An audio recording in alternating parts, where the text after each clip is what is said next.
All right. I think.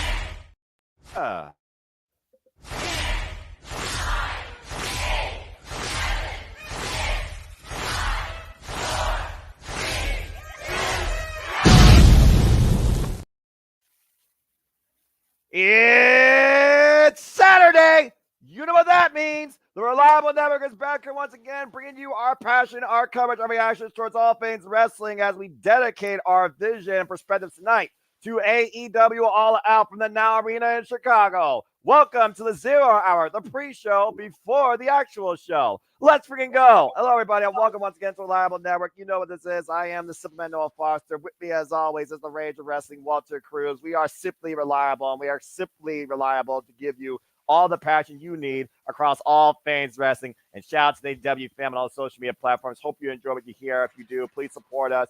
Subscribe to this man's YouTube channel. Help grow this YouTube community. I assure you our passion not letting up anytime soon. Please like, comment, and tell a friend. And PayPal if you want us to do further things beyond commentary or you want to dictate the conversation. Now that I got the simple formalities out of the way, Walter, good to see you once again as we are literally 2 weeks removed from going all in, and now we go all out, and we are going to go all out in our main event when the lights go out, and so much more to come. As we got 8 matches to look forward to and 1 match to the left on the 0 Hour as the Bang Bang Gang just beat the Dark Order. How you feeling about tonight's show? I'm happy. I'm really looking forward to. Believe it or not, most people are going to be looking forward to the AEW title. I'm looking more forward to Adam Page and Swerve. This has become so personal. Of course, after what happened on Dynamite with burning someone's house down, this isn't a wrestling match. This is going to be a fight, and I'm looking forward to it. Yeah, and again, we have titles across the board. We have personal grudges, personal vendettas that people want to carry out as well, including 2 men that want to break each other's neck and literally injure one another. And when the lights go out, locker room, commentary, fans can leave if they choose to because AEW will not be legally responsible for what happens inside that steel cage when the lights go out between Swerve Strickland and Heyman and Page. It's reached that much of a boiling point. Shout out to Safety and Matt. Good to see you all in the chat as we are just a little bit over 27 minutes away. And we got Costco guys, AJ and Big Justice. Everybody's out tonight in Chicago to take in what's ahead here tonight all out. We have the titles on the line. We have the TBS Championship on the line, the AEW World Championship on the line, their National Championship, the Continental Championship, and 2 women who have made it very personal with one another, a friendship broken, looking to be the death of it all. Add physical wounds to the emotional wounds, as of course we have Little Nightingale versus Chris Statlander. So again, a very nice, subtle, but stacked 8-match card to still come here as we are just a little over 26 minutes away from AEW All Out taking the airways. And again, folks, if you want to join in on the fun with us, you could follow it on Bleacher Report, Triller TV, your local Dave & Buster's. If you're international, you can get on your local pay provider, Sky, pay-per-view, YouTube, and some international markets. So again, let's all go all out tonight with AEW and see what's ahead before the lights go out with Heyman and Page and Swerve Strickland. Jerry, hey, that's Pop. Good to see you, and shout out to Jeff Meacham. And let's see here. There's a nice question right there. I mean, again, it's topical considering we just saw Bang Bang Gang. 2 Sweet or Guns Up, you tell me. Did NWW take the ability to use the Bullet Club name away from AEW ROH? Asking because of the Bang Bang Gang. Well, technically speaking, they have not said 2 Sweet. TNA has not said 2 Sweet. And Gato, of course, who literally is the reason why Bullet Club exists, it would not surprise me. Meanwhile, we go up to the stage with Tony Schiavone as we welcome another Chicago native.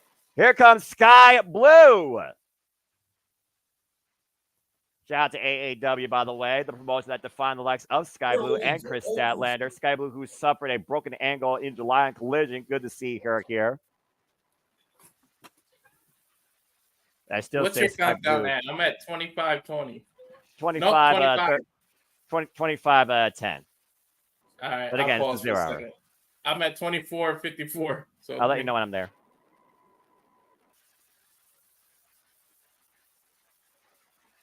That's right. Christina Barbosa, where we made her debut. And 54. Tony Schiavone's interviewing? Yep. All right.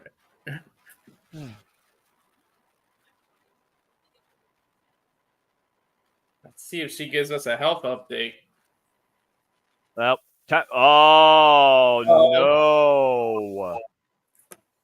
Well, tonight may be about Sky Blue returning home to Chicago, but AEW is truly all about Mariah. Here comes the AEW Women's World Champion. And here comes someone else that popped in. So let me add here. Hi. Look at it. It's Mario. I'm hurt, I'm old, I'm tired, and I step on the fucking Goombas. Question. I need somebody's trailer because I don't have. I thought I had it, but it's not in there, so I need a trailer. I don't know who can provide me. Take your time, no rush. I just need it. That's my bad. I didn't even know if I was gonna be here. To be honest, I really thought I wasn't going to be. It changed at the last minute. Finally, it did.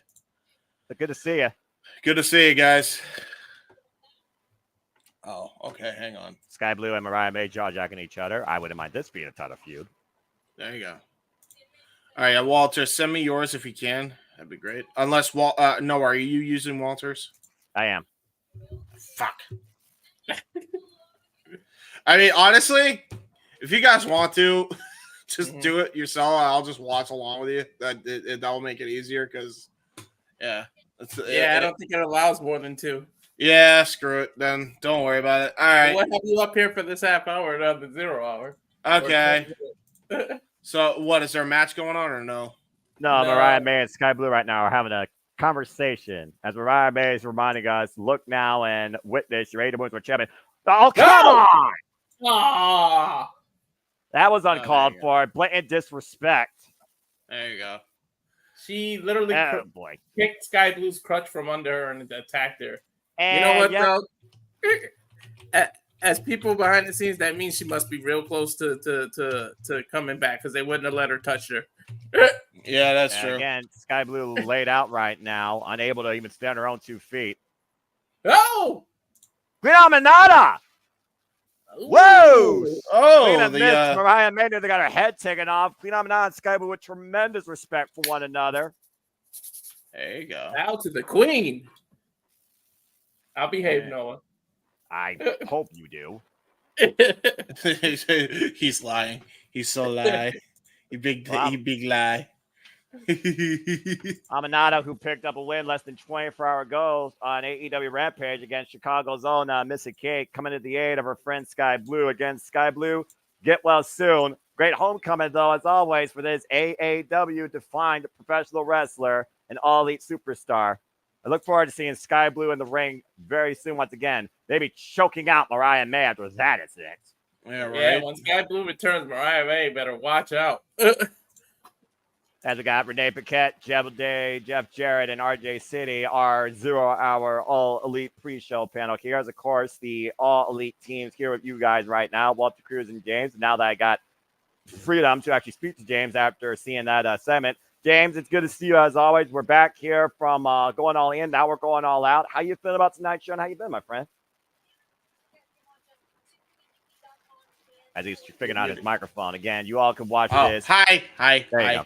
Hello. I finally was able to actually get free. I was not knowing if I was going to be free to actually watch this event. I'm actually going to watch it while you guys call it. This is the first time I think. I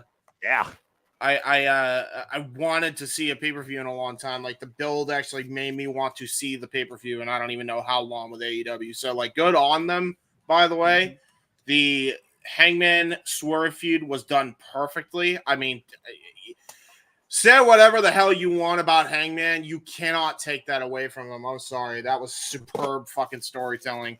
Agree. And and by the way, no, I'm not saying the Punk and Drew thing is bad either. Both are really good. Stop that bullshit. Apples to oranges, as people are either one-dimensional or half blind because they can't look at both sides of the coin and just enjoy wrestling. Freaking idiots. And thank you, Safet. I appreciate it. Anyway, Let's go ahead and get our seats into upright position as we're flying first class, top flights in the ring, as it's time for a big money affair in this trios match. What is your time codes, guys? This is probably way ahead of mine, but 1936. Yep, no way. All right, well, I guess I'll have to settle for what I got. Well, again, James, it's just good to have you here. As of course, we're looking at this last match before AEW All Out officially begins. That's the last one, the 0 hour. And the only thing about this triple threat trios match, there is big money implications. As the Beast Mortals has decided to roll alongside Shane Taylor Promotions for this. Lee Moriarty, the Brave Our Pure Champion, and Shane Taylor taking this on trio. This new top flight is great, and I love Layla Gray, by the way. She makes a great stewardess. I'm not gonna lie. I mean, I'll let her serve me any goddamn day of the week on an airplane. You know what I'm saying? Someone tells me James is not flying coach. I swore I said I would behave. I can't speak for him. No. Yeah, I know, but there's a reason why I made this line up. Damn it, James, you freaking idiot! Yeah, there you go. At least you got it once. Well, I mean, yeah, and I'm sure there'll be more of that on the Saturday Shenanigans that will follow shortly after AEW All Out, hosted by the Renegade Wrestling, JJ Williams. Please follow Casting Studios, support the Renegade, JJ Williams. Appreciate you, brother. As now we have the Undisputed Kingdom arriving, Matt Taven, Mike Bennett, and Roderick Strong, who have a combined 15 Ring of Honor title reigns amongst themselves. They're the most experienced trio heading into this big money match. Ooh. Big money implications.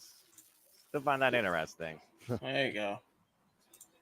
Anyway. Hey, one more time. What's your guys' time code at? 1755. Maybe. Yeah. I think I'm missing. Yeah, don't worry about it. I'll just enjoy. I'll enjoy for once. Yeah, seriously. I was telling Walter earlier, ever since we established the Reliable Network, it's nice to actually sit back and just watch some wrestling matches versus having me call everything. Yeah, true, bro. I ain't gonna lie. I think maybe I am over. Maybe people do think I'm overworked, but maybe I'm my own worst enemy. Yeah, no. Yeah. I know I'm my own worst enemy, bro. I wanted to give him a break from 0 hours. So I was like, let's just do the last half hour and talk about how we feel. And did I got all the teams scrolling across? I think I got everybody now. Right. Yeah, I think so. Action Andretti and Top Flight Darius and Dante Martin taking on Shane Taylor, taking on Undisputed Kingdom. Big money implications on the line here. Representing sponsors for this contest. Wait, is Beast Mordos a part of Shane Taylor Promotions, or is he just teaming him up with them? As of right now, I think this is a one-off. I have no idea what's happening. It's Ring of Honor, it's AEW colliding on the 0 hour. Oh, I don't think it's part of it. I really think it's just random. And Shane Taylor just clocked Mike Bennett. That's what happens. The bell rings are underway. And there you go. Be going out. Shoot, my lights might go out before the steel cage. That's big deal. Big boy. Yeah, but say. Why does Beast Mordos kind of fit this group? I ain't gonna lie, bro. I don't know. What? I don't know why. I don't know why. Well, no, I don't know. Maybe House of Black more so, but Beast Mordos hasn't been part of anything since freaking Decay and TNA. I know, but I'm just trying to find something for him to do other than just be a really good lucha wrestler. I mean, yeah, there's that. Of course, we saw last night at Collision, or at least I did, because I'm crazy. Beast Mordos had a banger, but Konosuke Takeshita was unable to qualify for the Fatal 4-Way for the Continental Championship tonight, as the Alpha will be part of that match. Right.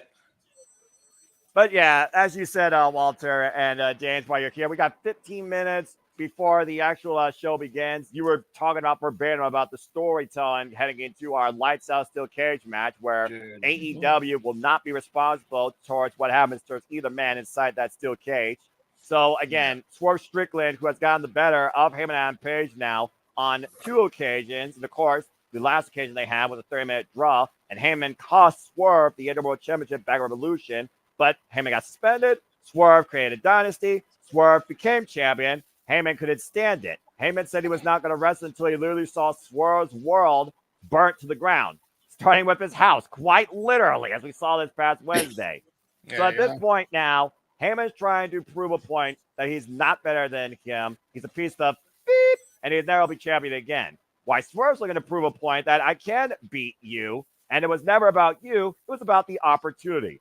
In my opinion, this is the opportunity for Swerve to literally put down the Hangman once and for all. The question is, can he get it accomplished where the win and loss does not count towards either man's record? Keep that in mind as well, because it's lights out. James, I'll start with you. I gotta go with it. You gotta give it to Hangman now, right? Like they're only doing this to punish him.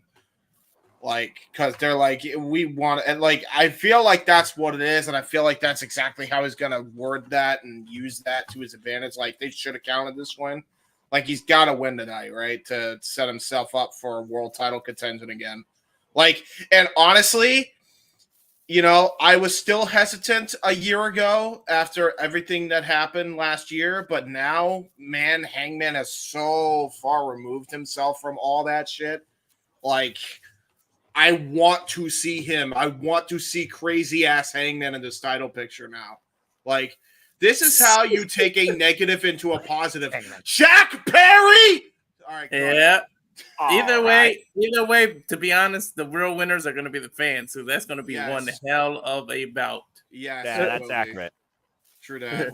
It will be, because it will be in hell. They will dine in hell by the end. I'm about to say, who's going to be left literally to their own personal hell when it's over is the question. Do we know the match order of all these, by the way, or no? Nope, we just know that the Lights Out Steel Cage will literally take place last because, again, you can leave at that time if you don't want to watch that or you're squeamish because AEW is not responsible for what happens. Right. So I imagine AEW are champion. It's going to be semi-main where Scapegoat Jack Perry will challenge Bryan Danielson. You see, I'm going to be real. I think that should open the card. I ain't even going to cap with you. The reason why... Here's the reason why I say that. Because that has no heat going in. Neither does the Bucks match going in. The grudge feud should be the end of the night. Willow Nightingale, Chris Statlander should be like further along in the card. Chicago Street Fight. The Daniel Garcia MJF match should be later on in the card. Although knowing MJF, he's going to probably want the opening spot of the card because he usually wants the opening spot or the main event of the card. But I would do it more midpoint of the card personally because it's a grudge match. And then there's one other one I'm forgetting other than Swerve and Hangman. I swear there was one. Will Ospreay and Pac? Yes, Will Ospreay and Pac, who they've literally been building like pseudo like Pac has a grudge with Ospreay and Ospreay now has a grudge with Pac and they just had a brawl. Like all these grudge feuds should be kind of the things that end the night for me. That's how I book it. I book the championship match, the world title match. You always want to either have the world title start the show or end the show, in my opinion.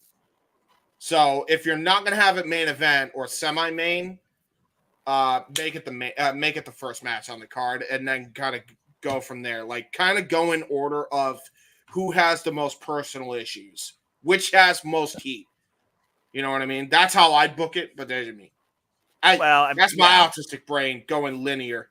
Well, the way you put it, though, again, these are definitely the matches that I'm definitely most invested in. I know we'll go all out because of the personal grudges and history within them, but you got to have cool down in between, and that's where the Elite kind of comes in when it comes to the tag titles and the TBS Championship, where I do wonder if Mercedes Moné has already invested in further security, considering Camille's been banned from ringside as we're just a little bit over 11 minutes away. But I do like the way that you did put the card. And, of course, Kazuchika Okada will defend the AEW Continental Championship in four-way action against Mark Briscoe, Orange Cassidy, and Konosuke Takeshita.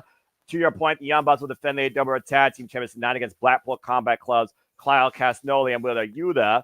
Bryan Danielson, of course, will defend the AEW World Championship against Scapegoat Jack Perry. We also know that John Moxley's in the building. He's still looking for Darby Allin. Will John Moxley and Marina Shafir show up? And see if Darby Allin will show up in the Now Arena. That's another thing to think about. And, of course, like you said, Willow Nightingale and Chris Statlander. Statlander made in AAW out of the Chicago area, represent. Will add personal and physical wounds towards their shattered friendship tonight in a Chicago street fight. That Willow Nightingale picked herself for the stipulation of their one-on-one match. And MJF and Daniel Garcia will face each other for the first time ever in one-on-one action, where Daniel Garcia will not rest until he literally breaks MJF's neck. But after what we saw on Wednesday night, MJF might literally have Daniel Garcia thank him later, as he might send him home once and for all. And again, that's just pretty much everything that's ahead on this stacked AEW All Out pay-per-view card. And of course, like we talked about before, let's go ahead and talk a little more about this match. You brought up Will Ospreay and Pac. Again, it's honestly two great, proud, prideful Brits. It's also Dragon Gate versus former JPW, considering that was their last one-on-one encounter, which was a 30-minute draw back when Ospreay was never Openweight champion. And Pac, of course, was Dragon Gate champion. And in a way, Ospreay has always been in Pac's shadow. He was always compared to him. But rumor has it, or, you take your own perspective, maybe Ospreay has surpassed Pac in a way, and maybe Ospreay is wondering if Pac still has that confidence in him that he can still beat him. And it's like Pac said, the story of the forgotten bastard.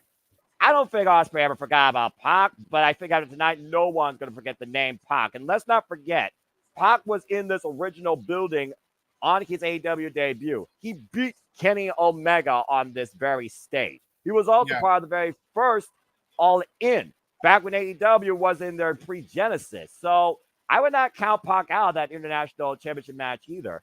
Walter, what do you think about Pac and Ospreay too? What do you expect to come out in this match besides probably being a match of the night? And do you think that Will Ospreay, again, can he finally step out of Pac's shadow, or could Pac become a double champion?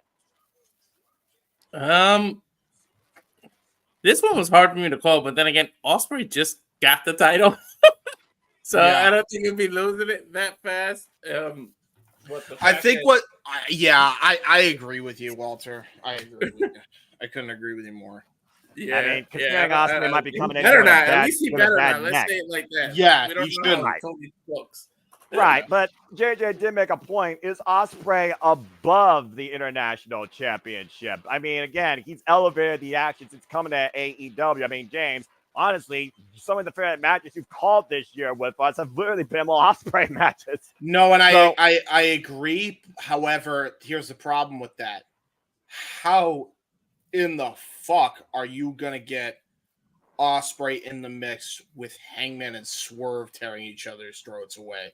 Plus, you got Danielson as champion, who's now in a feud with the Elite, and probably is going to go into a feud with Moxley from the looks of things. Like, that main event division is like loaded right now. I don't think we got much of anything. I love the little thing, by the way. I like Layla Gray doing a little deet. I mean, she was guiding Top Flight that they were clear for takeoff, and they were. As again, we do have a match going on here, folks. But again, the 0 hour is just a little bit 7 minutes to change away from being completed, as Big Money Implications is on the line, not just in this trios match. Great running, shooting star action, ready for the win. Broken up by Roderick Strong on the pin to St. Taylor. It's all breaking down here. Yeah, I'll just say, like, I think they're building a triple threat for that international title between those three guys. I think that's going to be that. I think somehow Konosuke and Okada is going to be the program for the Continental title going forward for a little while. The Alpha versus the Rainmaker, I think, is what they're going to go for there.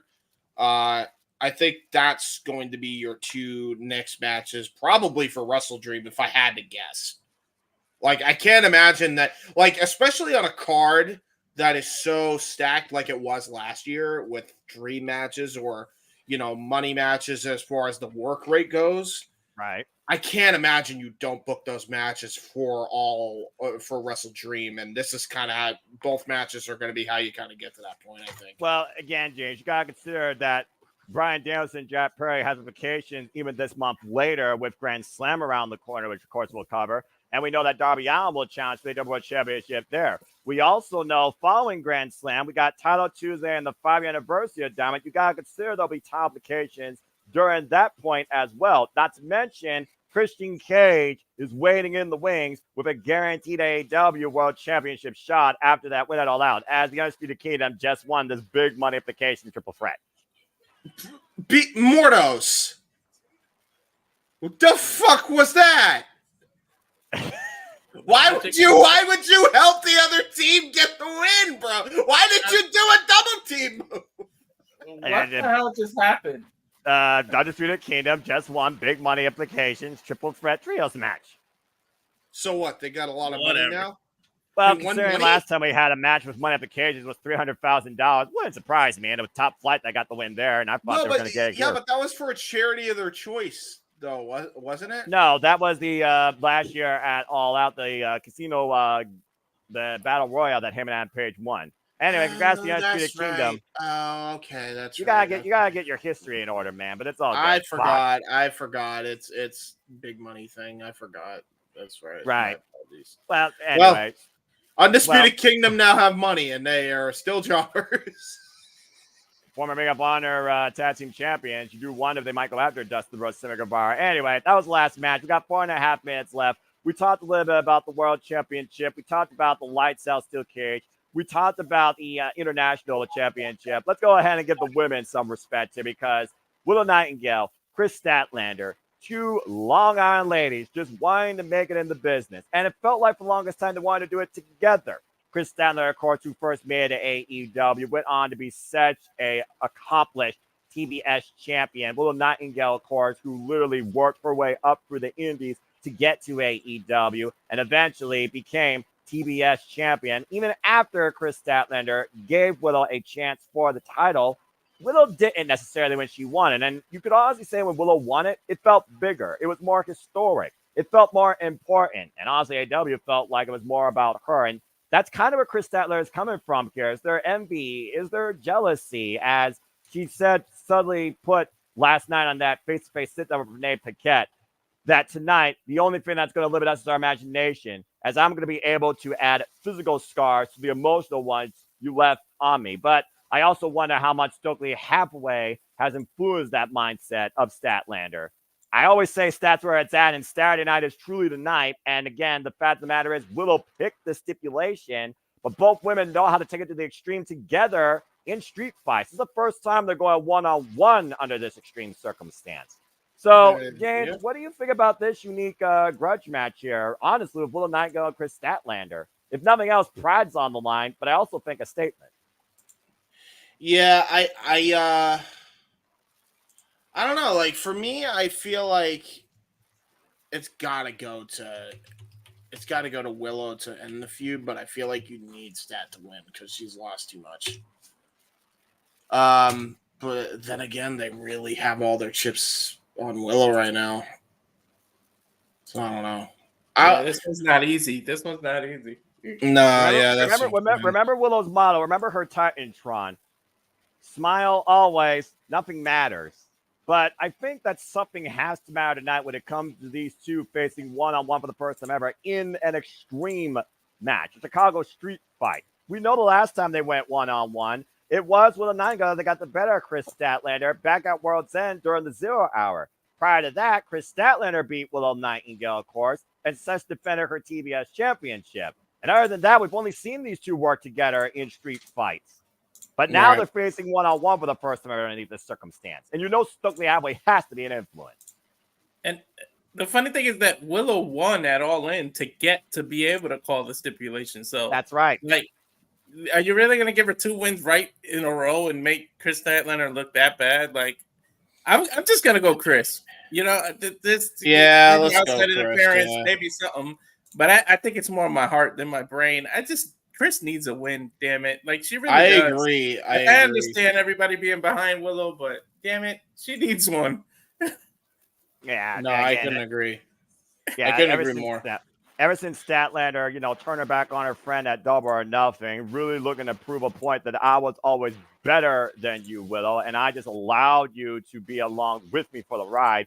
She has to make that statement, really have some backup evidence here about it tonight. So I think this is one of those matches that Statlander needs to win, but Willow wants to win. And I'm very curious to see, again, what their imagination brings out and what sort of Ben Stiller homage is Chris Statlander going to come out to tonight. Just saying. Darren G, good to see you as well. All right.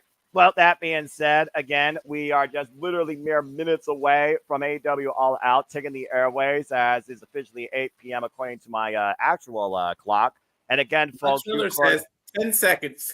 Yeah, about to say, you, of course, can be part of the conversation with us. You still have a chance to buy this if you choose. Otherwise, we're happy to have you along for the ride and keep you in tune for everything that's about to happen as AEW All Out is officially about to start right now as we get ready for our cold opener. And I'm very curious to see what opens up the show based on what you all talked about. So I will talk to you guys later, and I'll see you all on the other side. Enjoy having a good call, guys, and I'll talk to you later. Thanks for popping in. Yeah, no problem, man. Appreciate you, James, always. Ladies and Peace gentlemen, out, guys. James Hebert. And please follow his documentary on his, Uncle Gary Hebert when it comes out. Yes, thank you so much. Appreciate you, brother. Yeah. Man, what is it about Chicago always being represented by trains and metros? But that's a whole different conversation. And that's big out there. I guess. The little stars. I mean, everybody thinks that that's just punk. That's actually a Chicago thing. It truly is a Chicago thing. Again, there's a reason why they're called the second city. That being said, it's Saturday. You know what that means. The Simply Reliable Network is here once again, calling AEW All Out from Chicago, Illinois in the Now Arena. Capacity crowd on again. Welcome to the conversation. Welcome to the show. Let's freaking go. Hello, everybody. I'm Noah Foster with the Rage Wrestling Walter Cruz. For those that are tuning in just now, or if you already been, thank you once again for tuning in to Simply Reliable as we bring you our coverage for All Elite Wrestling tonight. Oh, let's see what they're gonna start with. Oh, shoot. He called it. Walter, are you ready to go? And everybody, thank you for tuning in. Please like, subscribe, comment, tell a friend. We are kicking things off with Daniel Garcia versus MJF. Red Death versus the Devil. MJF looking to orchestrate Daniel Garcia's retirement tonight. You know, Daniel Garcia's got to have revenge on his mind. The way Dynamite opened, that's a hell of an opening, by the way. Yeah, and they made it. They went all in on each other from a personal level. I like how MJF just sat next to his bloody ass, like sitting there leaning on him. Just that was hilarious. Kissing his wound. Well, here comes the wolf of AEW and Pro Wrestling. Maxwell Jacob Freeman is about to arrive in the Now Arena. This is the definition of a grudge match. Yeah. This is about so much more than just a win and just a moment. MJF, who lost his AEW American Championship to Will Ospreay at All In. Still another condition of his neck after eating a Tiger Driver 91 from the Aerial Assassin, courtesy of Dan Garcia's interference, who we learned pawned his $100K Dynamite Diamond ring to get the round-trip airfare to the UK. And ever since then, ever since MJF dropped Daniel Garcia on his head in this very city, Daniel Garcia has been hell-bent on one thing and one thing only, breaking MJF's neck.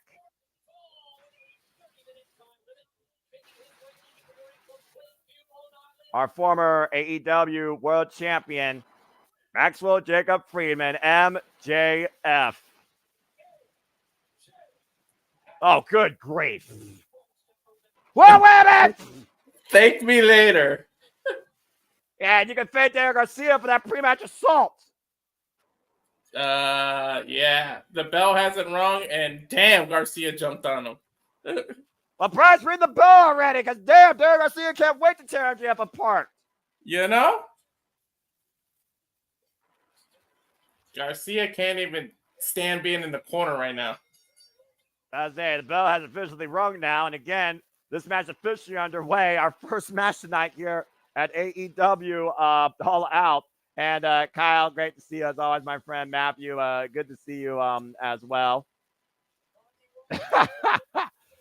I like that. Again, I always try to accentuate with the colors too when it comes to the actual show. Again, folks, let's ring and go. If you want to support us, PayPal, Super Chat, simple as that. But more of PayPal because, like I say with commercials, screw YouTube monetization. Derek Garcia right now driving his boot into the throat of MJF. I got to tell you one thing.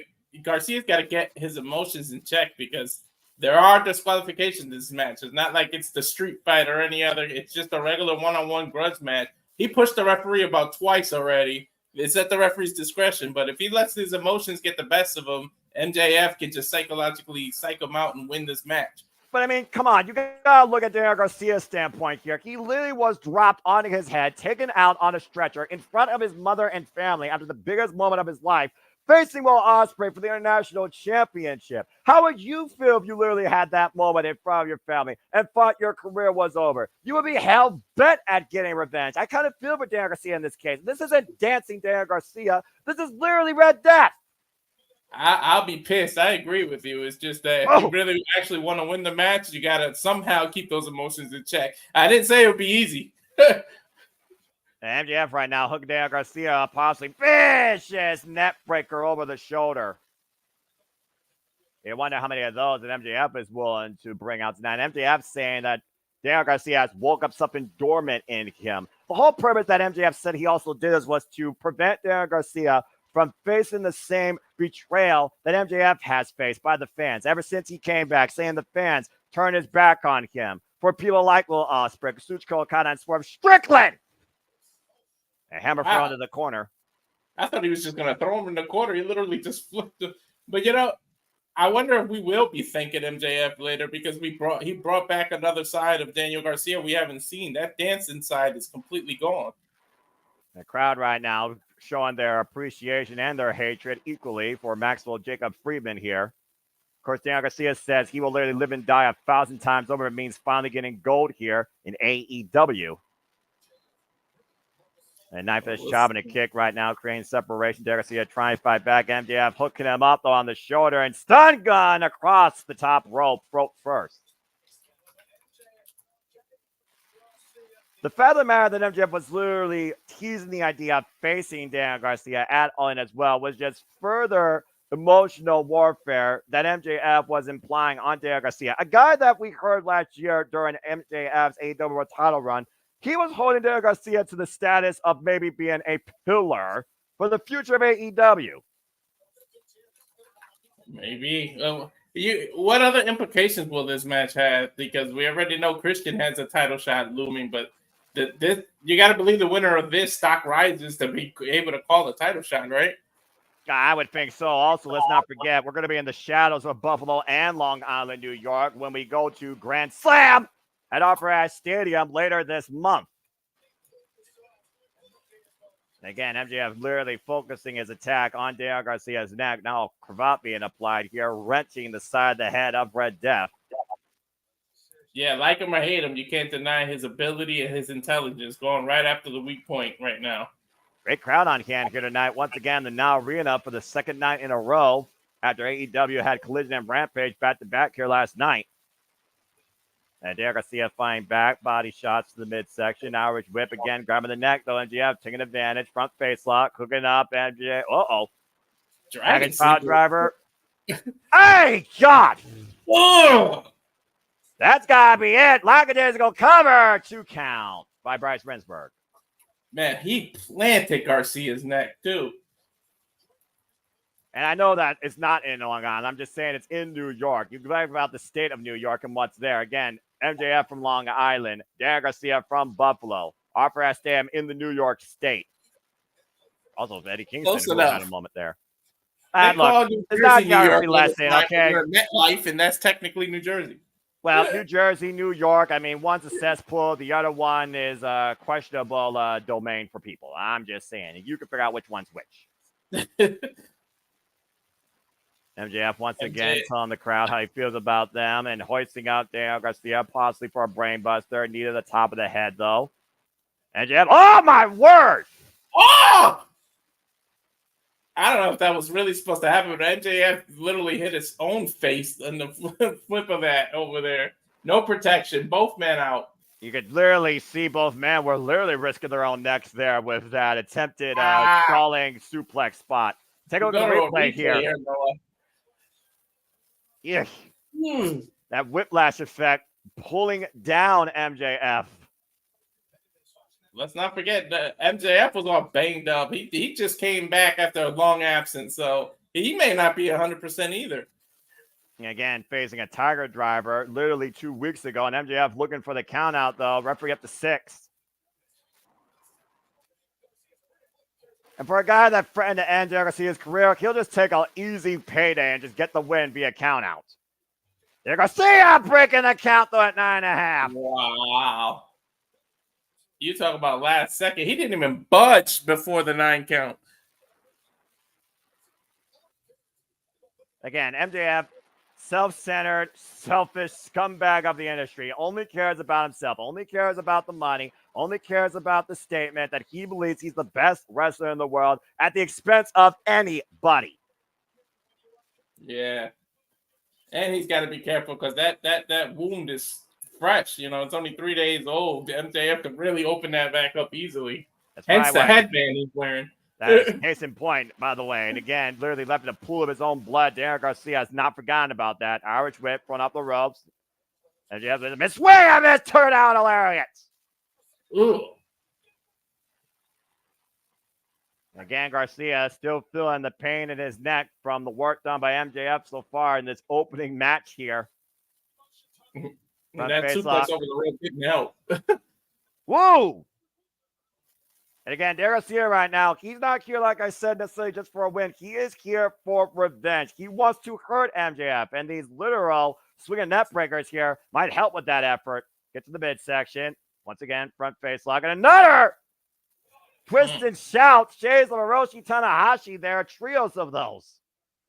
Yeah, I mentioned earlier that he's got to get his emotions in check, but maybe he doesn't even care about winning the match. He just wants to hurt MJF, win or lose, as long as he gets his hands on him. Again, Daniel Garcia, though, still clutching his neck with everything that he's doing. Clutching right his now, own Daniel neck. Garcia.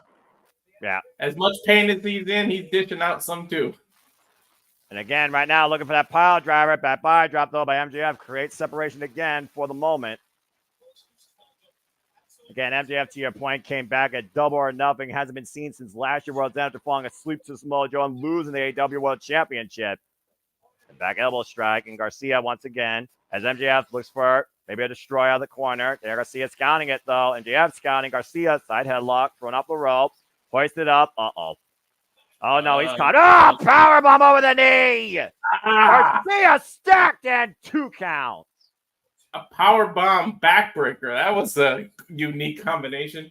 Now, that's vintage MJF. Again, MJF will actually put his own body on the line to get a win. We know how far MJF's willing to go sometimes. Yeah. The lower back going into the knee of MJF as MJF right now is clutching his own neck.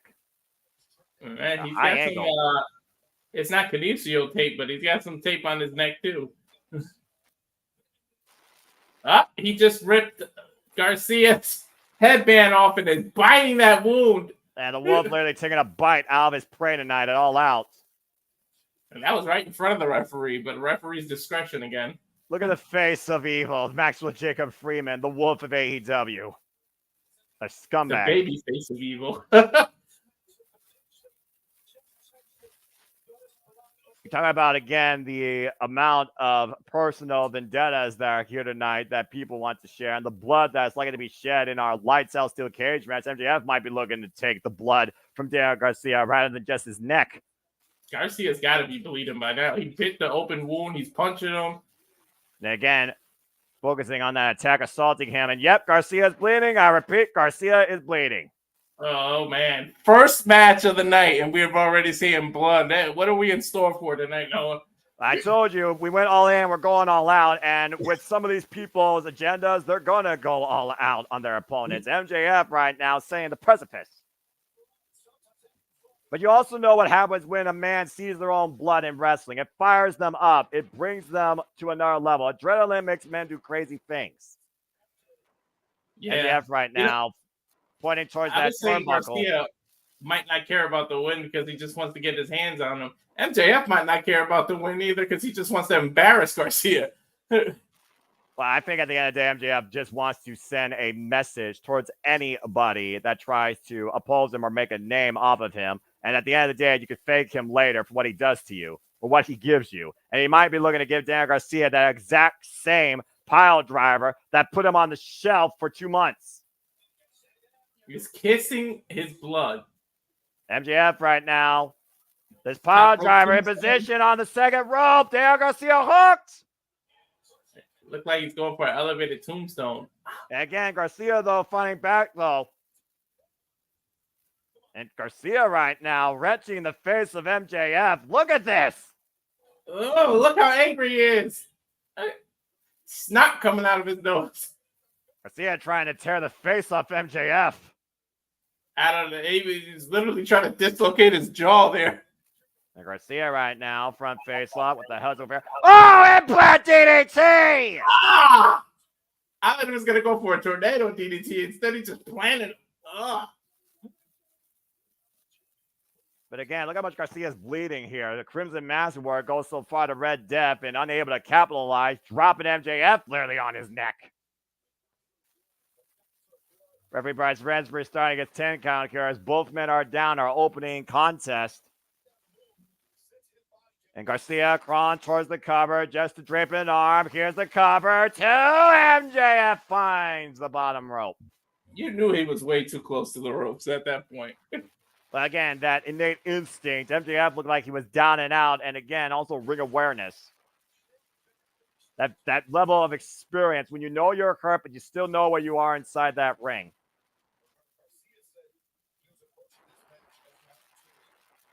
And again, Garcia is not looking to simply win. He is looking to injure MJF to do the same thing that MJF did to him and unable to even lift him up. Looking for that pile driver, and again, the neck gave out.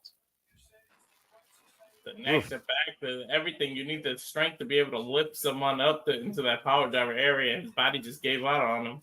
But again, all the damage done to Daniel Garcia's neck at this point, and also the loss of blood. He's probably losing balance and cohesion. Mm-hmm. Oh! You kick. Doesn't look like he's bleeding either. And now MJF scouting Garcia. Massive destroyer! Cover MJF above leg kick out by Garcia. He kicked out of a destroyer, and that was in the center of the ring, too. No ropes, no nothing. And shades of a Panama Sunrise from his former brochacho Adam Cole for the near fall. Huge opportunity here for both MJF and Daniel Garcia here in our opening match. Again, Garcia spilling blood. MJF right now trying to find feeling in the back of his neck. The fact this match was literally announced 2 weeks ago. I was figuring this was going to happen actually at Offer Ash Grand Slam, but I got to say, for an opening match here, these two are bringing it. Yeah, they're setting the tone for the rest of the pay-per-view and telling people to follow this. Well, it kind of reminds me of what Miro and Powerhouse Hobbs did in a sleeper match that defined the meat division last year at this stage. Oh, yeah. Again, Garcia unable to protect himself. Your MJF just keying off on the back, and Garcia, that is not the case of a broken man. I think MJF is just pissing Garcia off at this point. Again, you talk about the physical state of both these men. What about the mental state? I don't know. It's like Garcia's starting to... I mean, you can't call it nothing but hulking up, but I don't know. He's getting a rush of adrenaline right now. And Daniel Garcia right now to his feet, face to face with MJF. The disrespect, spitting in the face of Garcia. Ugh. Trying to end his career, and Garcia has not forgotten it. Teeing off against MJF, just firing these elbows. Yeah, wow. Oh, that fun in the eye. Right in front of the referee. The referee's letting a lot slide.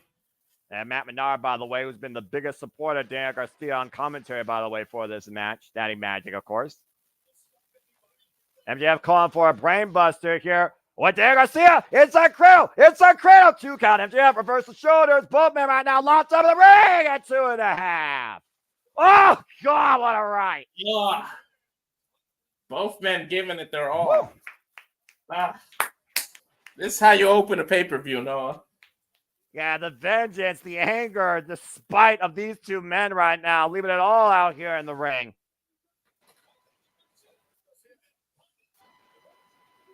And Garcia right now. It may be all about who gets to their feet first. It looks like MJF is. Again, we talked about MJF, who's trying to use like a knuckle duster at All In, but Daniel Garcia stopped him from doing it against Will Ospreay, and that may be the difference of that decision.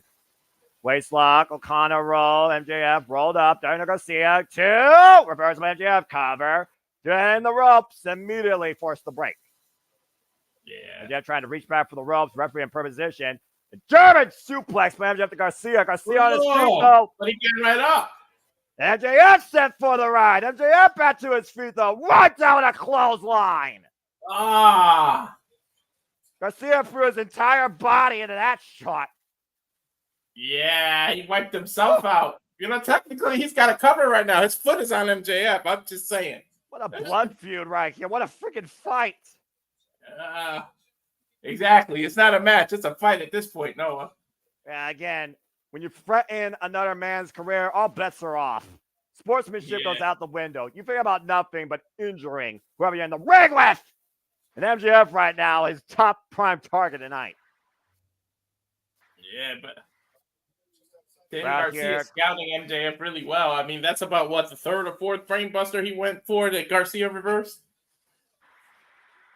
Give or take, considering he tried the tombstone pile drive out of the corner as well. Let's not forget that, the very move that injured Daniel Garcia. Again, capacity crowd on hand, loving what they're seeing so far at All Out. One of these days, I got to go to Chicago for the first time ever, if not for nothing else, an AEW pay-per-view.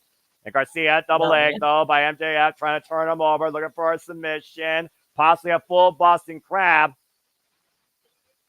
MJF takes the corner, and it is locked in firmly. Now all the pressure applied to Daniel Garcia's lower back. And he is low. He's sitting all the way down. That is all the pressure. And Garcia's got nowhere to go. The ropes are pretty far for him. And Garcia's got to roll through or find a way to the ropes, to your point. Let's not forget MJF was once the friend of Chris Jericho, applying his own variation of the walls. Garcia able to escape, though. Turn it into a crossface. Wow. And that's the bell lock, Walter. That's the yes lock. Let's not forget who Bryan Danielson held up to such a degree. Cover reverse from MJF. Both these men put out all the stops here from great mentors. And MJF right now is on the bell lock. You're right. I totally forgot about that, too. That crossface applied to Daniel Garcia, impairing his vision and his breathing. MJF, though, trying to get a better grip here. Now going underneath the chin. Yeah, once it's under your chin, you really got it locked. And again, that has to be excruciating on already a compromised neck. And again, MJF grabbing his neck here. The strain of that hold. Daniel Garcia, but a reverse, though. Now looking to turn him over. Sharpshooter. And sharpshooter applied here in the middle of the ring. Yeah, MJF's got a long way to go to reach those ropes. He's got to crawl on those elbows. And Daniel Garcia wrenches back and really applies the pressure here. He could get a submission win here on MJF. Bringing him back towards center. Sitting in deep on it. Oh, he's sitting deep. There it is. Man, look at that torque. And again, Garcia's neck, though, exposed. Yeah, he's kind of leaning into MJF's grip, and he reversed it. So the Fujiwara armbar being applied by MJF. We went from the physical game to the mat game real quick with these two. That's a beautiful way to reverse a sharpshooter. Trying to butterfly the arm now, literally bracing it in between his own wrists. Garcia MJF his body, though. MJF saying two can play at this game with the reverse. Garcia trying to reach for the ropes, and MJF grabbing the second arm. Shades of the Venus de Milo, shades of the Virtuoso Perazo. And look at the eyes of MJF. Trying to grab every limb possible, prevent the rope break. He's got Garcia contorted in ways your body is definitely not supposed to go. Both arms trapped, a single leg trap, only one limb free. Pain excruciating here. Daniel Garcia has to find a way to force the break. If he can get that free leg on the rope, that's his only hope. And he does. Wow. Just freaking wow. Exactly.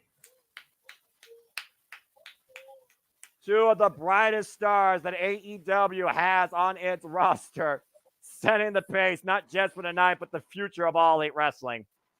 What a match. What a fight. What a war, damn it. Call it what it is. Professional wrestling, damn it. Again, MJF literally trying to take everything possible out of his opponent. Daniel Garcia unable to even get up to his feet.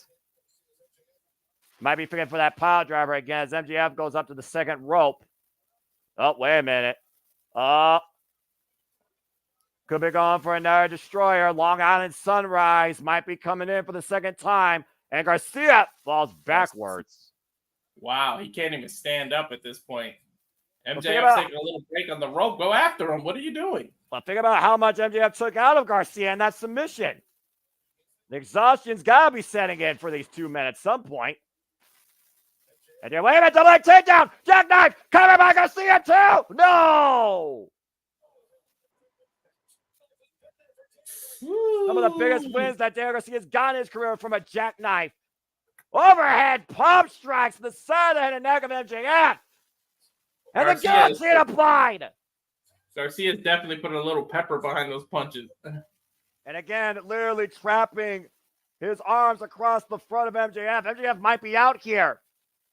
Oh, wait a minute. Garcia did not let the arm go down. What is he doing? This is how he incapacitated MJF when he returned on Dynamite last week. He wants to punish him, Noah. That's what he's doing. Well, this might be literally, this might be his undoing. Exactly. Daniel Garcia looking to hoist up MJF. Pile driver! Shoots the half cover. 2. No! Oh! They got me on that one. I thought it was over for sure, Noah. I thought he had him. I'm not going to lie. That very well proved to be his undoing, like you said. We are over 20 minutes plus in this opening contest, and Daniel Garcia just dropped MJF on his head and neck with a pile driver, and MJF survived. They say an eye for an eye. I guess Garcia thought a neck for a neck. Again, MJF right now being dragged to the corner by Daniel Garcia. Again, how personal this has gotten. It might take that elevated pile driver to end this. And again, Garcia immediately grabbing his neck. I'm not sure who's next to worse for wear at this point. Exactly. MJF hoisted up to the top rope, and Garcia right now, MJF literally might be out on his feet. He wants to do to MJF what MJF did to him, and he will not rest until he does so. Almost losing his footing there. Yeah. Have you ever seen this side of Daniel Garcia? I don't think no. I've watched him versus Wheeler Yuta. I watched when he first arrived in AEW. I've never seen this intensity out of Daniel Garcia before MJF did. And again, MJF binding Daniel Garcia, forcing separation. Flipped himself out of the corner. Both men are absolutely spent. MJF clutching the right side of his neck. Daniel Garcia also as well, bringing the referee in position, pulling Bryce Remsburg. What a low blow! And jackknife cover in! Oh, really? Stole it! Stole it! He stole him. The ending was a little but great match nonetheless. Call the desperation move, Walter. Call it what it was.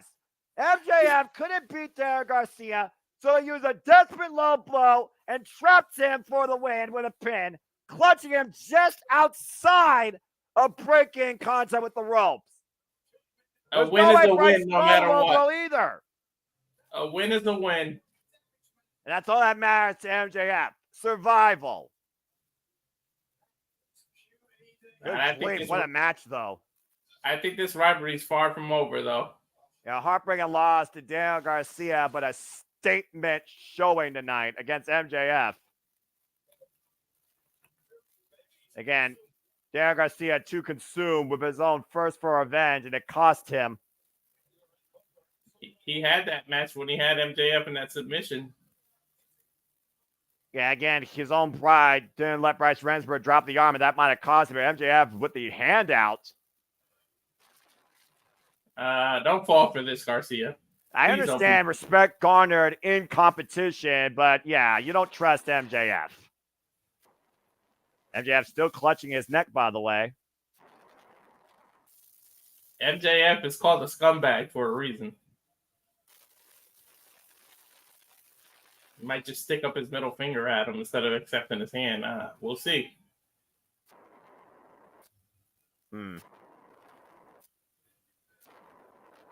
Oh!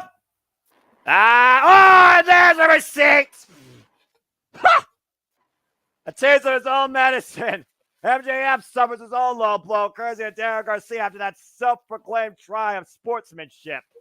Garcia knew what was coming. You know damn well MJF wasn't going to do that. Garcia's looking to the corner, by the way. Remember what Garcia wants to do to MJF. The match may be over, but the mission isn't. Punishment. Oh, I think he might go for it, Noah. He might hit it this time, too, Noah. Uh-oh. No one's gonna come to MJF's aid. No one's gonna come to MJF's aid. I guarantee you that. The referee's yelling from outside the ring. You gotta get in to stop this.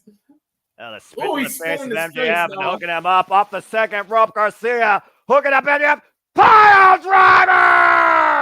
Ah! Elevator power driver. Look at the ref's face. Mission accomplished. In defeat. MJF may have won the match, but Daniel Garcia got his receipts. Yeah. Taz saying he's a sore loser. It's not about that. It's the emotions in this match, the rivalry. Shades of Wednesday. Look at this now. Well, Garcia. I guess Daniel Garcia told MJF thank you. Maybe he gave him the kiss of death at that point. I don't know. Like you said, this rivalry just started. Daniel Garcia getting a measure of revenge tonight, but the winner of the match is still Maxwell Jacob Friedman, who's laid out. This is far from over, definitely. I'm all in on this rivalry, though. Great match. And kudos to Daniel Garcia getting a dose of revenge. And now at this point, MJF has to get attended to by medical. Yeah, Daniel Garcia is the one who's literally walking out his own 2 feet through the audience. MJF laid out. Lights out for the Wolf of AEW. Speaking of lights out, still coming out our main event steel cage match. Lights out.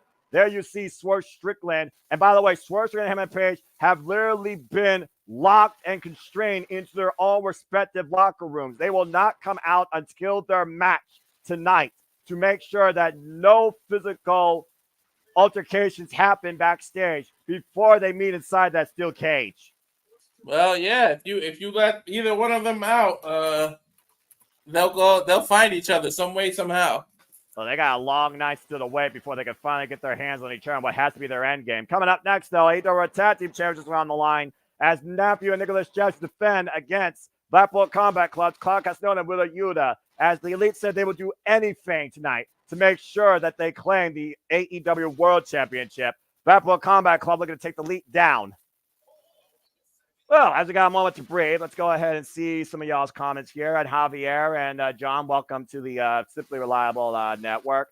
Again, what's y'all's thoughts on this match, this rivalry? Do you want to see it pick up maybe at Grand Slam? When do we see round 2? How much damage was done to MJF's neck? Was that Daniel Garcia's best match to date? Hard to argue. Still tremendous opening contest to set the pace.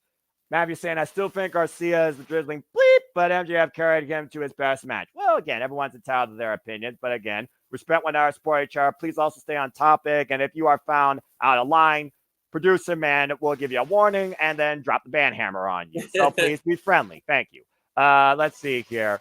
John Hill with a comment here. You know, this identity of wrestlers, Dustin Rhodes talked about even how jobbers are the backbone of the business. And I think he's right. You need to respect the workers. You can't argue with the effort that Daniel Garcia put in tonight against MJF. That was a star-making performance.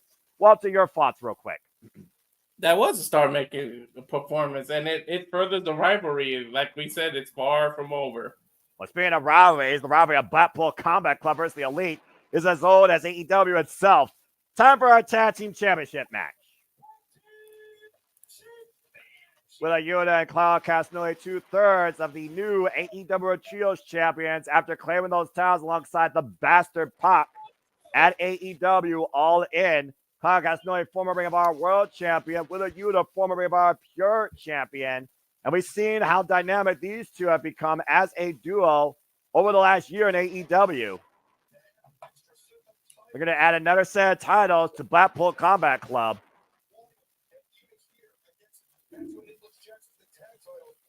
And of course, Pac will be in action later tonight, taking on Will Ospreay for the AEW International Championship.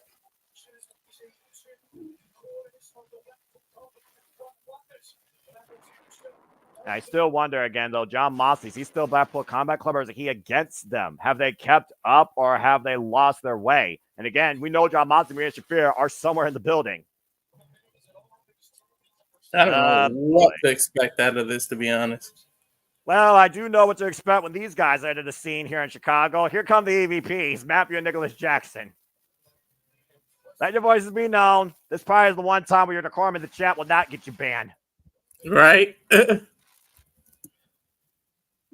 Matthew and Nicholas Jackson, who have held these AEW World Tag Team Champions now for a record 3 times, won them back in April at Dynasty against FTR when the scapegoat Jack Perry returned and joined the Elite.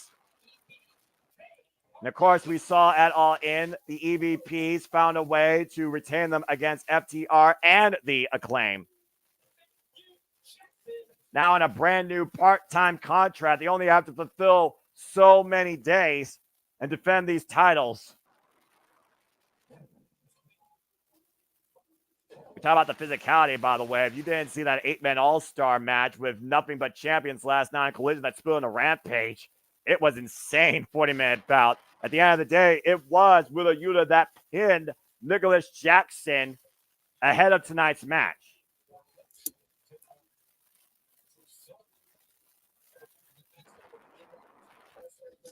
God, the young buck. But I mean, again, we talked about it before when it comes to how incredible of athletes they are.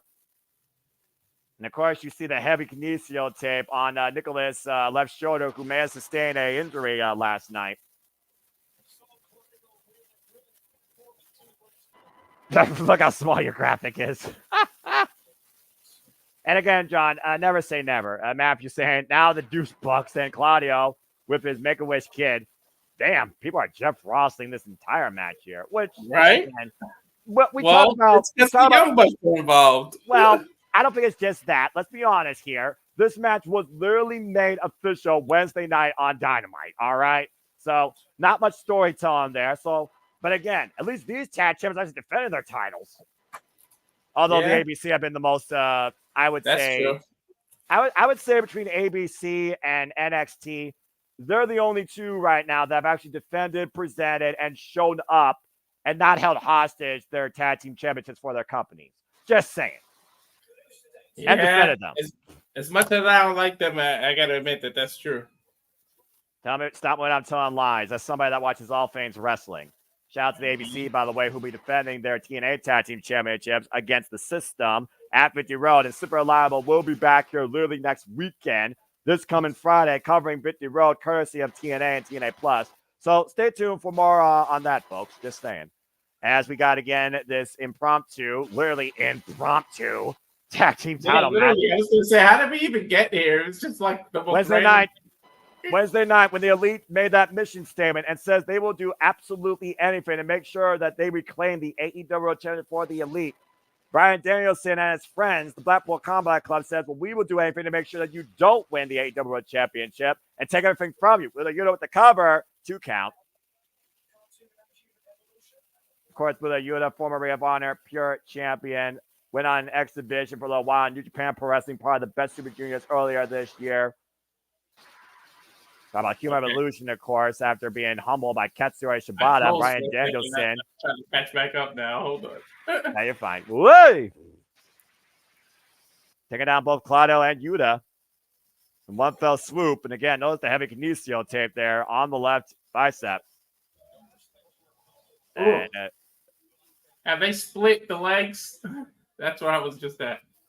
Right now, I see. Hold on. Let me tell you when they make a wish. Ay, ay, ay. Tag. About to say, you can argue that it's not hard to argue where.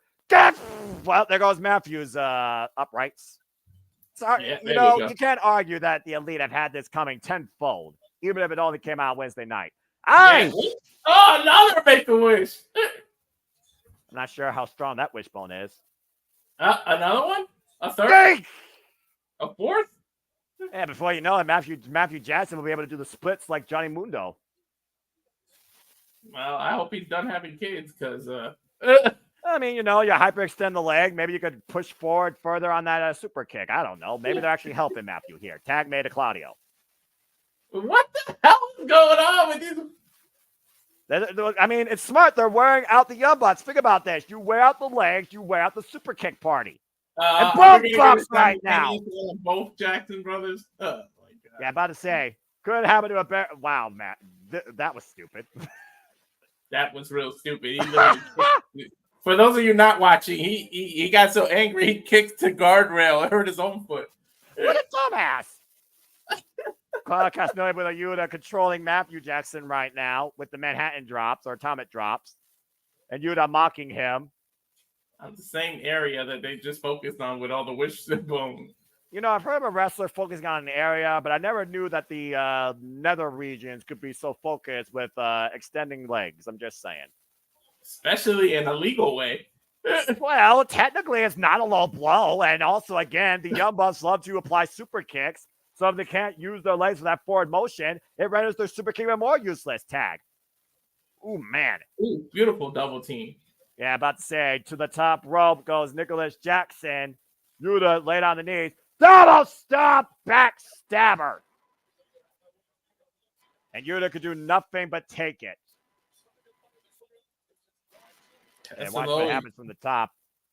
Claudio finally making his way back up to the corner. He was down for a while. And Claudio Castagnoli, by the way, who just recently faced Kazuchika Okada in a 20-minute draw for the Continental Championships through the Continental 9 and Fatal 4-Way action. Okada will defend his piece of gold against Mark Briscoe, Orange Cassidy, and Konosuke Takeshita.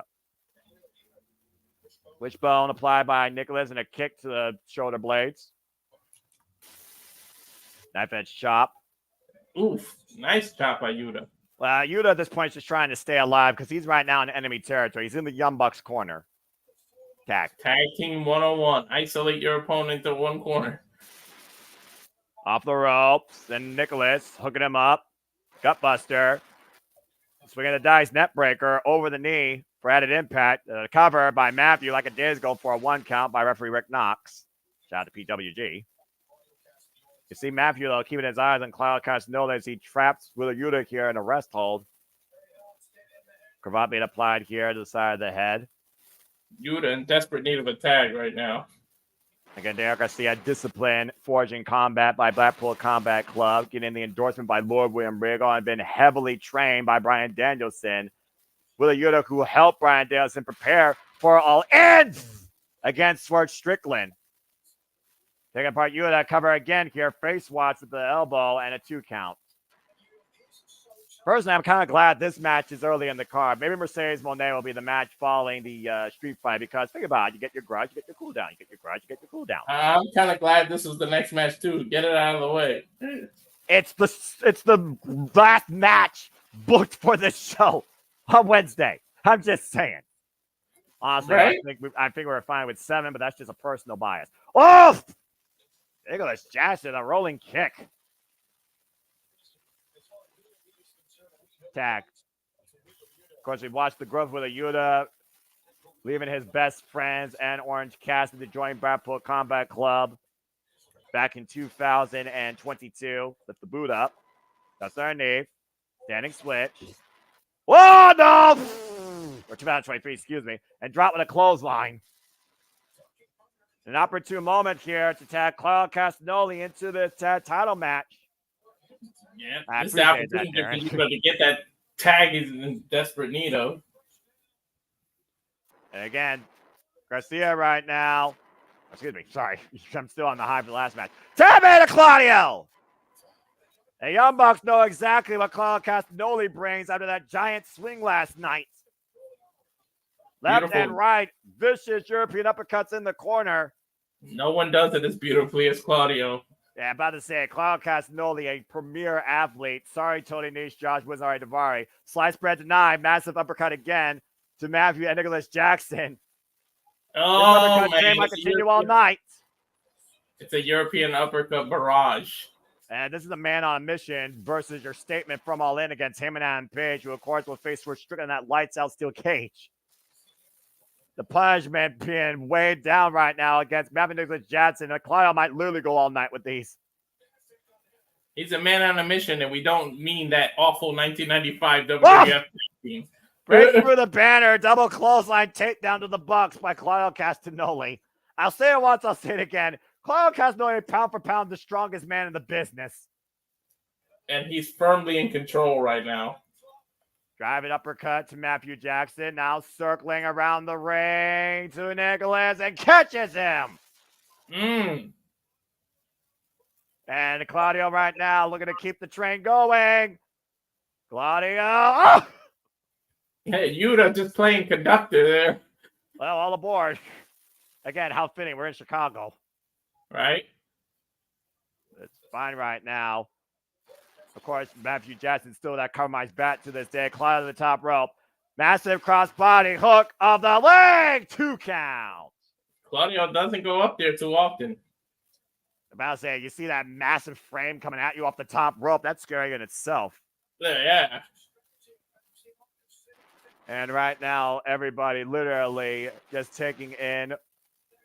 Hey, Walter, I think everyone wants Claudio to take a buck of swinging. I think that's what's on his mind. Let's see if we get the at least 10. Well, he's usually been doing 20 lately. I mean, he literally did close to, I think, 20 last night. Super kick to 9, block the kick. Elbow strike by Matthew. Blind tag made by Yuta. That's our nape on the second rope. Oh, Claudio looking for that corkscrew uppercut. Got hooked up there. Again, Yuta legal, though. Catching Nicholas, looking for possibly that 450 or Swanton. And Claudio right now sets Matthew up. Oh, man! Whoa! Overhead field to Matthew Jackson. Nicholas Jackson crashing on his brother while Drake crosses the second rope. Now an Olympic slam by Wheeler Yuta. Yuta Olympic slam. With a seatbelt pin, new 10 chance kick out at 2.5. So close. Smart. That was a smart pin to do, too. That seatbelt thing in the middle of the ring. Yeah, exactly. And Nicholas sidestepping Claudio Castagnoli, who just went over the barricade, his own momentum working against him. And thank you for that Platinum Pete. As again, the super reliable network we like to call ourselves here. Like to keep you in tune with our passion across all things wrestling. Of course, we'll be back here covering TNA Victory Road, Grand Slam, the CW NXT premieres, Wrestle Dream, and so much more. So the kick to 9. Oh, no! Nicholas kicking Matthew face to Yuta, but catching Yuta with a super kick. But Yuta rebounds. Here comes the super kick fest. And yeah, but Nicholas is kicking his own brother. Super kick by Yuta there. Waist lock. German suplex with a bridge. Low bridge. Yuta cover 2. No! Whoa! That's as close as you could get without actually reaching 3 there. And now Yuta, we know he's been trained with Brian Danielson, looking for the cow mutilation. That submission applied to Matthew Jackson, but Nicholas, though, swats up on it. Yuta to break it up. Senton Atomico. And Claudio looking for the uppercut, though. Runs to the boots of Nicholas. Pop up. Power bomb denied, but hooked up by Nicholas. Nicholas takes Claudio up and over to the outside. Thank you for that, Platinum. Up and over, Mr. PK. And takes Claudio down with the Rana. And thank you for tuning in. As again, we like to educate you and engage you in all things wrestling and literally tell you what's happening with the action. And Brian, referee, right now we got a reset here. Rick Knox starting his 10 count. Wheeler Yuta and Matthew Jackson, the legal men in this AEW Tag Team Championship match. Big uppercut here. And forearm right now being applied by Yuta. Isolating Matthew off the ropes. Nicholas, though, picking the ankles, turn him around. What is this? Cazadora and X Factor. Nicholas floats in between the ropes, wants out Claudio on the outside. Now Matthew with the cover, hook the leg, 2.5. That was close. Whew. He was just trying to shake literally whatever sense he may still have to literally get back into this match. Imagine what this would do for the Elite tonight if they lose the tag team titles. I'll be happy, but I can't imagine what will happen to the AEW. Again, Matthew right now. Up in the fireman's carry. Maybe looking for that steamroller. And set up more bang for your buck. If they were to lose the tag titles now, what does that say? Okada has to defend his title later. Like, wait a minute, look at Yuta! The crucifix! 2! No! And Claudio preventing more bang for your buck, catching Nicholas, who was climbing the turnbuckles. Yuta, Tammy to Claudio. And Claudio Castagnoli back in. Whoa! And wipes out Nicholas with an uppercut. Matthew, though. Corkscrew uppercut, the second rope. I love that move that Claudio does. When he does that move. Yeah, the rotation, the execution of that is beautiful. He's going to swing, and Nick is in the corner. Nicholas sunset flip. And an EVP trigger connects. And Matthew with the cover. Yuta saves the matchup. Oh, Yuta in the right place at the right time there. That's about as close to as you could get. And Yuta sent to the outside by Nicholas Jackson. Again, the Elite right now holds all the gold, hold all the power, and the Blackpool Combat Club are going to take away that power. I don't think they know what to do. Oh, they're pumping up the shoes. And again, Think they're going to go for another EVP knee. either that or start a super kick party. Double super kicks after pumping it up, jacking Claudio's jaw in position again.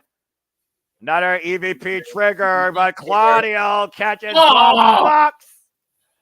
You said it earlier, strongest pound for pound. He literally picked them both up by the leg. And again, Matthew Nicholas desperately finding out of that. Now looking to double team Claudio, possibly for a German suplex. But Claudio takes both bucks over. Here comes Wheeler, though. Wheeler Yuta, Tope Suicida, watch Nicholas on the outside. And he may have hurt himself. He's grasping at his knee there, Noah. And right now inside the ring, Claudio taking Matthew swinging. 2, 3, 4. Oh, good Lord. 5, 6. He might swing the Wrestle Dream. 8, 9, 10, 11, 12, 13, 14, 15. Found another gear. He's going faster. 17, 18. God. 18. Castagnoli with the cover. Hook the far leg. 2.5. Whoa. He might as well have given him 2 more. What the hell? 18 is a weird number. I mean, again, even Claudio has his own gas tank. How did Matthew kick out of that? I'll never know. Tad made it with a Yuta, and they might be looking for the fastball special. Here comes Nicholas, though. Nicholas does her knee, catches Yuta with a super kick. Claudio pop up. Uppercut to Nicholas. Super kick by Matthew to Claudio. Damn it. Coming in hot here right now. Yuta set up on the top turnbuckle. Matthew looking for something big here. We count to 18 with the swings. We might see 18 super kicks in this damn match. I mean, hey, start your counter. And what is Matthew looking for here? Right now, fish hooking the jaw, looking to hook Yuta up. What in the hell is about to happen out of the corner? But Claudio, whoa! Step up uppercut! And the reach, and Claudio looking to hook up Matthew. Oh, dear God. That's a long way down. Claudio hooking Matthew. Superplex! And here comes Yuta, ready for launch. Fastball special, but in the knees. And a roll up, recover. 2. Young Bucks retain. Matt the skin up the whole of their teeth as Nicholas was restraining Claudio from breaking it up. They literally escaped with those titles.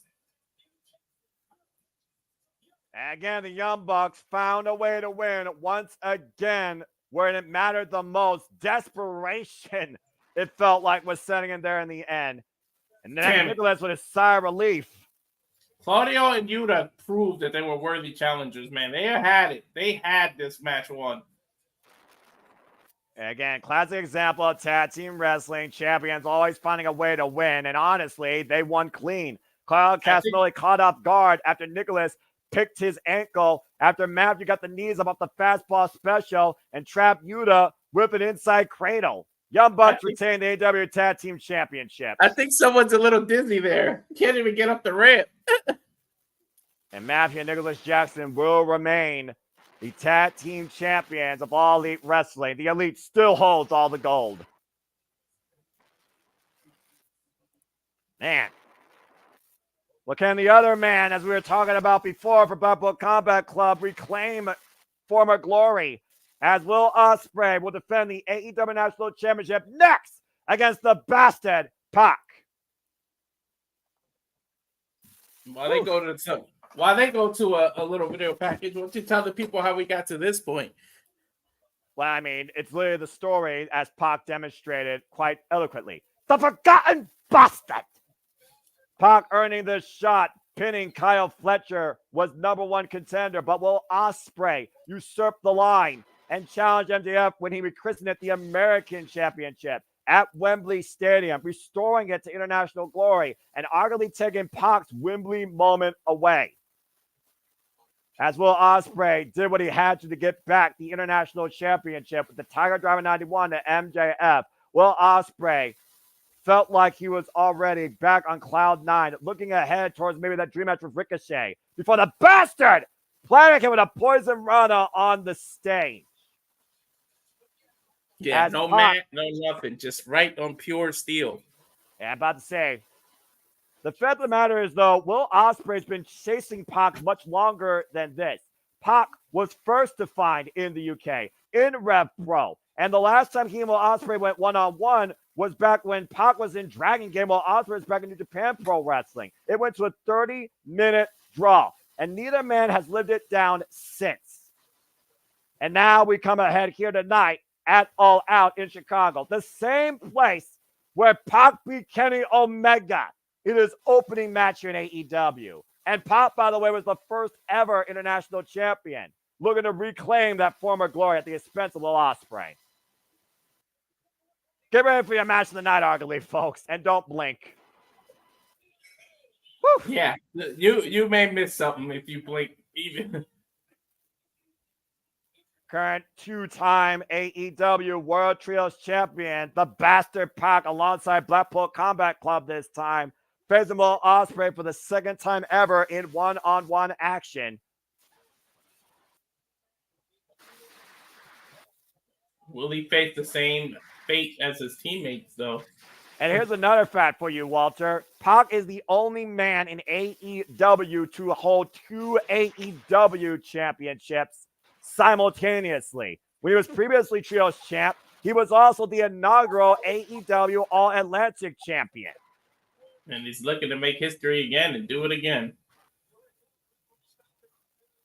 The very first All Out back in 2019, when impromptu, the Bastard Pac took Kenny Omega to the limit and beat the Best Bout Machine. Looking to beat the aerial assassin tonight. Referee for this contest, Aubrey Edwards. Let's get ready to elevate the action! Oh, boy. And before we get too far into this, just looking at some of y'all's comments. Platinum Pete, thank you so much for the kind words. And thank you for your first time ever engaging the Super Reliable Network. We definitely hope to continue this passionate coverage for you here across all things Wrestling South AEW fam. And again, if you enjoy what you hear and you're seeing, please support my friends. Support us here. Please like, subscribe, comment, tell a friend. If you want to dictate the conversation, PayPal. It's as simple as that. More so this gentleman, I'm just here to encourage everybody just to laugh and enjoy wrestling. Forever grateful for this business. Will Ospreay, who has a sponsorship deal, literally the aerial assassin, the last air world bender, literally a living assassin, and according to the pre-order, Assassin's Creed Shadows, before it comes out in November. Will Ospreay, of course, who is now a two-time AEW International Champion, and so far underneath his AEW career, only 2 losses. Listen to that place! Oh, man, I love this. 2 of the greatest high flyers and multi-dimensional athletes of all time are about to go all out for the AEW International Championship. Heavy kinesio tape, though, on the neck and shoulder blades of Will Ospreay after that brain buster on those stage crates this past Wednesday. Of course, we all might remember Pac, Neville, the man that gravity forgot at one point. Former WWE Cruiserweight Champion. Put that title on the map, but now it's just simply known as the Bastard. He calls himself literally a cockroach. No matter what Tony Khan tries to do to get rid of him, he will always come back.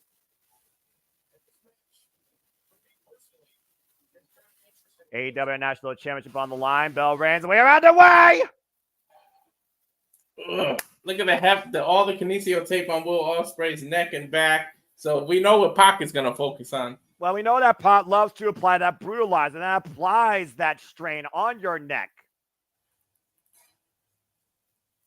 And Pac right now immediately going to the outside of the ring, trying to take the audience out of this match. The audience cannot wait for these two to lock up. Of course, champion's advantage. Titles can only change hands. We have pinfall or submission inside the ring. But you and I know that Pac isn't just about high flying. He knows how the ground game. He knows the wrestling, professional wrestling well. You take away one area, he knows how to get you in another area. So it'd be interesting to see what strategy he uses against Ospreay here. Well, you can say the same thing about Will Ospreay ever since he came back from being the Commonwealth Kingpin back to the aerial assassin. Ospreay lands on his feet so far, and both men literally right now showing what they bring to the table in this early going. UK stand up. The Battle of the Brits. And Pac, who literally previously held the Dragon Gate Championship, virtually was unstoppable during his run there before coming to All Elite Wrestling. Here is the ground game here that I spoke of. And of course, Will Ospreay, created and defined in Japan, New Japan Pro Wrestling for 8 years, after being discovered in Rev Pro by Kazuchika Okada and put in the UK on the map as a former Rev Pro British Heavyweight Champion. Up and over right now. Speed exchange here. Sidestep. Pac off the ropes. Up and over. Lands on speed up to 10 to back body drop. Oh my God. Elbow strike. Irish whip. Irish whip reversal. About to say, don't blink. Try and keep up. Hurricane Rana. Ospreay. Handstand escape. Stalemate. Woo, the pace of this match. I'm not sure who's faster. Do you know what? That's a whole different ballgame to try and figure out here. Again, literally Pac paving the way for people like Will Ospreay. Massive pump kick. I think pretty equal in the speed division, but Pac might have a little more power. He looks a little more built. And Pac up the top. Sky Twister wipes Will Ospreay on the floor. Damn. Woof. Bring Will Ospreay back inside the ring. The bastard Pac. Springboard. Come with a drop kick on midair. And another wrist taken by the bastard. Didn't pay up. Now Will Ospreay looking to fly. Let's see what he's going for. He may be going for that same corkscrew. Exactly. Sky Twister wipes out Pac on the floor. Anything you can do, I can do better. This may be a game of one-upmanship here. And look who's watching on backstage. Ricochet. And springboard. Well, maybe with a boom man down. Ricochet against either one of these two. Take my money. Well, again, Prince Puma wants to face Will Ospreay back in New Japan Pro Wrestling in a previous life. It's a dream match waiting to happen here. Now that both men are here in All Elite Wrestling, especially how far they evolved. Again, Pac thinking that once again he was being overlooked after Ospreay got arguably the biggest moment in Wembley. Of course, Will Ospreay, two-time international champion, Pac, the inaugural international champion, back when it was the AEW Electric champion, held that title for 108 days, and both these men teeing off against each other. Pac, who literally defended that title across Rev Pro, over the top rope wrestling, literally defined it globally before Will Ospreay gained it. Both these men teeing off right now, elbows in the ring. The knife edge chop. Now exchanging chops. Oh, nope. I thought Pac was going to give him one back, but it's just all Ospreay right now. Right now, kick to the knee and a kick to the side of the head, whiplash effect applied to Will Ospreay's shoulder and neck. Again, Pac right now in a striking exchange. I'm not sure if Ospreay gets the better of Pac there. And of course, Pac literally counting with Aubrey. What the hell? Hey, he knows he has till 5. He's with Bryan Danielson now, so honestly, I don't blame him. Yeah. What else you gonna do? You might as well hold on to it for every second you can. Look, you can do a lot of damage in 4.99 seconds to your opponent if you know how to exploit a weakness. And Ospreay clearly has one there with the kinesio tape, again, on the neck. Oh, God! And shoulder blades after being brain busted on some stage crates. I was going to say, especially after an opponent came in already not under 100%. Of course you can. Again, Will Ospreay looking to retire the Tiger Driver 91, brought it back Wembley stand when Bryan Danielson told him to do it. If it wasn't for that move, Will Ospreay probably wouldn't even have the title back. Maybe not. And right now, being as it may, Pac in firm control of the aerial assassin, doing damage on the outside.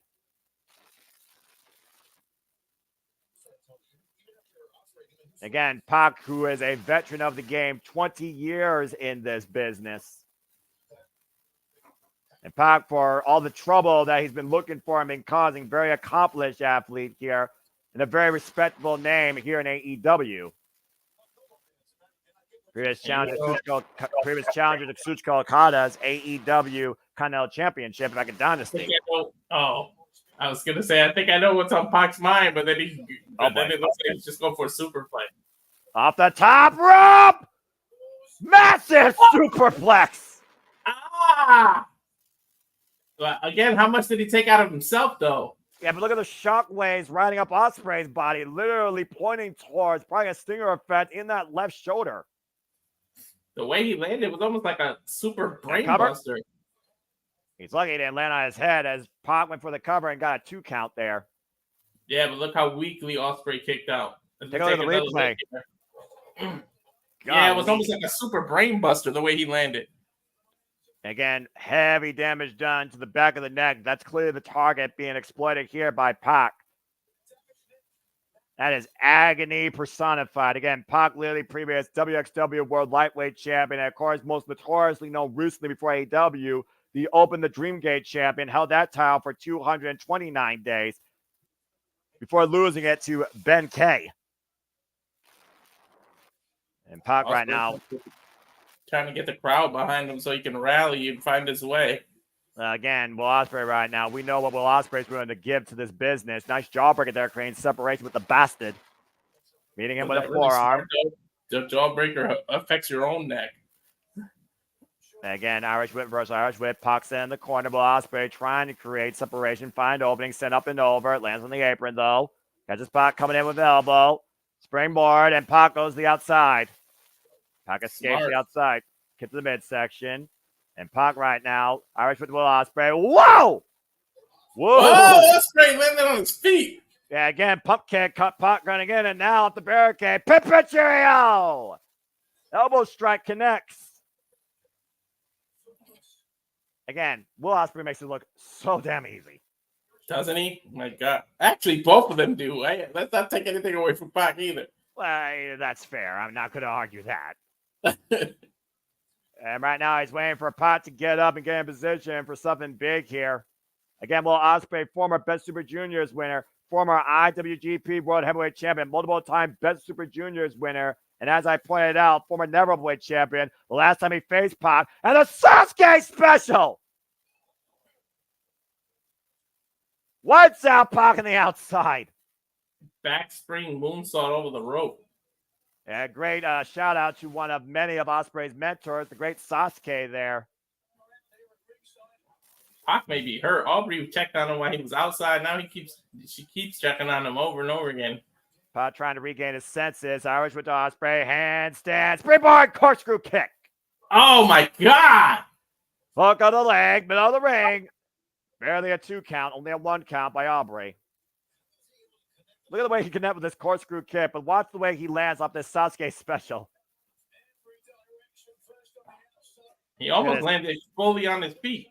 Again, great precision, handstand, springboard, corkscrew kick, catching the bastard on the temple. Now go to the high rent area. Yeah, Ospreay right now might be taking too long, and Pac meeting him in kind, almost taking the base of him. Ospreay, though, readjusting his position, catching himself before he landed. Pac meeting him up there. I think I know what he's going for. Nope. Going for the super brain buster again. I mean, again, you look for high-risk offense out of the corner. It's the risk versus reward here. Who gets the worst of it? Massive headbutt by Will Ospreay to Pac. A little bit desperate. And meanwhile, Pac, and Ospreay, chicken Nando's. Nope, Pac gets the boots up, counters, and now to the top rope. Moonsault. Ospreay catching him, though. Oh, reversal, tornado. Oh! What a sequence.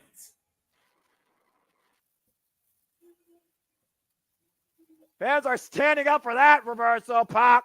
Power bomb, cover, sit out 2. No. Oh, so close. Good grief. And again, that impact on Ospreay's neck. Look at this. The moonsault. Ospreay catches him. To your point, Pac turns into a tornado DDT. Hooks up Ospreay. Massive sit-out powerbomb. 2.5 count. Look at Pac's face now. He looks pretty frustrated that he can't keep Ospreay down. Whew. Well, again, Ospreay right now fighting from underneath. He's still down on the mat. And Pac right now looking to follow up. Might be looking for that black arrow. Ospreay rolling out harm's way.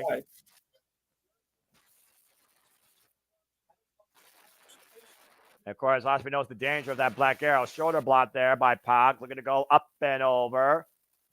Up the back of Ospreay. With Spanish block connects. Out of Oh, nowhere, cover by Ospreay, Turban kick out. At 2.5. you see so many Spanish flies off the corner, but man, Ospreay just does it beautifully, right in the center of the ring. I swear Ospreay can catch anybody out of a Spanish fly at any time, and you only have to give the Aero Assassin a moment to capitalize. Exactly. And Ospreay right now, take a look at the replay here, literally catching Pac off the ropes into a beautiful Spanish fly, looking for the Os cutter, and Pac able to counter, now hooking up Ospreay, tempted pile driver here, Ospreay finding Beth though, the strength, and look at this, dropping Pac face first. I mean, looking for the hit and blank, and Pac goes out of the way. And Pac with eyes in the back of his head, it felt like, kick to the midsection. Waistlock applied. Back elbow strikes as Ospreay fights back. Attempted German suplex off the ropes. Pumpkin to the back of the head. Ospreay lands on his feet, though. Off the second rope. Oscutter! In the center of the ring, too. Oh, no. Pac's feet are pretty close to the edge. Oscutter, Pac with a cover, and Ospreay nearly hold on to it. That hesitation. To your point, Walter, off the Oscutter, Ospreay unable to capitalize immediately, gave Pac enough reprieve to kick out. But he was still smart enough he noticed his position towards the rope and lifted his legs to counter him, but Pac somehow dug in. Yeah, a lot of moves here being applied by both men, applying a stinger effects, focus attacks on the necks and the shoulders. You figure out what moves you can do now. Again, Ospreay went for the hidden blade earlier. Pac went for the black arrow. Their neither moves so far have been executed. I wonder if he pulls out the Tiger Driver. I know he wants to retire it, but sometimes you need it. But he used it back in Wembley, and something tells me that he's no longer afraid to use that move if needed. He might need it against the Bastard tonight, and test your grit. Strong spirit being displayed below Ospreay, literally letting Pac come in with the shots. Yeah, I gotta wonder about this strategy where Pride right now might be a deficit. What a hook kick by Ospreay to Pac. Damn. Pac dizzy, landing on his feet. I mean, landing flat face first. Kind of flush with that on the bridge of the nose. Ouch. Again, second ever one-on-one encounter. First time ever these two went one-on-one. Pac Dragon Gate champion. Ospreay never openweight champion. 30-minute draw. Neither man got pinned or submitted. Another hook kick. And Ospreay right now might be looking for a big risk on the apron. Ospreay off the corner. Look for the Oscutter. Waist slot, though. Applied by the Bastard. And Pac. Oh, my God! Yeah! Release German suplex on the hardest part of the ring, Noah. And Aubrey immediately checking on Will Ospreay. That landed directly on his head and neck. Braced against that steel beam and wood. Oh, Jesus. And Pac is not done. Again, relentless is the Bastard. Remorseless is Pac. And Ospreay might literally be on his feet. Oh, no. And Pac, poison rod on the apron! That's gotta be it. That's gotta be freaking it. That was right on his neck. The brutalizer applied now in the middle of the ring! He literally rolled him into the center of the ring, Noah. The intelligence of Pac to do this. And again, think about the torque being applied to Ospreay's neck after that poison around the apron. Can Ospreay endure the pain? Can Ospreay find escape? All the pressure's on his neck. How much pain is the aerial assassin in right now? A hell of a lot of pain after the poison rana to the apron. Trying to reach his foot, but he can't quite get there. And Pac pulling back as Ospreay finally forces the break. But again, has the damage been done? Desperation move there, right there, for Will Ospreay to preserve his international championship. And take a look at this. Look at the way he landed off this German suplex. Right on the area of the hurt. Back of the head. And then this poison rana on the crown of the head. Top of the skull on the apron. Honestly, I wonder if Pac, if he attempted that pinfall, went for the black arrow, would he have won there? Pump kick in the corner to Will Ospreay. Think he might be setting up for it now. He pump kicked him in the corner. Now he's climbing the ropes. Oh, boy. Again, if that black arrow connects, we might have a brand new AEW International Champion. History might be made once again here at All Out for the Bastard. In the drop zone. Oh, got the knees up. Inside cradle. Hook of the leg to return. Kick out by Pocket 2. That momentary hesitation. You just got to go for it. He hesitated. Incredible resilience by Pac. And great awareness by Ospreay. Looking to sink the blade. Elbow pad comes off. Ospreay in position. And the hidden blade denied. The backslide by Pac. The cover. 2. Ospreay escapes. He's a pump kick. Pac once again. Falling up. Wall kick. Step in Seguri. Rocks the bastard. Will Ospreay looking to follow up again. Sidestep. Rebound German suplex. Ospreay literally out on his feet. Down to the knee. And Pac looking to follow up again. And Ospreay, the nutter up and over. Hooking up Pac. Hoisting him up. Power bomb. Reverse Rana. Hooking up by Pac to win. Kick out by Ospreay 2. Woo. It's hard to keep up with this match and commentating, people. Like, the speed of both. Fans are on their feet, literally. And rightfully so, damn it. Standing everywhere. This is AEW All Out. Holy shit. I don't think anyone's sitting right now. Except me, because I'm not trying to freaking give myself a headache. I know. I would be standing up so much for this match. This is fucking incredible. And right now, Pac going to follow by Will Ospreay. Swing and a miss. Another poison Rana by Pac. Cover to win. Kick out again by Ospreay. And immediately going for the brutalizer. And this might be it. And Pac's body in between Ospreay and the ropes. Ospreay might literally be out here. Ospreay's body looks like it's limp. And right now, literally applying that pressure to the neck, that cravat literally stretching Will Ospreay. And Aubrey might call it here if Ospreay is unable to respond. Again, all the pressure on that neck and shoulder area. And Pac was intelligent enough to put his body in between the ropes and Ospreay's. The way he positioned him, he's closer to the ropes, so Ospreay can't make it. Oh, look at Ospreay, though, getting to his knees, though, trying to fight back once again with the bastard still hooked. Determination of the AEW National Champion. Pac, though, once again, looking for another Poison Rana. Ospreay able to scout it. And Ospreay with Poison Rana is on the Pac. Hidden blade connects, flanks first, falls in the cover to retain. No! Wait a minute. Ospreay's shoulders were down, too. That could have ended in a hell of a controversy. If they could show the replay, Ospreay's both shoulders were down as well. Now, Aubrey Edwards in position as Pac got his shoulder up there. The focus on the cover was the bastard, and Pac somehow stays alive in this International Championship match. Fans change, fight forever, and I fucking agree. They may not want to show the replay because Ospreay's shoulders were definitely down. Well, I mean, he was out on his feet. That would have been a hell of a controversy. Here we go. Elevated Oscutter. Pac catching Ospreay on the ascent, though. Disrupting the balance. Elbow Ospreay, and now Pac. What the hell is about to happen here? Oh, Poison Rana from the top rope. I think you're onto something, Walter. If he hits this, it's got to be over. Avalanche Poison Rana attempt possibly being applied to get to the Arrow Assassin. If the bastard hit this, we might have a brand new AEW National Champion. And Ospreay on his feet! Ah! My God! Hidden blade connects! Face first! Jackknife 2! No!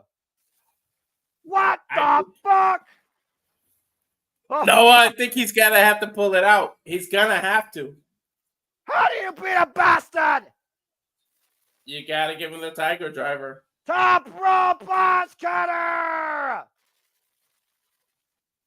And Ospreay's not done! Look at him making it over on the shoulder! Step down, reverse round of a Pac! Hook on a single leg too! No! Ospreay, change position! Styles Clash connect! Slash! Another hidden blade connect! Back of the head this time! Ospreay! Hook of the leg too! Will Ospreay fucking wins! Finally! Dear God. what was that? 3 odds cutters, 4 swing blade, swing elbow. Jeez. The amount of margin of error and counter awareness by both Pac and Ospreay on another level tonight. Ospreay still AEW International Champion. They tried to steal the match of the night from MJF. Nigel McGuinness standing up with me, and rightfully so. That's a proud fucking Brit right there. Congratulations to Will Ospreay. Another instant classic. And a successful event. Just think we may be getting Ricochet versus Ospreay next. Yeah, you think they can top what these two just did? I don't know. Unbe-fucking-leavable. Let's go back to the replays here.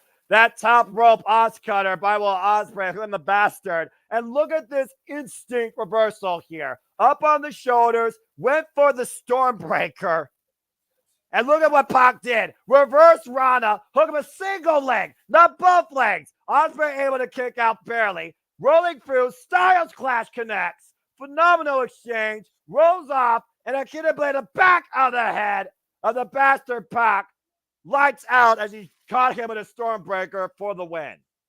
I thought with the way he rolled him, I thought he was going to bridge and do some kind of bridge suplex or something. But he grabbed him awkwardly. Whew. What an incredible match. Both men leaving it all out there right in front of us as Ricochet watches on from backstage. Sooner or later, we're going to get that Wrestle Dream between Will Ospreay and the one and only. And I can't wait. Can you imagine? If these two just did what they did, imagine Ricochet and him. And again, Pac, though, even though he lost, you got to hold your head high after an effort like that. Literally. Last possible. Ospreay threw everything but the kitchen sink at Pac, pretty much.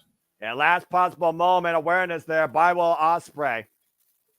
Well, from about pride in the British wrestling variety to about that, it's absolutely personal in bitter jealousy. Willow Nightingale goes one-on-one with Chris Statlander in a Chicago street fight.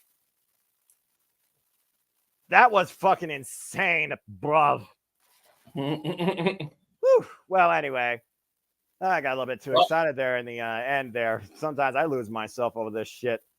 That's what professional wrestling is all about. When you're that invested, that engaged, when you don't know how it's going to end. That was incredible. Again, second ever one-on-one encounter with those two. And Platinum Pete, thank you for that. Matthew and Jeffrey, good to see you. Apologies, folks, if I get a little bit overexcited. That's what makes me a professional wrestling fan. Anyway. And from high flying bat to an actual street fight, the women have to follow this up. Well, again, it's a whole different variation here when you figure out the personal connection and the amount of revenge that both women are seeking.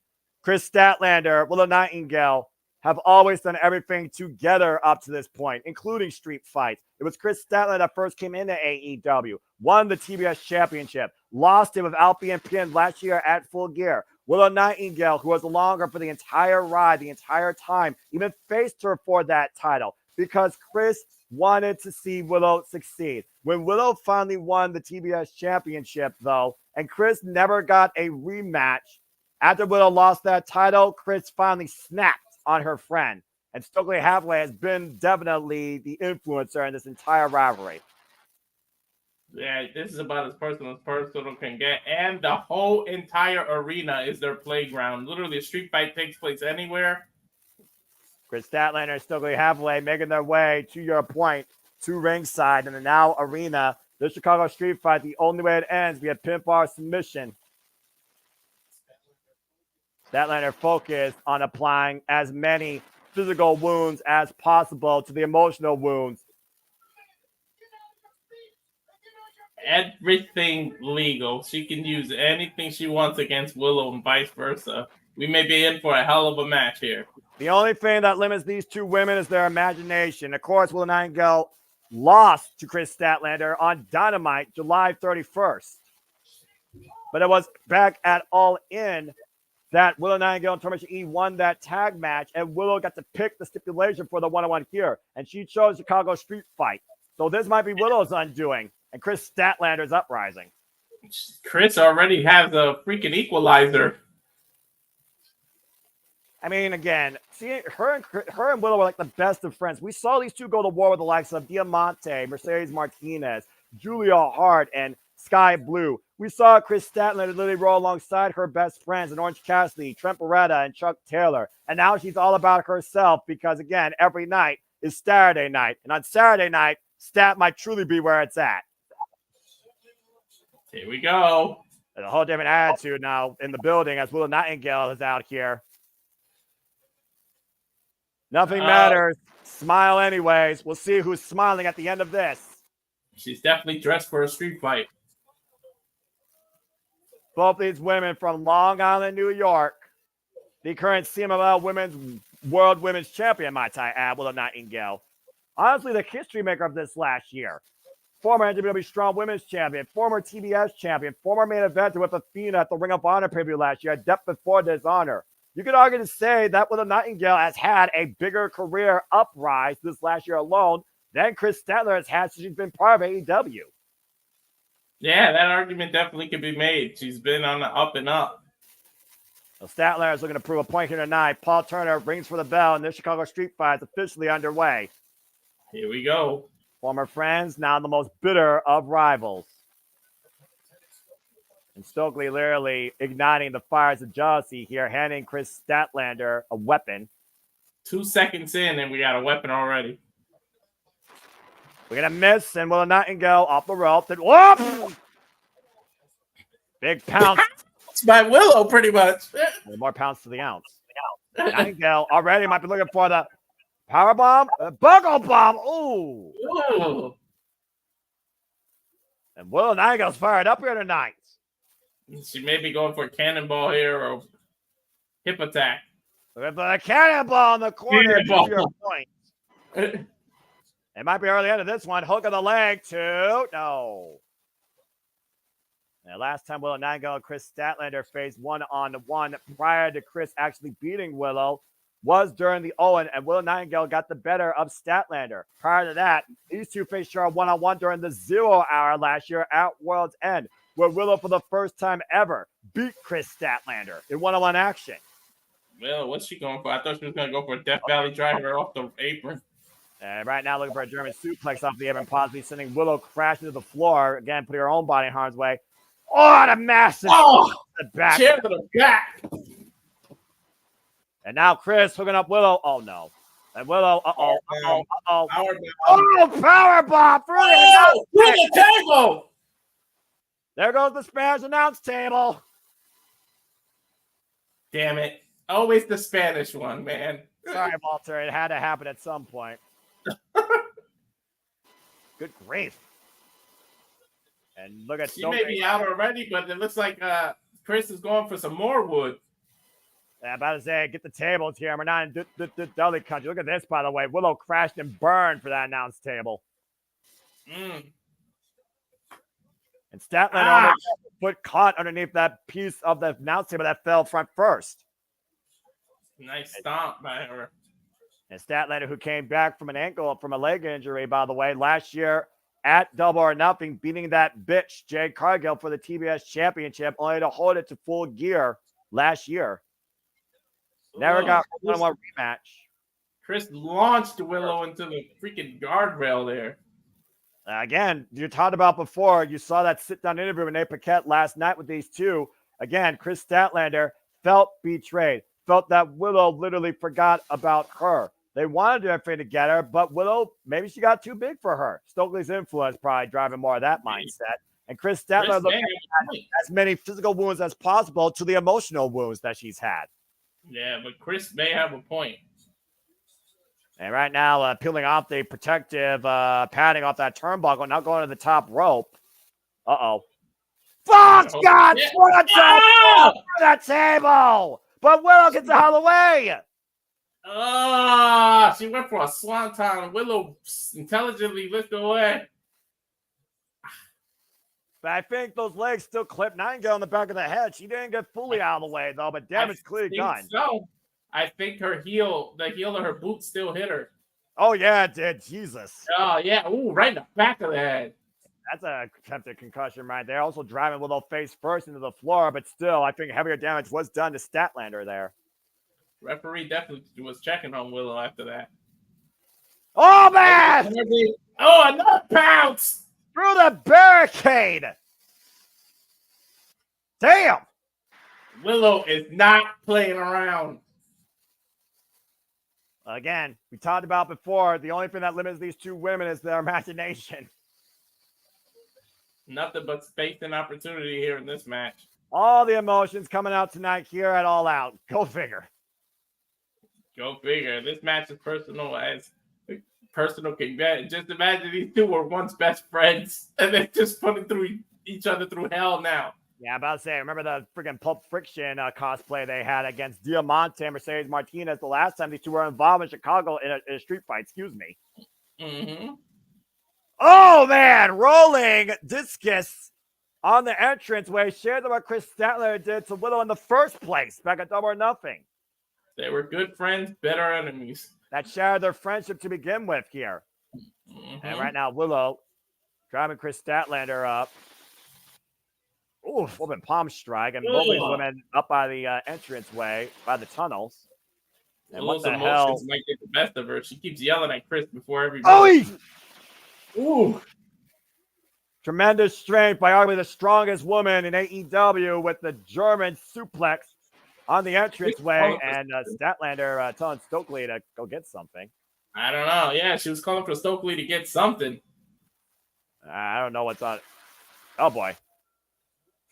Trash can full of toys. And I got a hockey stick. We got a kendo stick. We got a baseball bat. And look at the look on Stokely Hathaway's face, like a treasure cat. Oh, good lord. That baseball bat has barbed wire around it. Uh-oh. Oh! Trash can, back of the head. They steal the trash can across the back of Little Nightingale here. Chris laying it all out here tonight in this Chicago street fight. Once again, looking to add more punishment. The German suplex, the leg catching the trash can on the stage. Willow was hurt. Landed right on her back. Yeah, but favor that trash can right out of the way mostly. And Statlander with the wire bat may be coming into play now. Oh boy, he's looking to swing for the fences. Swinging a miss. Wait a minute. Oh my God! Whoa! Light tube shattered across the head of Statlander. Ouch. GCW represent. Holy shit. I don't think Chris is smiling anyways. That was a fucking home run and a half by Willow. Damn. Woo. Well then. Those light tubes exploded. Shattered friendship. And Statlander has been busted open. And Stokely might want to get the hell out of there before he's stabbed with those light tubes. Good God. Stat in a world of trouble here. Goes to show how personal this truly is and how far these two are willing to go to hurt one another. And Stat still finding back knife edge chop. Both of these women just duking it out. There's glass everywhere. And meanwhile, good God! Independence. Spear off the stage through two tables. Beautiful spear. Yeah, sheer desperation, though, by Chris Statlander wiping out Little Nightingale here. She's bleeding bad. Look out. She's turning Willow's shirt red. This night's been absolutely effing insane for a pay-per-view made literally 2 weeks after All In. Right? Again, AEW, they know how to do pay-per-view. Look at the replay here. Here's the spear. Coming all her force through Willow Nightingale. Good. Yeah, that's damage to herself, too. Her neck landed on one of those tables. Chris Statlander. And now Statlander back in control, sending Willow Nightingale, bringing her back to ringside, sending her back inside the ring. And Chris Statlander again, the upper hand. Crazy, Noah. Seeing her own blood woke something up in her, and she's on fire now. Yeah, Chris Statlander again, the better hand of her former friend. Kick to the face now. I don't know what she's setting up here. Yeah, where's Stokely go, by the way? Statlander right now with wrist control, knife edge chop after a boot. Again, Willow still fighting back, though. We know how tough Willow is. Yeah, we've seen Willow's rise. She came to AEW. Both women collide below the ring. And meanwhile, Willow trying to hoist up Statlander. Stat fighting back, though. Now Statlander hoisting up Willow. Massive power slam. Whoop slam. Willow fired up, though. And Willow scoop slam Chris Statlander. Statlander back on her feet. The adrenaline and the fires both women collide, both women down. Double clothesline. Both women fired up. Oh, look at that nasty cut there, Noah. We just got a good camera shot of it. Yeah, about to say, there literally was some heavy scarring there from those light tubes that were shattered on Chris Statlander. Somebody gonna need some stitches. Oh boy. And right now, both these women looking for someone else here. Willow Nightingale with a steel chain in hand, and Willow Nightingale just joined the chain gang. And Chris Statlander has a little back bag. You want to take a guess what's in there? Thumbtacks? I fear you're right. I think Willow's about to. Oh, I thought she was gonna whip her like a scalded dog, but she's wrapping think about what that steel chain represents. That steel chain is what literally, slap in the face. That steel chain is what Chris Statlander used to beat Willow to get to this point. Now Willow teaming up against Statlander with that steel chain. That's Chris Statlander's steel chain, and regular across Statlander's face. Take a bite out of former friend. Willow taking a page out of NJS book. We know what Willow said. We are going to see a heartbroken Willow Nightingale in action tonight. We're seeing it. Massive German suplex by Statlander, though. And now she's going for whatever's in that little bag that we're assuming is thumbtacks. And now, right now, you're right. Oh. Thousands and thousands of thumbtacks. I think things just went from bad to worse, Noah. And again, both these women battered, bruised, heartbroken, bloodied, up in the electric chair position. And Willow fighting back, though. Now driving Chris Statlander down to her knees. Statlander looming over those tacks. And Willow hoisting up Statlander, possibly death by driver. Stat fighting back, though. Gets the midsection. Doubles over. Oh, no! Oh! Oh! She split right on those thumbtacks. He went for a scissors kick, and Willow got out of the way, and Stat split on the tacks. Oh, they're all in her thighs, Noah. And now it's driver by Willow. Statlander in the tacks. Cover to win. Kick out by Statlander at 2. The referee is literally slamming his hand on those thumbtacks when he counts. And not the first time Paul Turner's done that, but ouch. You see right now, I think Willow Nightingale still is a little bit conflicted. She clearly still sees that's her best friend, former best friend. Again, these should have been sisters in this business since 2017.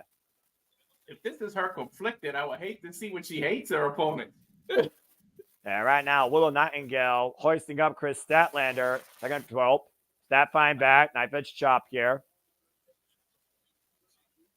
And right now, Statlander adjusting low. Still in the ring, Noah. Yeah, again, I don't know what Statlander's over here out of the corner. Willow Nightingale perched on the top turnbuckle, and Statlander now going to Harvest District. Is that the corner that table? Oh, no, she already went through the table. Never mind. And right now, I don't know what's going to happen here. And right now, Willow and Statlander to the top rope. I sense disaster. And look, God, Spanish Fly! Spanish Fly! Inches away. And Statlander with her steel chain back wrapped around her arm and right hand. Rolling lariat! Cover 2! No! Somehow Nightingale is still in this after being decked by a discus lariat with a steel chain wrapped around it. And right now, Willow rolls to the outside and Statlander screaming, "Not like this."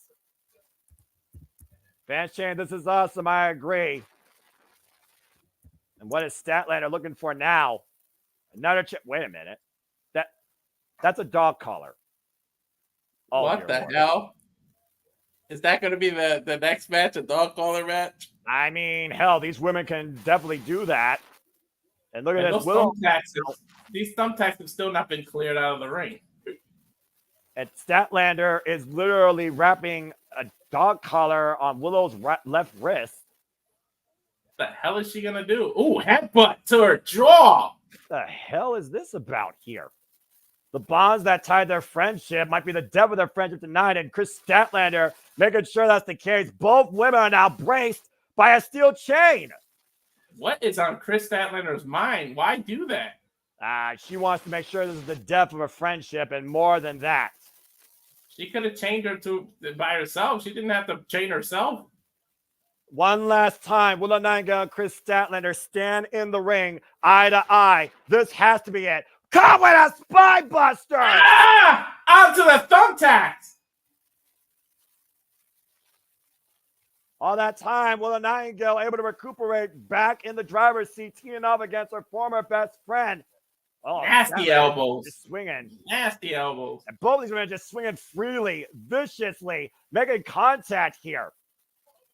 Both women collide, both women down with the clothesline. And embrace for one last time as these two slug it out and go eye to eye. This has to end the night. Now Statlander hoisting up Willow Nightingale.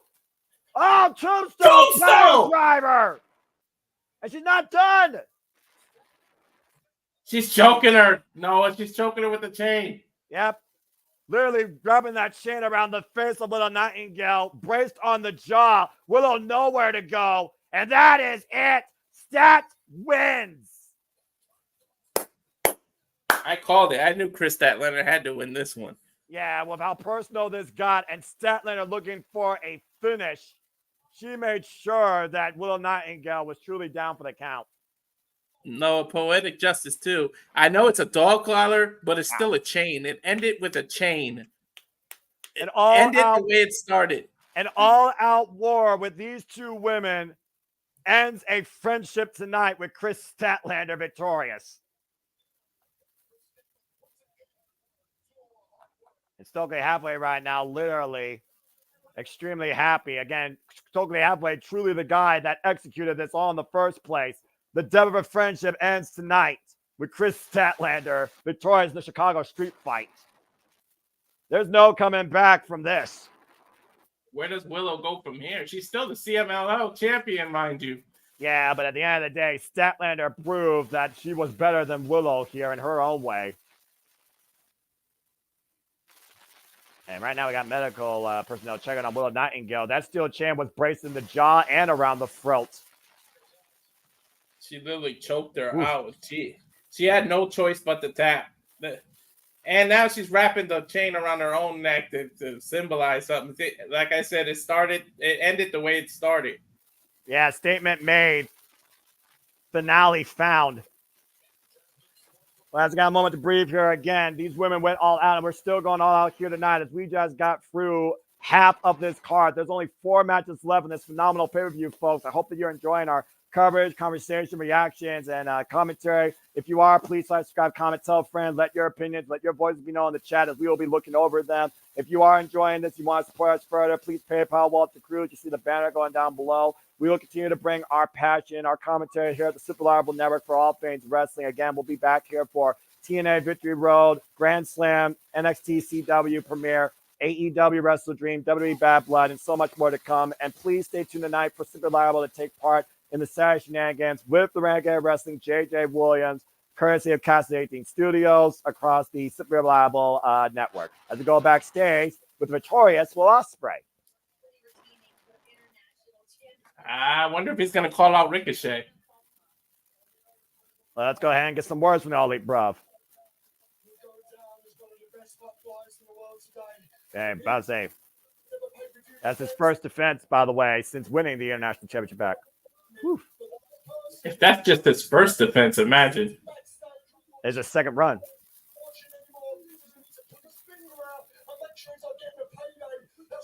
Oh, he just named Ricochet.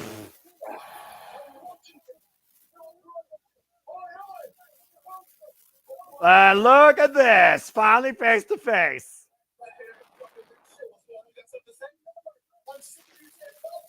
Whoa, Ricochet saying you're talking a bunch of shit. Again, this is AEW. We don't have that lame brain censor bullshit here like USA and Fox.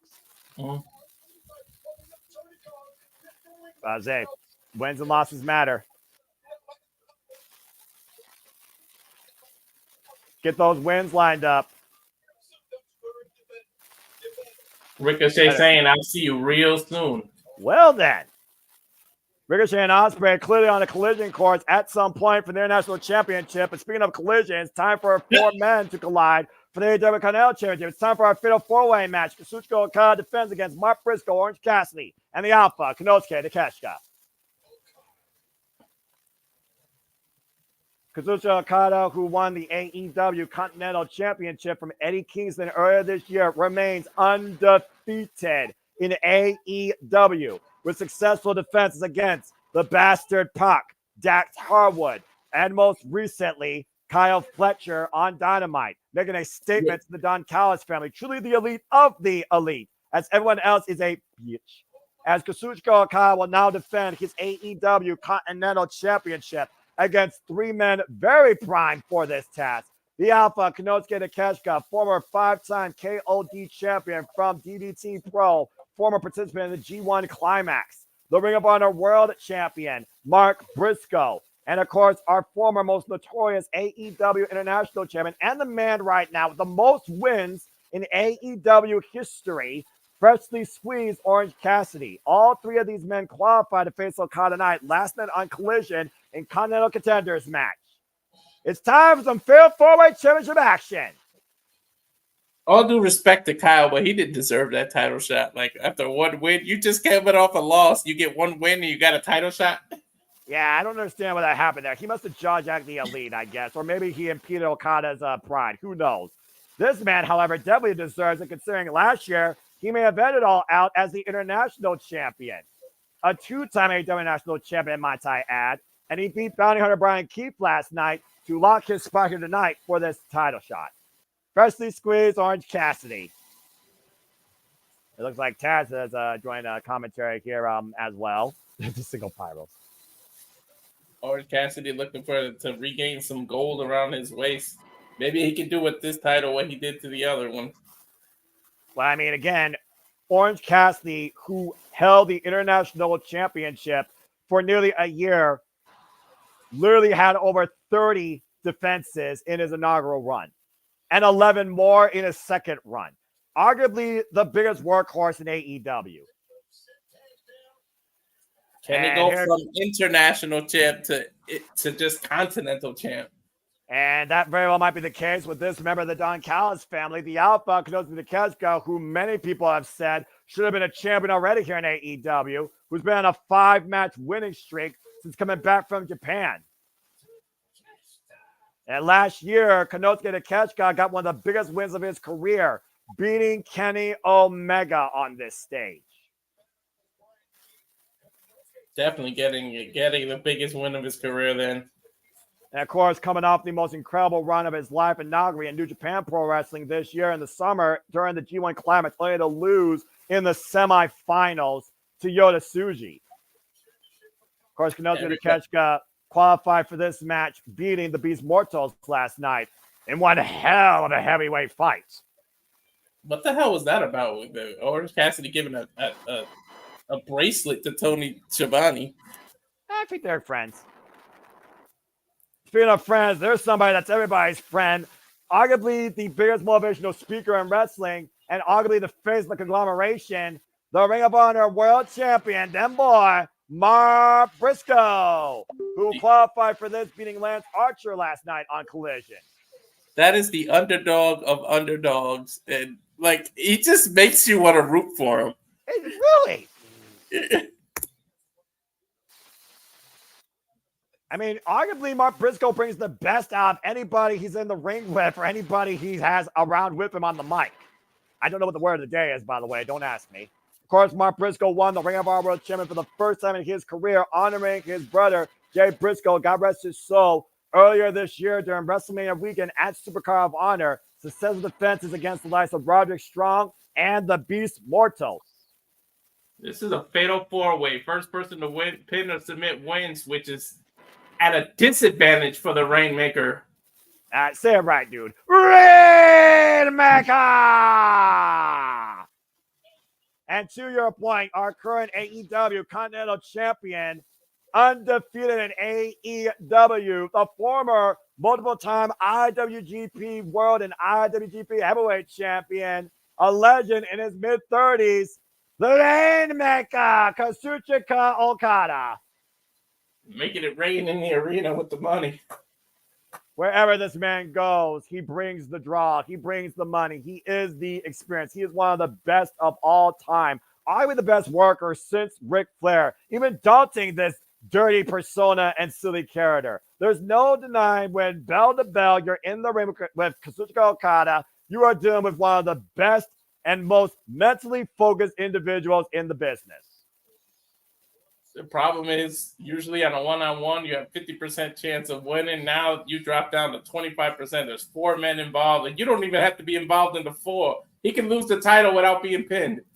That is the risk you take, of course, being involved in a multi-man match whenever you are a champion. That's why Okada, who's very rarely ever been involved in anything more than a singles match, is going to have to scout and game plan and exploit any of his opponent's weaknesses. And after Konosuke getting him at that intense face-off on Wednesday, I think Konosuke is going to be the target that Okada tries to avoid the most here. And we got Don Callis in commentary. Great. Blick.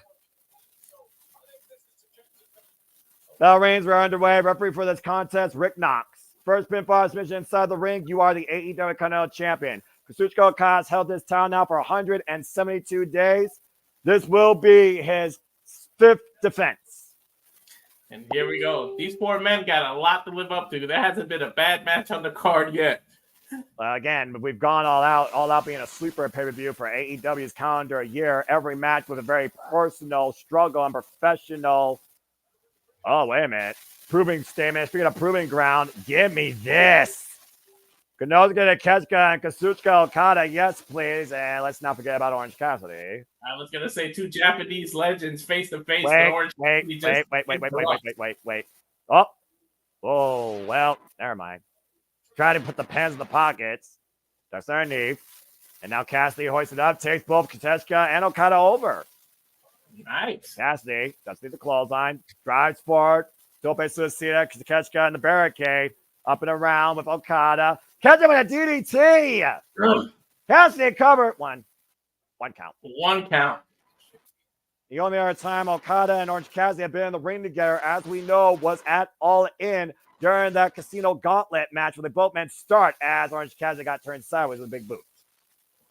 Mark Briscoe. Ooh. The redneck kung fu coming into play. Teeing up against the Rainmaker. Irish whip reversal, Irish whip up the ropes. And Briscoe just throws himself into Okada. Flying elbow, I guess. I love this redneck. I love him too. And now Konosuke, not going to show no love here to Mark Briscoe. Both these men teeing off here. We're about to man up. Exchanging elbows here. Yeah, just vicious exchange of elbows right now. Of course, we know Konosuke can literally knock a man out. 5-time KOD champion from DDT Pro. Irish whip. Thrown into the ropes, and Briscoe looking to follow up. But Konosuke, the speed of the Alpha, falls in again. Just flashes Konosuke in the corner. And right now we got a one-on-one, and the champion's not involved here. That's the problem with the Fatal 4-Way. He can lose now and not even be able to. God. Look, he might not even be 100%. He's got heavy kinesio tape on his shoulders. Well, again, Konosuke has been playing the work all summer. And right now, Mark Briscoe, breaking the eyes by the Alpha. Self-proclaimed Alpha by Don Callis off the ropes. Oh, waist lock, German suplex attempt. With a steady switch. Enziguri. Almost like a Pele kick there. Yeah, almost. Now Mark Briscoe's got, oh, hey, this should be interesting. The members of the conglomeration squaring off here. Mark Briscoe and Orange Cassidy. Well, Okada. Juice. Okada right now sent to the outside. I was wondering if the conglomeration were going to work together or face each other here. I think they just want to clear the ring so it can be one-on-one. Well, again, we know how much Orange Cassidy and Mark Briscoe respect one another. There's no denying that. Meanwhile, Orange Cassidy looking to fly. And Briscoe with the drop kick in between the ropes to the outside. Konosuke and Okada wiped out for now. Uh-oh. Stereo attacks here. Bang, bang. Cut this Jack elbow from the apron to Konosuke by Mark Briscoe. And Orange Cassidy just falls on Okada. Orange Cassidy with his own bang, bang, but just very nonchalant. That's called the whatever.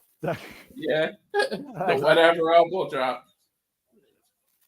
And right now, Mark Briscoe and Orange Cassidy, both men going for a cover. What the hell? The 2 counts. And covers again by both. Mark Briscoe and Cassidy. 2 counts.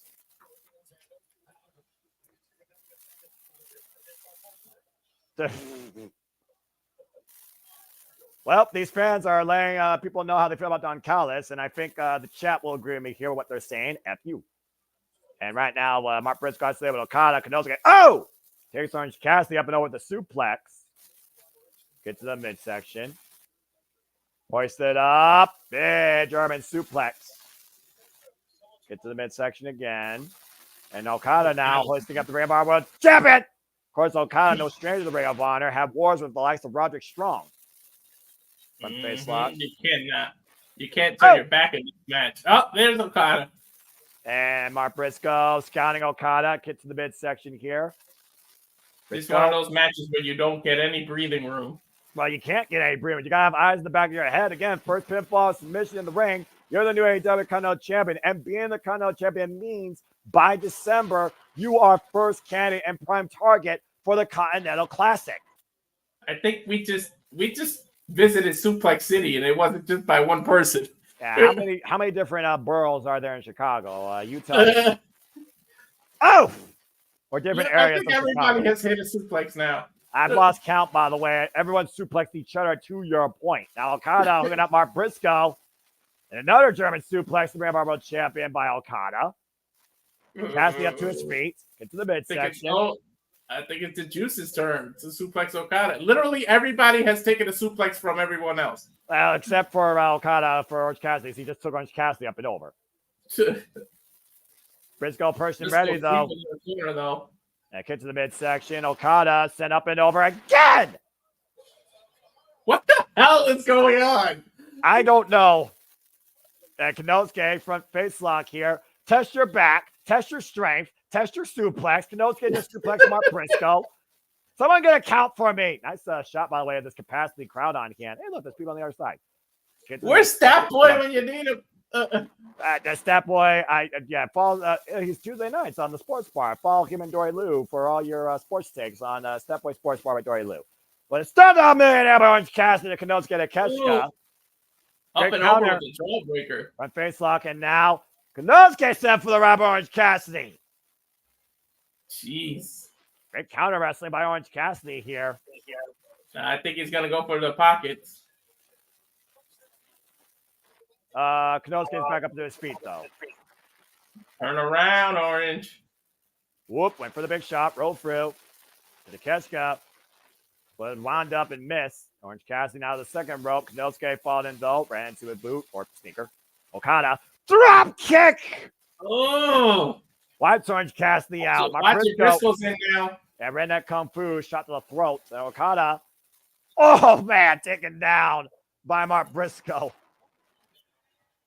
And right now, Mark Briscoe might be looking to fly, but Kenosuke interception with the elbow strike. Now Kenosuke looking to fly over the top. Kenosuke to Keshka wiping out Okada and Orange on the outside. And Mark Briscoe looking to set up a chair, maybe looking for a little bit of a step up. Tope Kakalo wiping the outbound on the outside. And Mark Briscoe busted open. No stranger to that there. Again, bleeding Briscoe. That just sounds like the most normal thing in professional wrestling if you follow Ring of Honor. And Orange Cassidy and Mark Briscoe standing eye to eye. This had to happen at some point here, but the conglomeration. Yep. Oh, the most vicious chops you've ever seen in your life. What the hell is this? This is a mental game.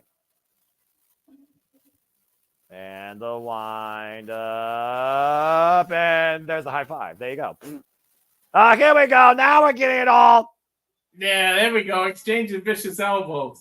And Orange Cassidy and Mark Briscoe, the conglomeration, teeing up against each other here. That's underneath the clothesline. Orange Cassidy right now just lining up Mark Briscoe.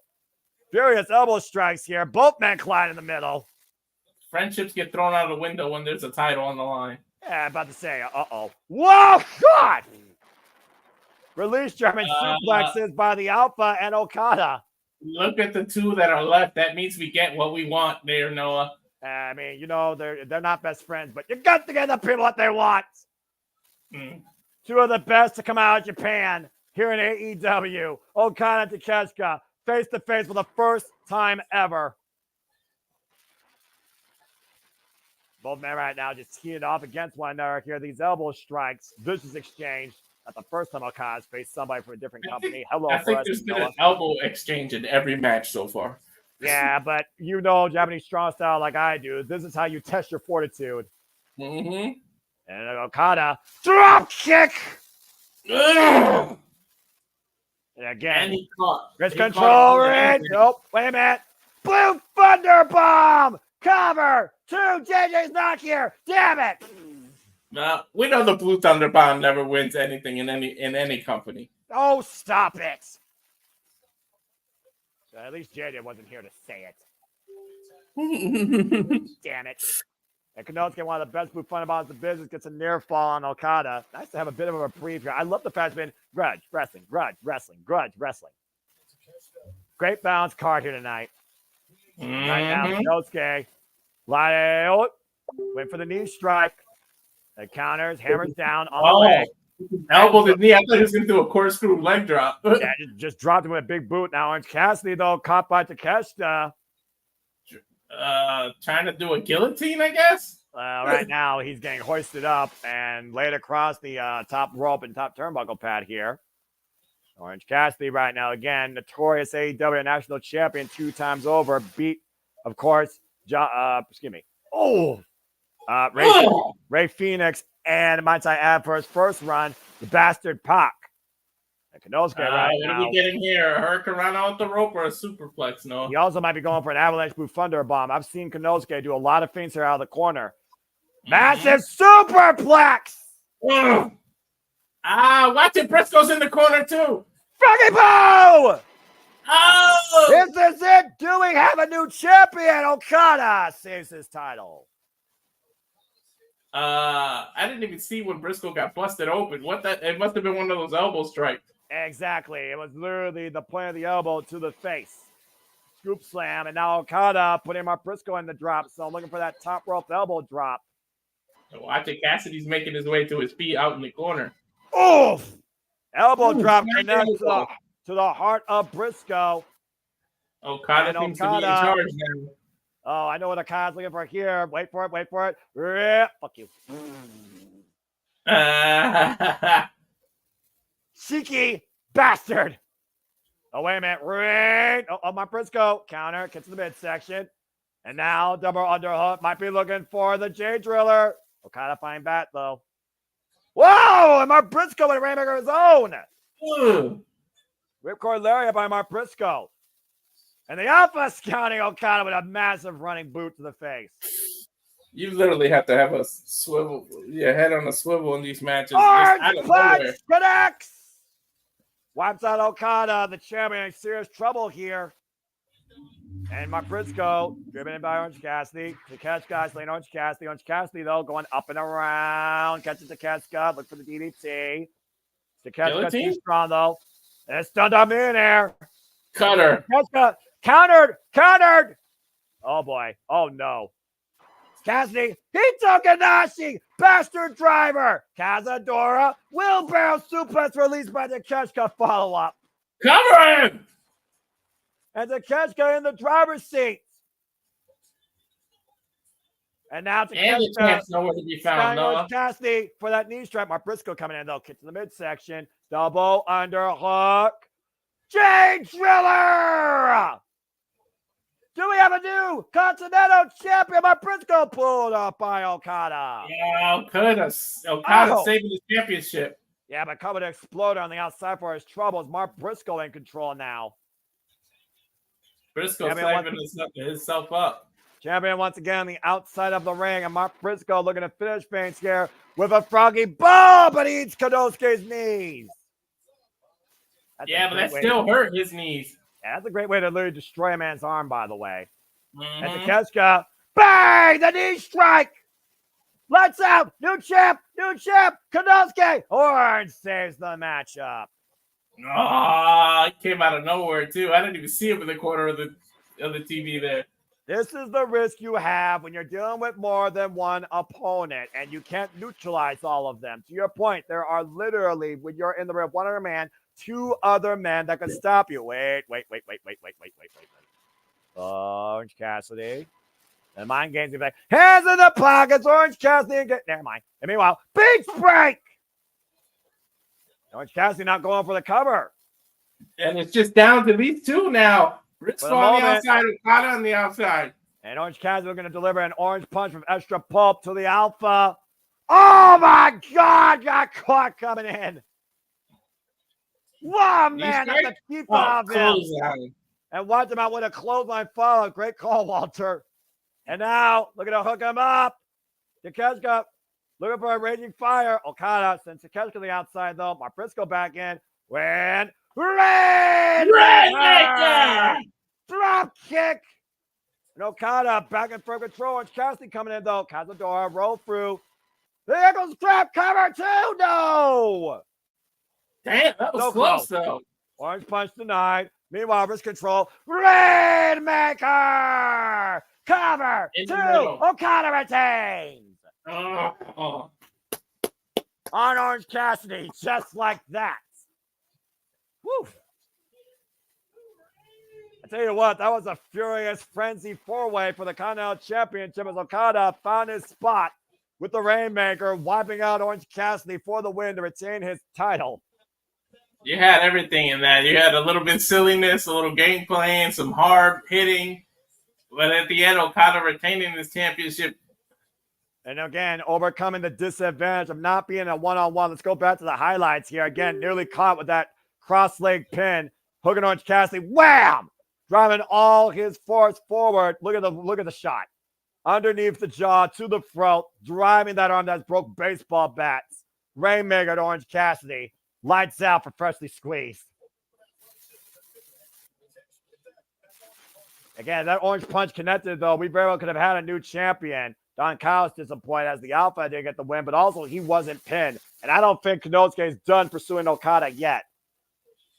Konosuke may very well be the next one to get a shot one-on-one, and it may be a different result. Yeah, we'll have to see what happens down the line. Wasn't Orange Cassidy's Mark Briscoe Konosuke Takeshita's night. Coming up next, we're going to see if the ace of AEW can dethrone a CEO with Camille banned from ringside. It's Mercedes Moné versus Hikaru Shida for the TBS Championship. And look, the Rainmaker literally made it rain in the graphics. You idiot. Mercedes Moné, who of course is still our TBS champion with a successful defense against Dr. Baker DMD at Wembley Stadium, previously faced prior to that the ace of AEW, the Shining Samurai, Hikaru Shida. But thanks to Camille, retained that title. It was a fatal 4-way shortly after that pay-per-view that Hikaru Shida secured her spot for another chance to create history, pinning Queen Aminata. And after going to Christopher Daniels to take care of some business, Camille has now been banned from ringside. After the CEO looked for a cheap shot last night on Collision against Shida and didn't get the job done, you wonder if the CEO has a different business plan in mind to make sure she still stays the face of TBS. Or tonight, will we finally be saying sayonara bitch to the CEO as the double champ and the ace of AEW making history as the first woman to hold both the AEW Women's World and the TBS Championship? Yeah, just because Camille is banned doesn't mean a CEO didn't hire someone else as part of their company. Well, I mean, when business plans don't work out, you have to have a plan B. And we'll see if Monet has a plan B for Hikaru Shida tonight. It's round 2, CEO versus the ace. And I'm really hoping for Shida in this case. Let's go. And I hope it's so too, but we know how that bitch is. Which bitch are you talking about? The one in WWE or the one in AEW? The AEW. She calls herself that bitch too. Yeah, that's fair. Hikaru Shida, record 3-time AEW Women's World Champion. Hikaru Shida, of course, who last held the AEW Women's World Championship last year, was part of Wembley Stadium last year, but not part of AEW's biggest show this year. Ever since she came back, though, she's been looking for a fight and looking to make history. They're going to be the first women to ever hold the AEW Women's World and TBS title. It'll be quite an accomplishment here for Hikaru Shida. And look at her be the first woman to put a 1 in Mercedes Monet's AEW. Right now, she's undefeated. That's a good point. Trained by Emi Sakura and Yoshiki Tamura, of course. Hikaru Shida, heavily multi-talented, 16 years in the game. I mean, about to say, Hikaru Shida may be Ichiban, but we'll be calling Hikaru Shida champion by the end of this match. Oh, boy. We'll have to wait and see. I gotta say, AEW has good pace with this pay-per-view. Well, again, it's not double digits, and also it's been grudge wrestling. It's been a balanced formula. And considering what's left after this, all that's left is the AEW World and the Lights Out Steel Cage. Meanwhile, the CEO, Mercedes Moné, our current TBS and still NWW Strong Women's Champion after beating Momo Watanabe at Capital Collision. And a rare heel versus heel match. Well, it's one of those things when you look at Japanese wrestling, the heel versus face dynamic is very blurred. That's true. And jury's still out there, though, that Shida could have beat Monet for the TBS title prior to Wembley if Camille wasn't involved. And now we don't have that asterisk here right now. There's the Grand Theft Auto stripper dance. That's an insult to GTA, and I definitely am going to pre-order GTA 6. Not that I know anything about the strippers in that game, but I'm just saying, I know that's involved with them. And what's up with the Japanese robe? Is she just adding insult to injury? Well, I mean, I will, for all the crap we give the CEO, especially from a mic standpoint, she does respect wrestling. She respects Lucha Libre. She respects Japanese wrestling. She came into Wrestle Kingdom last year. She confronted Kairi Sane. She beat Kairi Sane at Battle in the Valley to win the IWGP Women's Championship. She faced freaking Mayu Iwatani at Stardom last year, where she lost the IWGP Women's Championship. Of course, the icon of Stardom still holds that title. For the crap we give the CEO, she does hold herself to a value when it comes to professional wrestling on all fronts. Aubrey Edwards, our referee for this contest. Bell rings are underway. Little ankle pick attempt right there by the CEO, and the ground and pound being applied immediately as the CEO feels like she's been outside. She just dropped to the ground. Well, again, she was looking for that double leg takedown, and she failed to get it. Looking for and also trying to tap the knee early on. Let's not forget, Shida's ace in the hole, pun intended, is the katana, that spinning knee strike. Trying to neutralize that. Shida also does favor that Rich's Brew, though, but we haven't seen her use that move in quite a long time. Dueling chance here for Shida and CEO. Surprised he's actually getting chanted. Well, I mean, at the end of the day, you look at a wrestler more than a character. I'm just saying. Drop kick. Great drop kick by Shida right now. Looking to regain control here. Taking down the CEO. Of course, the CEO. Drop kick by Shida. I'm about to say, beautiful drop kicks here by the Shining Samurai, who's been part of AEW since day one. Here's the cover, hook of the leg, and gets a 1 count. Or 2 counts. That really tests your cardio game. She hit about 4 of these running drop kicks. Well, we know what Shida's capable of. Again, 3-time AEW Women's World Champion, previously faced the Phenom for the Ring of Honor Women's World Champion, champion of Ice Ribbon, trained by Emi Sakura, and has been part of AEW since day one, Double or Nothing 2019. Of course, Mercedes Moné made her debut in AEW this year at Double or Nothing, beating Willow Nightingale for the TBS title after losing a year of her career. And now Shida applying a stretch muffler. Hyperextending. In the center of the ring, too, far away from the ropes. Yeah, again, we know that Mercedes Moné, to talk about leg moves, Mercedes Moné loves to inflate the Meteora. Shida looking to make history tonight here again as Moné looks to find the ropes to force the break and does so. But she's not letting go. And right now, Mercedes, well, again, 4 seconds, right? She has till 4.5 or 5. You asked Bryan Danielson. Yeah, that's true. I guess we know where her target is. She's going after the knee and leg area of Moné. Well, again, Moné has the Meteora. Shida has the katana. Shida turning the tables right now, scouting Moné. Vicious. Long running drop kick. And again, Just nail her right in the face. Oh, there's a tattoo of her cat, Ruda. Mm-hmm. You can follow Monet the apron. Let's see what you go. Oh. And driving her elbow into the back of the head. And Sheeta right now in firm control of the champion, scouting Monet. Oh, man! Running rising knee strike to the jaw. Again, it's a pure 1-1 match right now. Cover, 2, and a kick out. Again, pure 1-on-1 match to your point, Walter, because Camille's been banned from ringside. Camille, one of the most notorious NWA World Women's Champions this modern era, held that title for 800 days before arriving in AEW. I'm still waiting for her versus Jamie Hayter, and Jamie Hayter's also on the prowl. I'm just saying. Yep, but you got to wonder if that affects Mercedes' strategy that Camille's not here. There's a lot of great power in this women's division of AEW. You got freaking Camille, you got Jamie Hayter, you got Chris Statlander. I'm just saying. Queen Aminata might be another one, though. Nice sunset flip, powerbomb by Monet. Run through with the Meteora. Hook of the single leg. Kicked out by Sheeta at 2. Intensity coming out now, the CEO. Desperation or anger? You tell me. Cover. Hook of the far leg. 2 count again. To your point, there's definitely no shortage of competitors in the women's division in AEW of talent. Yeah, rubbing the elbow in the face of Sheeta. Of course, Sheeta calls herself the ace of AEW. And again, with her record, it's hard to argue. Now, mocking Sheeta, the CEO.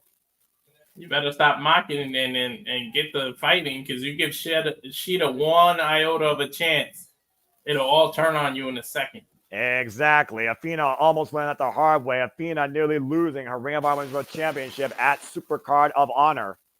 Snapmare. By the way, can you give it up for Athena, man? She's been one of the best ROH champions ever. Like, I doubted her last 2 matches. I thought she was going to lose, and she just keeps proving me wrong. I'm about to say, Athena's on her way to beat Samoa Joe for the longest Ring of Honor champion in company history. That goes to the credibility of Athena as the Ring of Honor Women's World Champion, the credibility of Sheeta again, 3-time AEW Women's World Champion, beating, of course, Nyla Rose for her first title and holding it for 1 full calendar year. Still to this day, Hikaru Shida is the longest reigning AEW Women's World Champion in this company's history. And right now, straight jacket locked in. Shida driving Monet into the corner, looking to force the break. And Monet still holding on for everything she's worth. And sidesteps Shida there.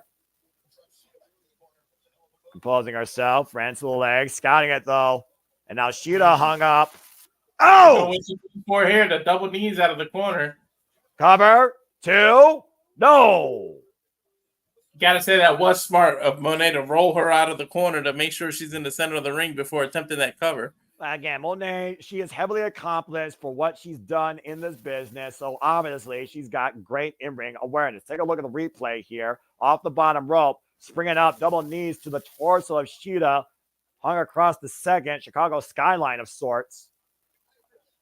Again, multiple-time WWE Women's Champion, former NXT Women's Champion, former WWE Women's Tag Team Champion, and now our current WWE Strong Women's Champion and TBS Champion.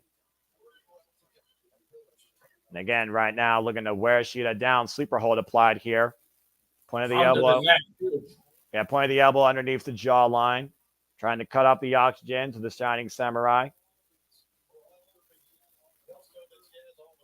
We talk about this AEW Women's Division and how the glamour right now has truly made AEW all about Mariah. We saw what happened earlier with Sky Blue and Queen Aminata. Of course, Shida won this chance, beating Thunder Rosa, Queen Aminata, and Serena Deeb in a fatal 4-way. She'd able to flip Monet over her back there, picking her up from the sleeper. Rising knee strike, though. Answered in kind by Monet, rocking Shida off the ropes. Shida, though, nice takeover to Tijeras. Yeah, beautiful. Oh, and a knee strike back in the head. Oh, right to the lower back of Monet. And right now, Monet holding onto the ropes, preventing the attempted German suplex, driving Shida in the corner. She didn't want to go for that ride. Again, lightning, just furious back elbow strikes here. And what has been the most comfortable match so far on this card?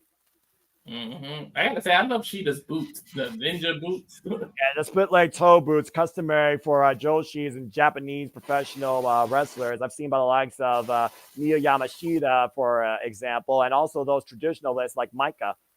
Oh, man. The hell is this series of reversals of the Irish whip?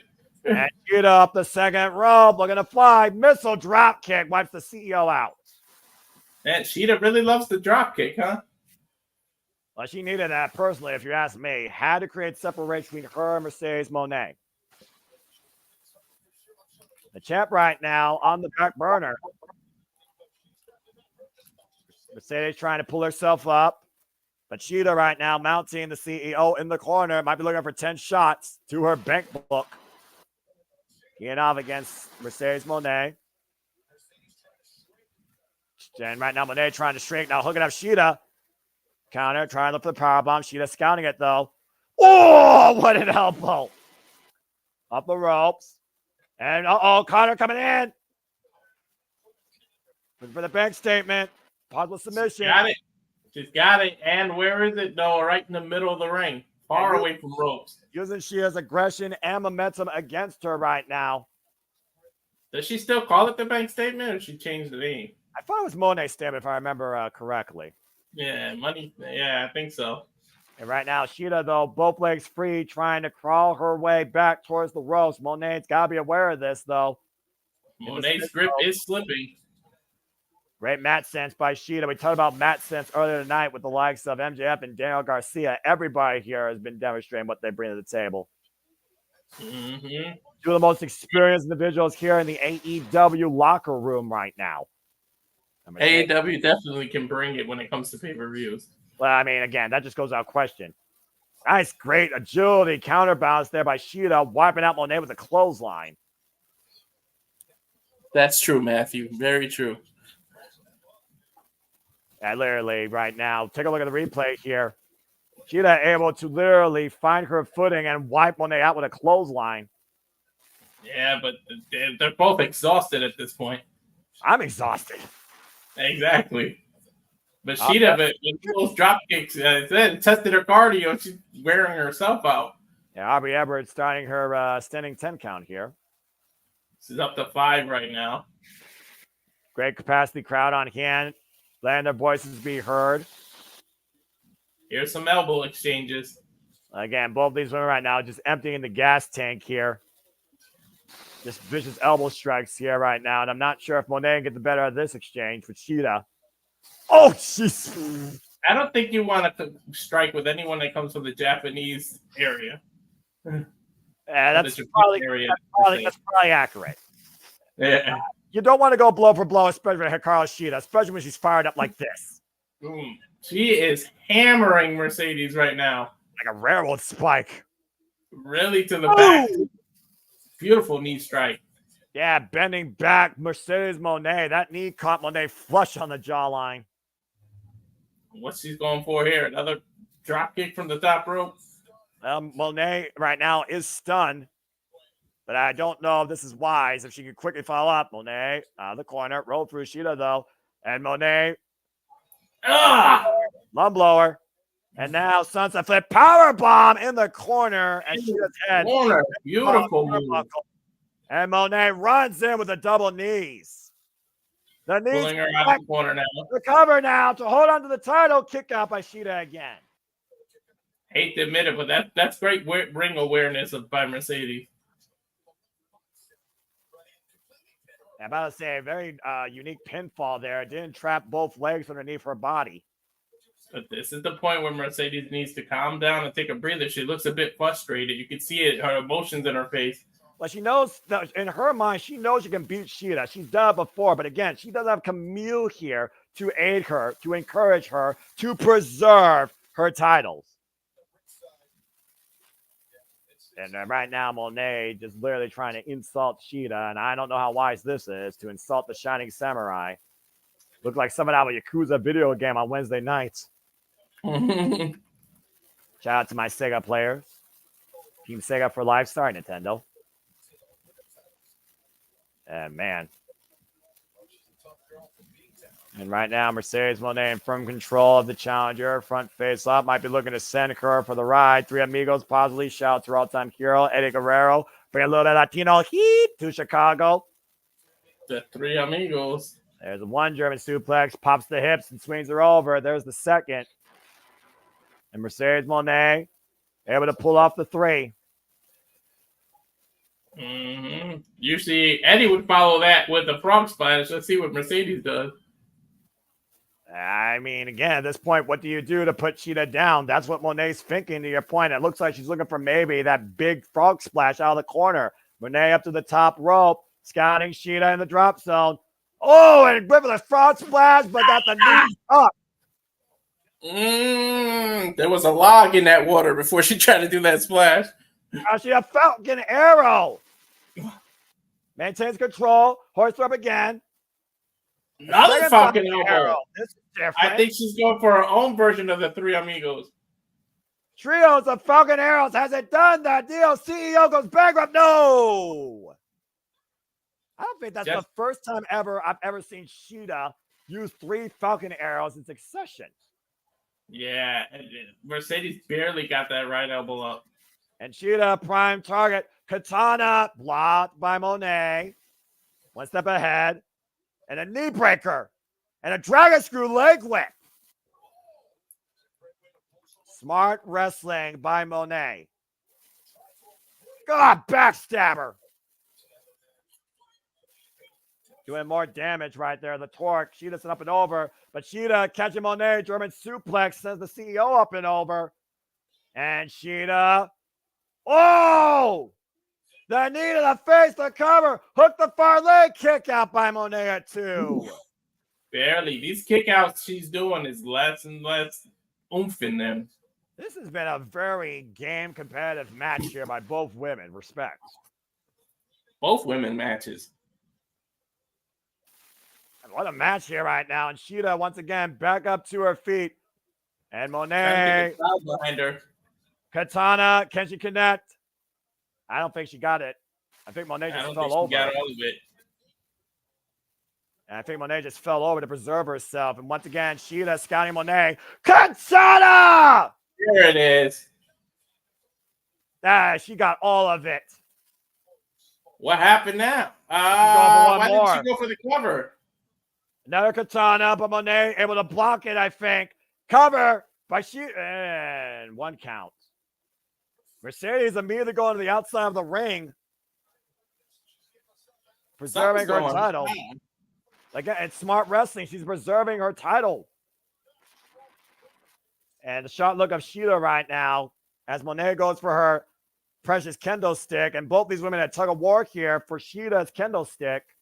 And, there's a pole right in the middle of them. Right? Oh! Elbow into the ring post. And Cheetah knows she can't use that, though. She could get disqualified. Moné trying to exploit Cheetah's emotions. And Cheetah's bringing it into the ring right in front of Aubrey. And Cheetah, don't use it. Don't do this. Don't cost yourself when you're so close here. Don't do it. Don't give it to Moné. Aubrey's trying to argue with her. Don't let your emotions get the better of you. Stick to your Bushido. You don't need to do this. Good. Good move. Striking the mat there, but that distraction. Back elbow strike. I thought Mercedes was going to go for the backstabber. Pressure mark kick, and Moné dropped on her buttocks. Went to the ropes. The Meteora by Cheetah missed. Now Cheetah driving her own knees into the mat. And now Moné, Gory special, looking for the Moné maker. Cheetah flying back, though. Chop block by Moné, though. And once again, they're going to hoist up Cheetah. The Moné maker connects. Shoot the half. The cover. Mercedes Moné retained. Oh, she retained. But she did it all on her own, fair and square. I hate to give business people credit where credit's due, but Mercedes Moné took care of business tonight, and there's no asterisk here. What a fight! What a victory! As she goes to embrace Camille, Mercedes Moné proves why she is still the face of TBS. Getting the better of the Shining Samurai once again. That momentary lapse of judgment and emotion by Cheetah cost her. Well, we got a moment, Noah. We got a guest waiting in the green room, so I'm gonna bring him up real quick. The Renegade Wrestling, JJ Williams here. Please feel free to speak. Hey, welcome to the party. I feel my heart goes out to Sheeta, though. I'm not going to be here long. I just wanted to pop in real quick, let you gentlemen know you're doing an awesome job. Keep it up. And not to inflate egos or anything, but just on my channel alone, we've received 453 views of y'all tonight. Nice. That doesn't even count what's going on your channels and James's channel. So well done. Keep it up, gentlemen. See you for the shenanigans post-show. See you, JJ. Thanks for popping in there. Ladies and gentlemen, that was Renegade Wrestling JJ Williams. As we get ready for our double main event here, and the AEW World Champion is about to be on the line. Let me just say again real quick, you all make this possible. We do not do this for us. We do this for you, for the love of wrestling. And please follow that show at Castlevania Studios on a daily basis too. Again, we hope that you enjoy the passion that we bring forward here at the Super Reliable Network, demonstrating, reacting, commentating, and engaging you across all things wrestling. I will continue AEW All Out here tonight. And again, if you enjoyed what you hear, please subscribe, comment, tell a friend, support my friends, PayPal them. I'm simply here, part of the ride, to bring a positive, unbiased look across all things wrestling to remind you just your life and enjoy wrestling. That being said, congratulations to Mercedes Monet. A good, hard-fought battle against Hikaru Shida, despite retaining her TBS championship. But I do wonder now, what's next for Shida? She had nobody there to stop her but herself. And literally, she defeated herself. Shida lost. Well, there's no excuses either. Monet did it all on her own. Well, let's go down to the WWE's Justin Roberts for the first half of our double main event. It is time for the AEW World Championship. Scapegoat Jack Perry versus the American Dragon, Bryan Danielson. I can't believe we've reached this point. Right? Jack Perry, the scapegoat, who literally scratched and clawed and found his way back to AEW over the last year, held this up at one point as a dream match. He's not going to deny how much Bryan Danielson has sacrificed for this business to be here in what truly is the final run, in the final countdown. If Bryan Danielson loses the AEW World Championship, his career is over. He is literally fighting on extension. His contract expired at the beginning of August. He claimed the AEW World Championship at Wembley Stadium. He is due soon for neck surgery. He's ready to go home to his family. And tonight, scapegoat Jack Perry wants to be his undoing and become the new AEW World Champion. With the Elite so far, that is correct. The same bus he used from Anarchy in the Arena, Double or Nothing. With the Elite so far, 2 for 2 in retaining the titles they hold, can Jack Perry bring absolute power home tonight?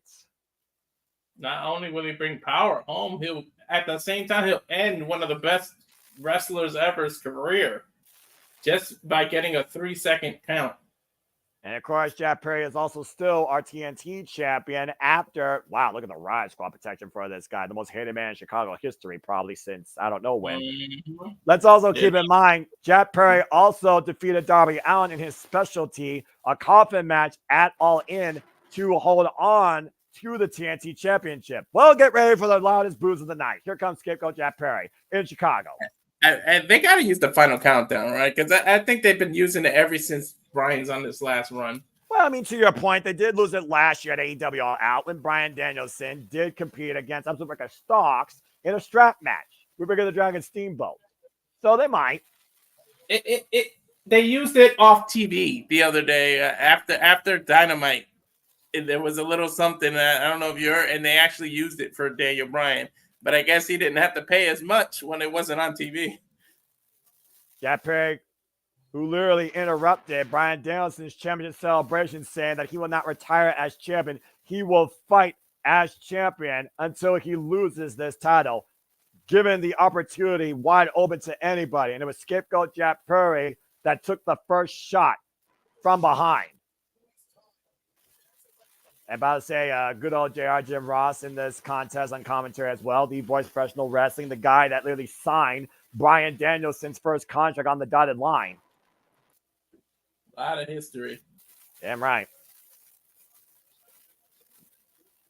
Scapegoat Jack Perry, cry me a river if you dare. Again, taking in the hatred of the Chicago audience here. At least he leans into his character. He knows who he is. He knows he's the asshole, but he leans into it. It's not like he runs from it. Well, I mean, again, he left AEW. He found himself in New Japan and came back and joined the Elite, punched Tony Khan, and claimed the TNT Championship. To your point, Jack Perry literally has done everything possible this last year to get to this opportunity. Well, he's got one hell of a challenge ahead of him as we're going to get to see the AEW World Champion in his first defense since winning that title against Swerve Strickland. And to your point, they are using the final countdown as the final countdown begins for the American Dragon. Here we go, folks. This is Bryan Danielson's first defense of the AEW World Championship, our semi-main event here tonight at AEW All Out. Will his first be his only is the question. Time to find out, Walter. Again, look at I the crowd all on their feet. I love this song. I love it too. One of the most talented, dedicated, hardest tested individuals in the wrestling business. On his final run as AEW World Champion, the final countdown for the American Dragon has begun. Damn, it's good to see that belt around his waist, man. And it's damn good to hear this theme. The American Dragon, man. And of course, the Chicago faithful welcoming in and singing in the American Dragon, Bryan Danielson, defined in PWG, ROH, and WWE, saying AEW truly has been special to him. Had his biggest moment his entire career with his family in Wembley Stadium, with his daughter Birdie and his wife Bree and his son Buddy. And now the American Dragon is going to give us one last hurrah here tonight at All Out. It's the final countdown. The crowd chanting along. Oh. The AEW World Champion, the ninth AEW World Champion, Bryan Danielson. The fact that Justin Roberts gets to call all his matches on his last run is a little poetic justice for Bryan, too. My last note here is the only thing that needs to happen before Bryan Danielson officially is done. Aubrey Edwards needs to be part of what could be his very last match. Mm-hmm. But tonight, we got Bryce Rensburg, which also makes me think this is not going to be his undoing. But again, no matter what, let's keep in mind, Grand Slam, Darby Allin is waiting for the champion. Mm-hmm. Let's go down to the Dabber Yabber Justin Roberts for our semi-main event here tonight at AEW All Out. What a phenomenal pay-per-view this has been, by the way. Yes, it has. Here we go, Walter. I love the final countdown still playing. Got to get your money's worth. You're damn right you get your money's worth for AEW every time. You don't get bullshit advertisement commercial breaks either on a piss-poor service. Mm-hmm. Jack Perry needs to take away these damn jacket. Get it off. Big fight feel, big fight feel, big money, big fight feel. Oh my Lord, the boos from this building. Yeah, he's almost getting Dom Mysterio boos. Well, one thing for sure, I know these aren't filtered. Scapegoat Jack Perry, our TNT champion, formerly known as Jungle Boy Jack Perry, former AEW Tag Team champion. He didn't even bring the title with him. Matt was holding it, or Nick. I forgot which one. That's fair.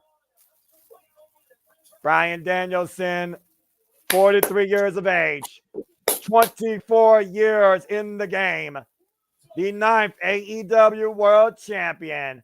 God, it feels fucking good to say that. The American Dragon, Bryan Danielson, entering his 1,974th match tonight in his career. The complete opposite reactions. Oh, when the bell rings, we don't have James, so I guess I'll have to say it. And you know what, Walter? You deserve it. You know what to do when that bell rings as Bryce Rensburg holds the beautiful AEW World Championship. Co-main event, AEW World Championship, Bryan Danielson versus Jack Perry. And what could be Bryan Danielson's last match. Call for the bell. Oh boy. Woo.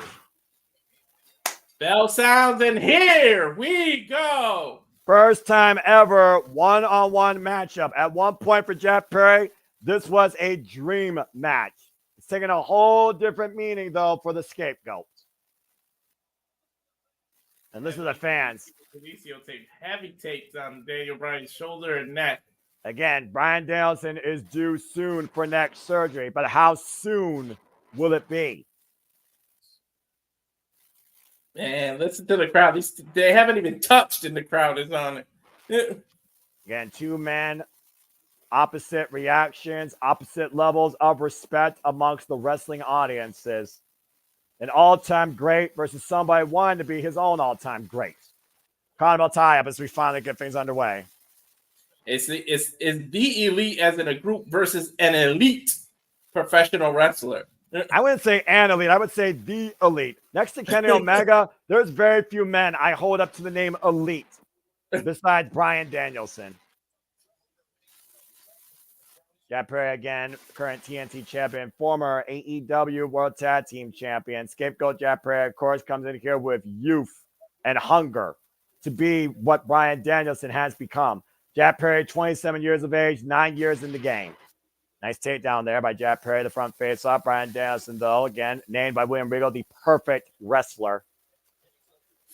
Is it smart to go hand toe-to-toe with an actual ground game specialist like Bryan Danielson? Jack Perry trying to take Bryan Danielson out of his own element by putting him in a situation where he usually puts his opponent in. Again, Jack Perry can literally be Bryan Danielson by his own game. That will only fuel his ego even more, saying that he is the best in the world. A hammerlock, though, applied by Bryan Danielson. And again, to your point, Bryan Danielson right now, keeping Jack Perry away from the neck and shoulders. Heavy kinesio tape.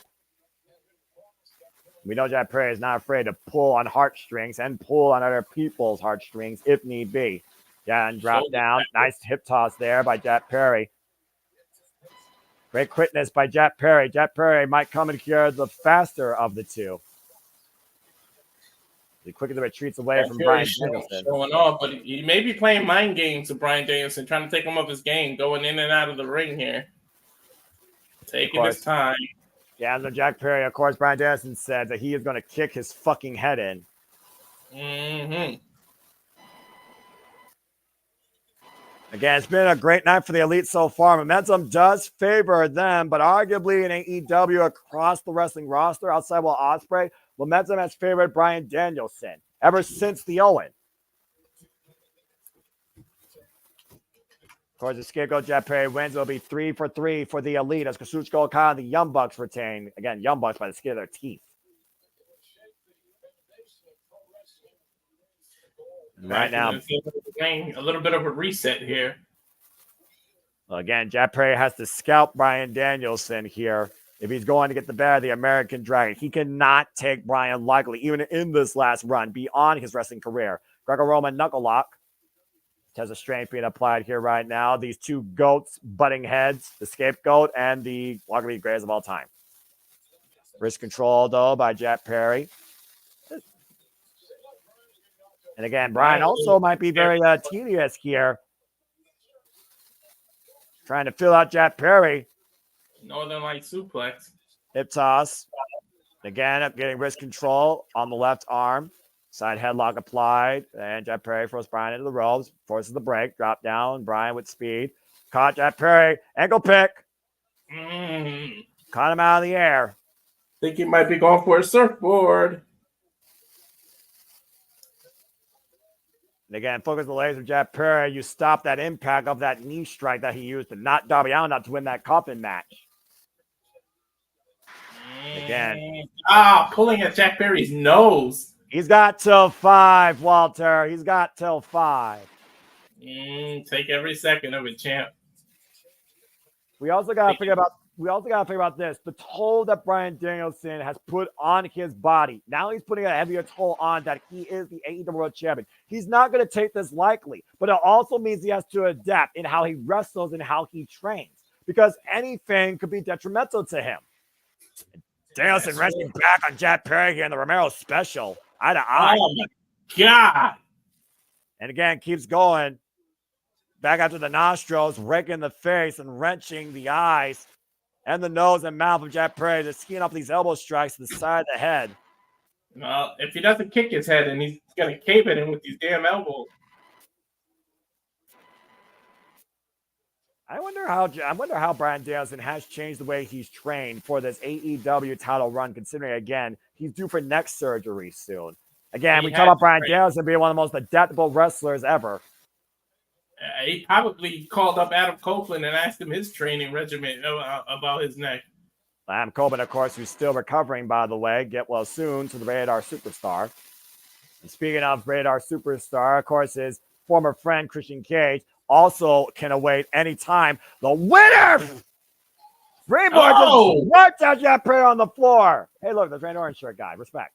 Of course, Bryan Danielson needs to be aware not only Darby Allin might be waiting for him, but Christian Cage has a guaranteed AEW World title shot anytime he wants it. Bryan Danielson literally throwing caution to the wind there. And Bryan Danielson, again, one of the most cautious and dedicated workers of the business. Beautiful missile drop kick, wipes Jack Perry out.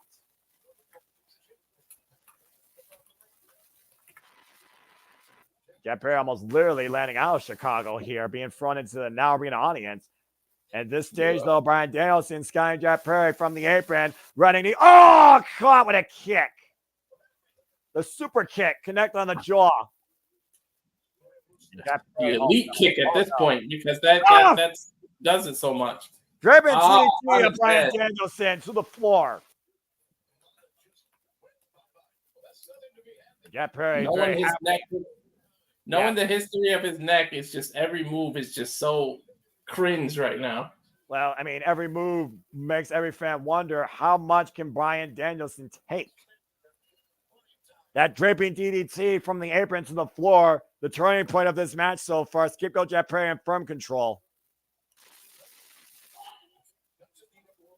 And again, every match to your point, Walter, now, it's not just about the AEW World Championship. It is Bryan Danielson's final countdown. His career's on the line. When he loses this title, his career is done. Period. Mm-hmm.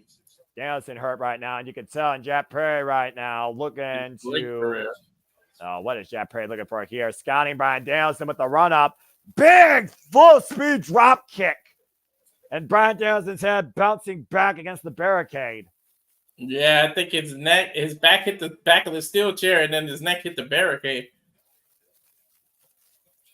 You can see Bryan right now clutching that right shoulder. Jack Perry now goes to the cover. Lateral press gets a 2 count. And don't forget, we also got the Elite still wandering around in the arena somewhere. We don't know if they'll come into play at some point in this match, Noah. I don't think there's no sense of urgency right now on the Elite or Jack Perry, considering the physical well-being of Bryan Danielson, especially after the war they endured last night on Collision at that 8-man All-Star. Right now, Jack Perry teeing off against Bryan Danielson here in the corner. Again, land the Chicago faithful here at AEW know exactly how he feels. Crimea Ripper. Knife edge chop to American Dragon Bryan Danielson. Staggers the champion as he goes to the opposite corner. Again, trying to wear out Bryan. And we know Bryan Danielson's gas tank. Again, 6-3 minutes with MJF at Revolution last year. Closing the distance with the clothesline. Looking for another vicious net breaker. Here's the cover. Hook of the near leg. The 2 count.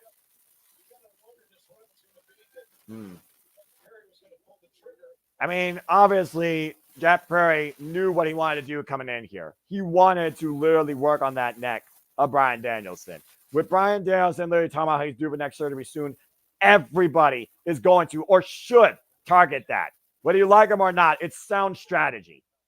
I was going to say, can you blame the guy? I mean, I don't like him, but can you blame him? Anybody who goes one-on-one against Bryan Danielson should do that. Jack Perry right now, again, just teeing off these chops against Bryan Danielson here.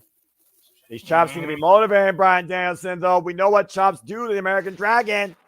Oh, my word. We also know what they do to his skin, though, and his chest. We've seen it red meat before. Bryan Danielson likes meat. I'm just saying. And he likes violence. And Jack Perry, again, breaking the ice, trying to create separation and drive away the momentum of the American Dragon. And cut off Danielson there. And Danielson now perched on the top rope. What's he going for here? Another chop. He's trying to knock the wind out of Bryan Danielson. Again, tough to breathe, obviously, when the wind's knocked out of you here. And Jack Perry right now. Bryan, though, sits out the back door. Oh! Oof. Bad landing. Lands right on the family jewels. Yeah, bad landing for the scapegoat. Landing on his baby goats. And Bryan Danielson literally pulling himself up here, wheeling himself on, as we've seen so many times in the past. Yeah. Bryan Danielson driving those hammering elbows into the side of the head and the chest of Jack Perry with the yes movement firmly behind him. We've seen this before. He might be going for that bridge German suplex where he locks his legs on a rope and doesn't go with you. And hosting up Jack Perry, to your point. High-risk move here for both men. Right! He dropped with them. Oh, but how much damage did he do to himself? Heavy drop for both men. Avalanche backdrop suplex. He's done a lot of damage to himself, which is why I thought he was going to do what he usually does. He does a German suplex off the rope, and then he hooks the rope and stays in the corner so he doesn't fall and take the bump with him. Yeah, but again, Jack Perry cleared more distance, so I do think damage was also equally done to Jack Perry. You see Jack Perry right now grabbing the back of his head, not even getting back up to his feet. Bryan Danielson wheeling himself on, though. Bryan Danielson starting to psych himself up. And I'm not sure who's actually enjoying this more right now, Bryan Danielson or Jack Perry, considering, again, first number one-on-one match. Bryan Danielson fighting as AEW World Champion, fighting with his career on the line. Scapegoat Jack Perry finding a guy that has sacrificed his entire life for this business and has been waiting for this one-on-one match when he didn't think it was going to happen. A jackknife, though, by Jack Perry, the cover. 2 count. Bryan Danielson bridges up, though. Rolls through. Backslide instead. Brings him down for the lapel lock. Can he lock it in? He's got it in. He went for the famous yes kicks. Yeah, he was looking for a backslide, a false sense of security for scapegoat Jack Perry, who's now trapped in submission. Lapel lock applied. Also, Bryan Danielson might have caught an elbow there, considering the strength of his neck. How much could he have gotten on the backslide? And now trying to trap both arms of Jack Perry. Trying to get that foot on the rope, though, and the reach of Jack Perry allows him to force the break. Jack with some good ring awareness. I hate to admit it, but that was smart. I mean, at this point, you're literally playing a game of chess with Bryan Danielson, and I don't know if Jack Perry can find a strategy to checkmate. Oh, my God. Again, massive knife-edge chop to Jack Perry in the corner. And now Bryan Danielson, combination chops, kicks in the corner. Of course, scapegoat Jack Perry wasn't seen since AEW All In last year before showing up at Battle in the Valley earlier this year.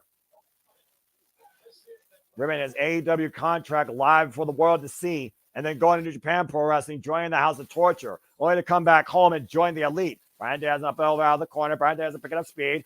Got toehold, though, by Jack Perry. And look at this. STF? Got Death Grip there with the legs trapped. Looked like he's going for an STF, but the arms captured behind the back of Bryan Danielson. A cow mutilation by Jeff Perry. Smart. You got to give it that smart because it's all on his shoulders and all on his neck. Yeah, again, look at the arc of Jeff Perry, but to Bryan's credit, his body is not flat on the mat, so not all the pressure is being applied, but still heavy pressure applied to the shoulders and the neck.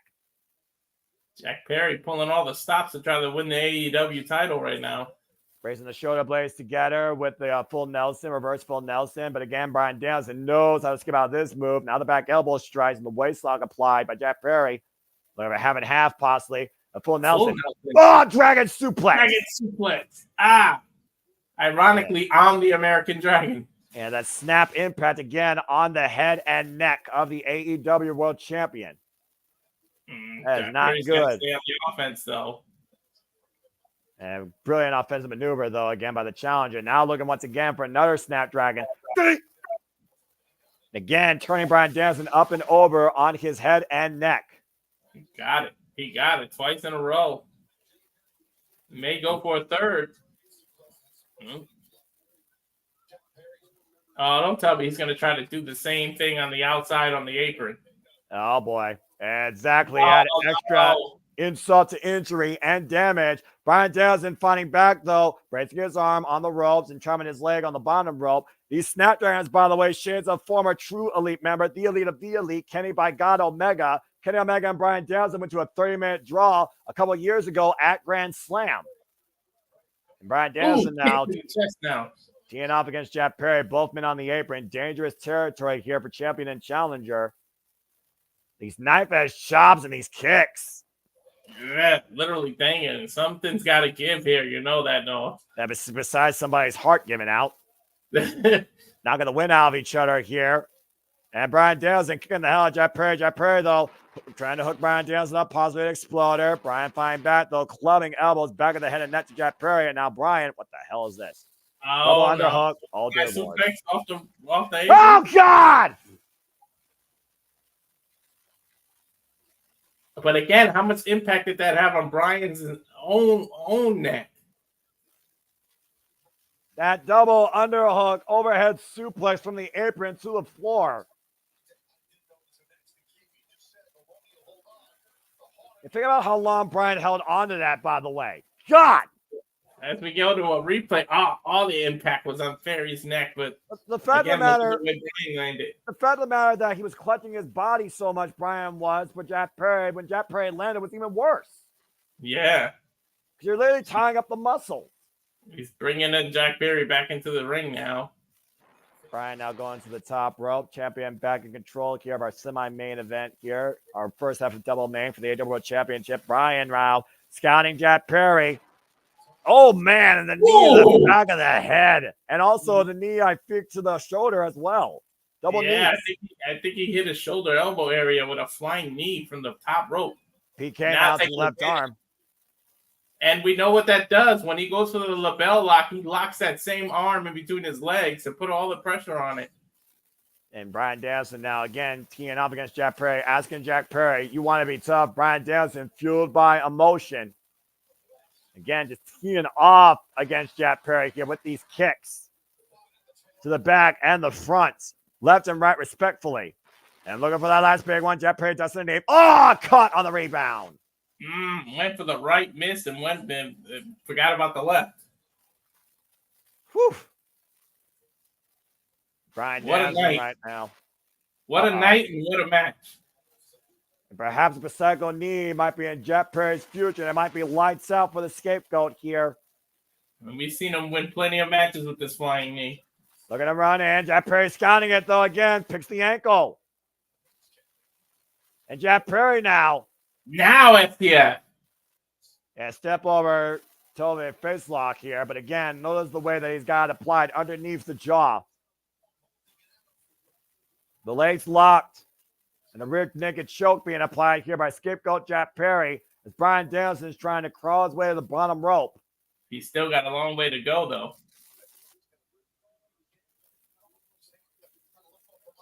You see that grip right now. You got to admit, Jack Perry came with a game plan, and he's executing it well. And right now, gouging the eyes of Bryan Danielson for extra insult and injury. Again, when Jack Perry said he held this up to a dream match, you know he had to have scalped Bryan Danielson quite a bit here, and he's proving it. Mm-hmm. Of course, using Bryan Danielson's frame, I have till 5. Uh-huh. Nice elbow right to that kinesio tape in the shoulder, in the back of the neck. Think about what it would do for anybody in this business to say, I won the AEW World Championship and I retired the American Dragon, Bryan Danielson. They would be a made wrestler for life. Exactly. Oof. Jeff Perry literally saying Bryan Danielson only cares about himself. At one point, MJF questioned if Bryan Danielson cared more about family versus wrestling. Slips behind. Oh, God, I watched him with a clothesline. Ooh, a whipping clothesline. What's this? That fireman's carry, reversal by Brian Danielson, the roll up the cover, top of the legs, 2, and kick out. Tied inside cradle there. The Oh, hell and was it? Danielson meets with a high kick. Running knee. He might be setting up for the running knee, Noah. The psycho knee is still lurking. Both men opposite corners. Brian waiting for Jack Perry to get up to his feet. He may pull the referee in front of him. Oh, no! To your point. I could tell by the angle that the referee was at that was supposed to be a ref. Danielson shoulder capture suplex. Referee is out though. And Tony, again, to your point right now, literally echoing what you just said, but Brian right now doesn't give a damn. He's looking to kick Jack Perry's fucking head in. But remember, Oh, wait a minute. Oh, God bless it. The fucking elites. They told us they would do absolutely anything to make sure they lead tonight with the AEW World Championship. Matthew and Nicholas Jackson with the referee down and out. And with them defending their tag titles, Okada defending his Continental title, Jack Perry wins the world title. Elite really control everything in AEW. Now, what a humiliation this would be, though. Professional wrestling and Bryan Danielson. Oh, no. Oh, man. Are they going to go for their tombstone combination? Oh, no. Not this. Oh, God! Meltzer driver! You saw the way Bryan Danielson's arms dropped on impact, right? Yes. It's pretty much over at this point. Where's Bryan Danielson's friends? Where's the Combat Club? I don't know at this point. Where's anybody right now? And this cannot end like this. Whoever, to your point, say their name and they appear. There we go. With a Yuta, driving the elites. And running away like scolded dogs like they are. And hopefully that's the last we see of them. Jeez, I was wondering what the hell took them so long to come out. Right now, the referee's, again, Bryan Danielson's down, though. Damage done. Jeff Perry trying to bring the referee back to consciousness. Bryce Rensburg. Oh, no. Is he going to go for a stomp? Going for the kill shot. The knee to the side of the head. And that might be the final countdown to Bryan Danielson's career kick out at 2. Damn. Guts, determination, and resilience of the American Dragon on full display tonight. He will not let his career die like that. That would have been insult to injury right there. Literally half a second away from Bryan Danielson's career ending and ushering in a new AEW World Champion. Oh, look at this. Bryce Rensburg right now, again, getting back up to his feet. And Jeff Perry now smiling, looking to kick Bryan Danielson's head in. Right across the neck, right across the shoulder. In that same spot where all the kinesio tape is. Again, Jack Perry is loving every single second of this. Son of a bitch. But and mocking, now resulting in mocking him. And I think he's going to go for that knee strike again. It's not a yes, it's a fuck you. Mm-hmm. Looking for that running knee strike to the side of the head. Oh, the psycho knee! Psycho knee by Bryan Danielson! God, what a shot! Run in! He had it scouted, but can he capitalize, Noah? He has to capitalize now. Again, the door's open, to your point, to close the book on Jack Perry's chance of trying to become the AEW World Champion and end the career of Bryan Danielson. That psycho knee caught Jack Perry flush underneath the jaw running in. Right on the jaw, man. That's full charge. Jack Perry's momentum took him into that knee even worse. Now going head to head. Despite the elite bullshit, it's been a hell of a matchup here. I'll give Jack Perry credit where credit's due. Taking it to Bryan Danielson. Wrestling for wrestling and move for move. And both these men now are fighting on their knees. This is a hell of a first defense. The referee still shaking those cobwebs. I mean, again, he had a psycho knee against the turnbuckles. Mm-hmm. Jack Perry and Bryan Danielson still hurting, by the way, from both those knee strikes respectfully. And again, every one of these shots to Bryan Danielson, whiplash effect against the neck. Oh, man, that is bone-on-bone impact there with those elbow strikes. Neither of these men giving an inch, though, here for the AEW World Championship. Oh, I think his shoulder gave out. And just disrespect with the slap to the face. I think that was a mistake. You might have fired up Bryan Danielson there. This is the point of the night where Jack Perry officially fucked up. You would be right, Walter. Oh, boy. I'll give Jack Perry credit, though. He's not backing down. But yeah, that's true. He might be the stupidest person in the room right now. Look at that smile on Bryan's face. Oh, boy.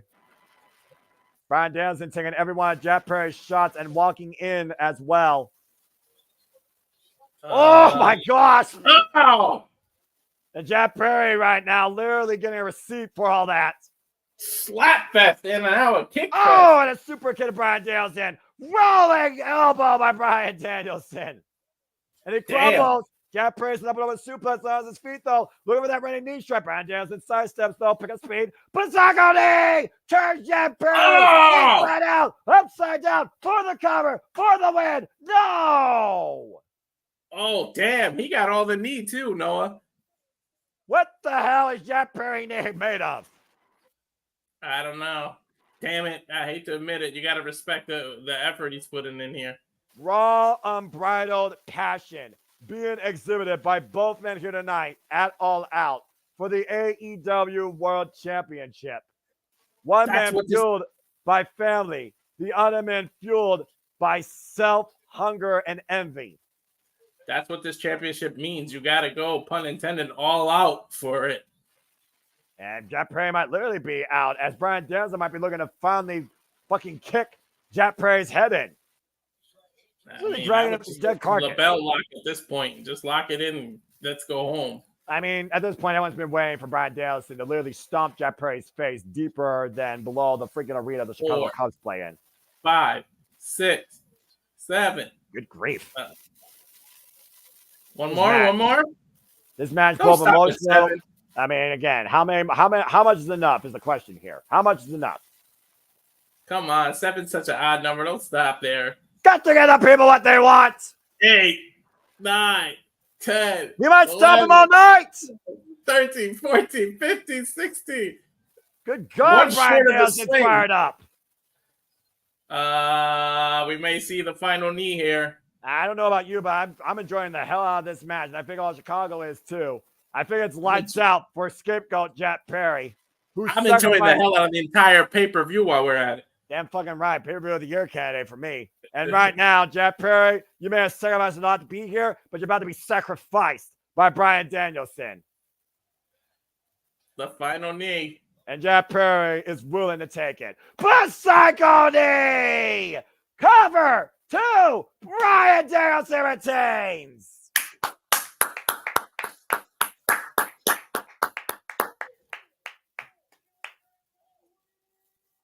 Bryan Danielson's career continues for how long, we don't know. But for now, we have to celebrate and enjoy this first title defense. Bryan Danielson's final countdown continues to get closer to 0, but it will not stop tonight at All Out. The American Dragon, to your point, still AEW World Champion. Won't they be in Washington soon, too? Tacoma, Washington, the home state of Bryan Danielson at Wrestle Dream. That's correct. Yeah, right around the corner. Not too far from where he grew up in Aberdeen. Again, we talk about the influence this man has been to any professional wrestler, to any fan of this business. The love that this guy has exhibited his entire career continues to flow true tonight at All Out.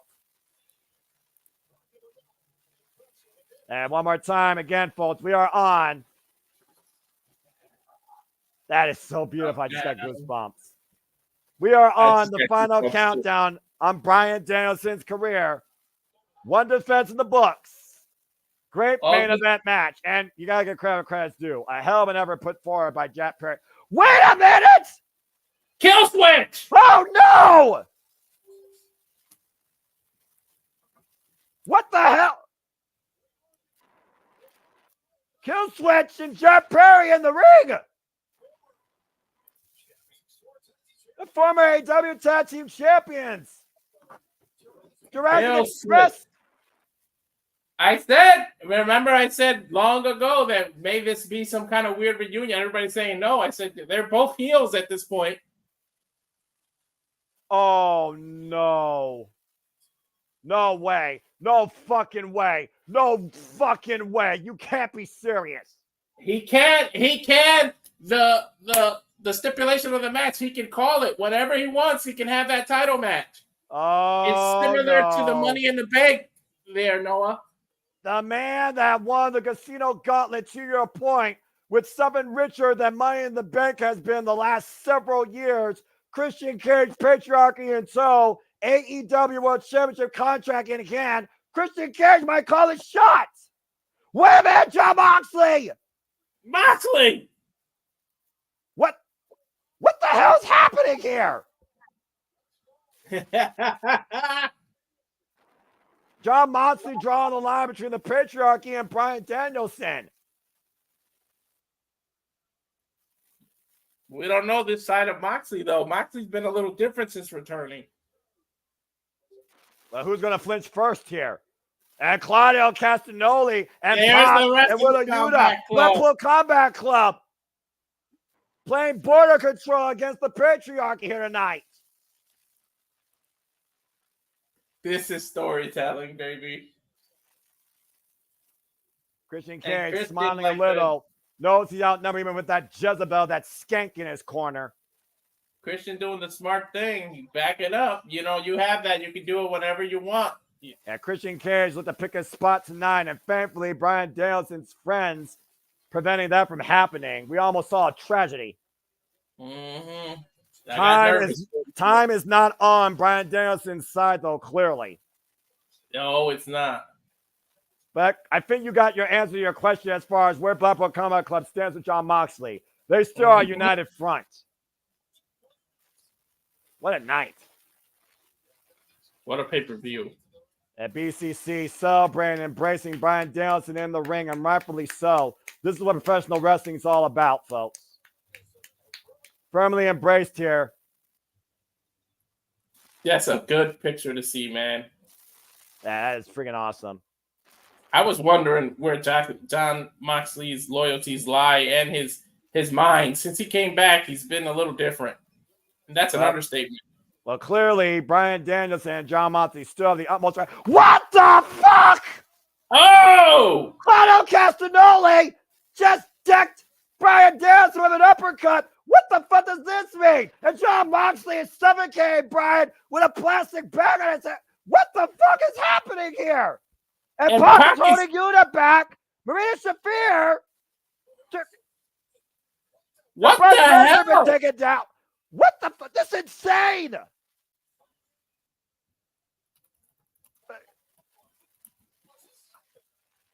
Come on, enough's enough. Someone get the SWAT team out here. You're just trying to literally get to Danielson. And Moxley is literally suffocating Bryan Danielson. Really? He's got a plastic bag over Bryan. This isn't lights out. But this is damn right near lethal. Someone stop this shit. Just when we thought we saw where his loyalty lied, we were talking good about it. They 180 us. But why? Why? What the fuck is he doing here? No. This is absolutely beyond sick. This goes beyond professional. At that point, you might as well have let Christian cash in. Yuta right now in tears right now for somebody who's looked as a father figure. There's no fucking reason for this. This is bullshit.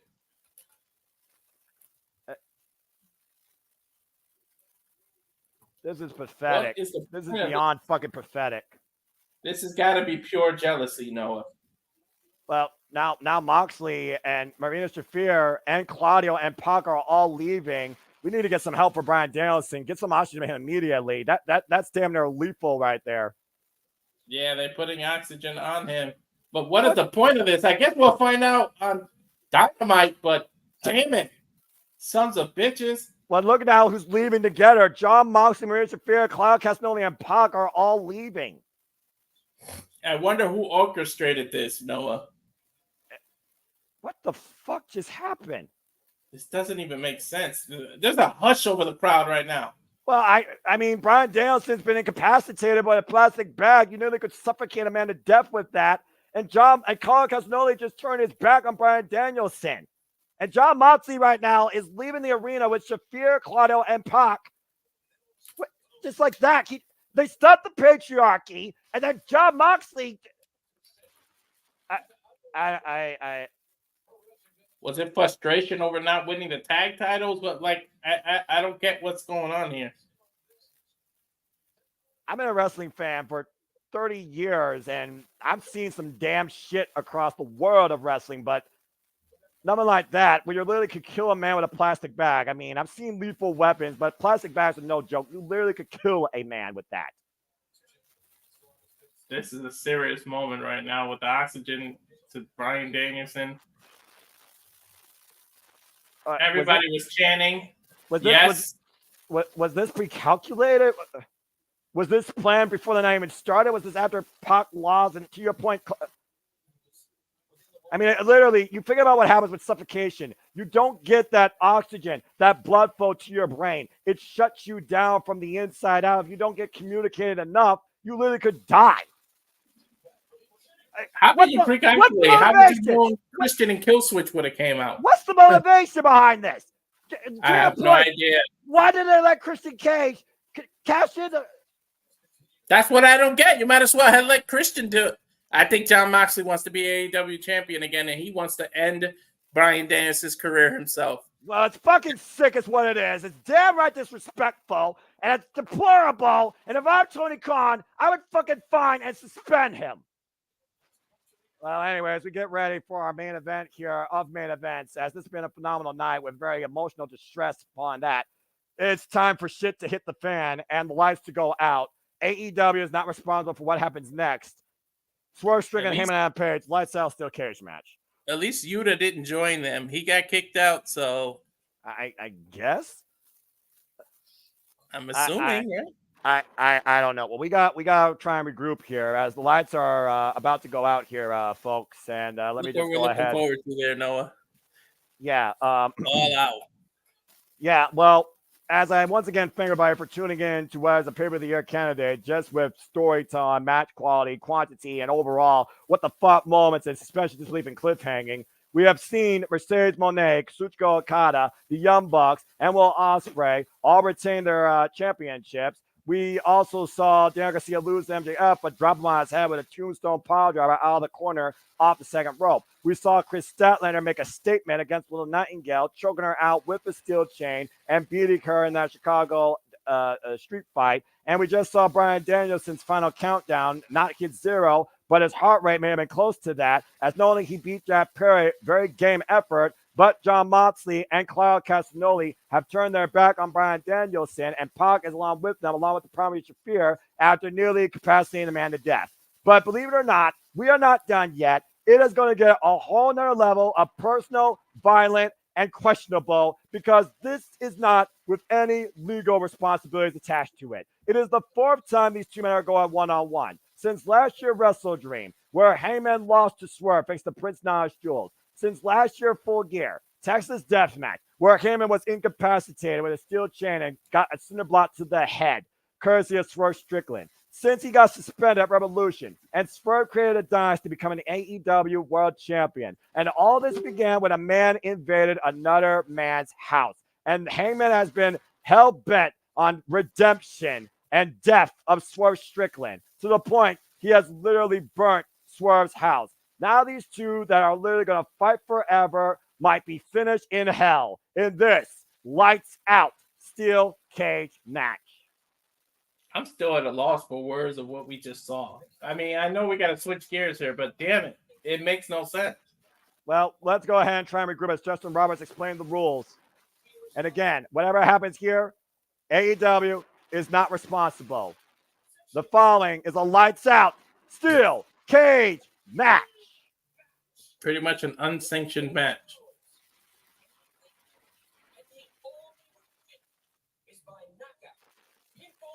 Only way to win by knockout, pinfall, or submission. Look at the lights inside the steel cage.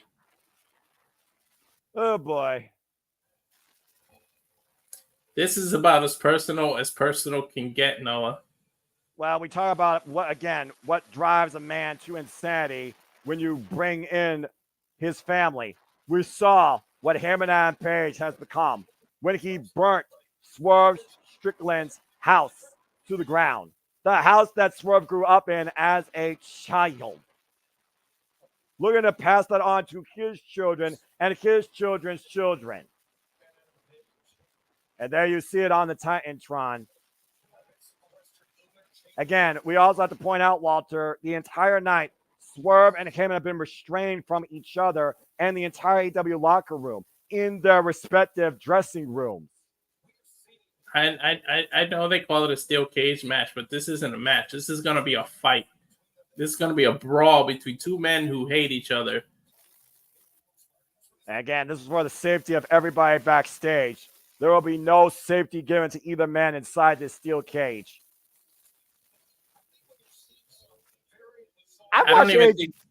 Go ahead, Walter. I don't think Swerve will be in the mood to even dance. I think he's going to be focused and come here.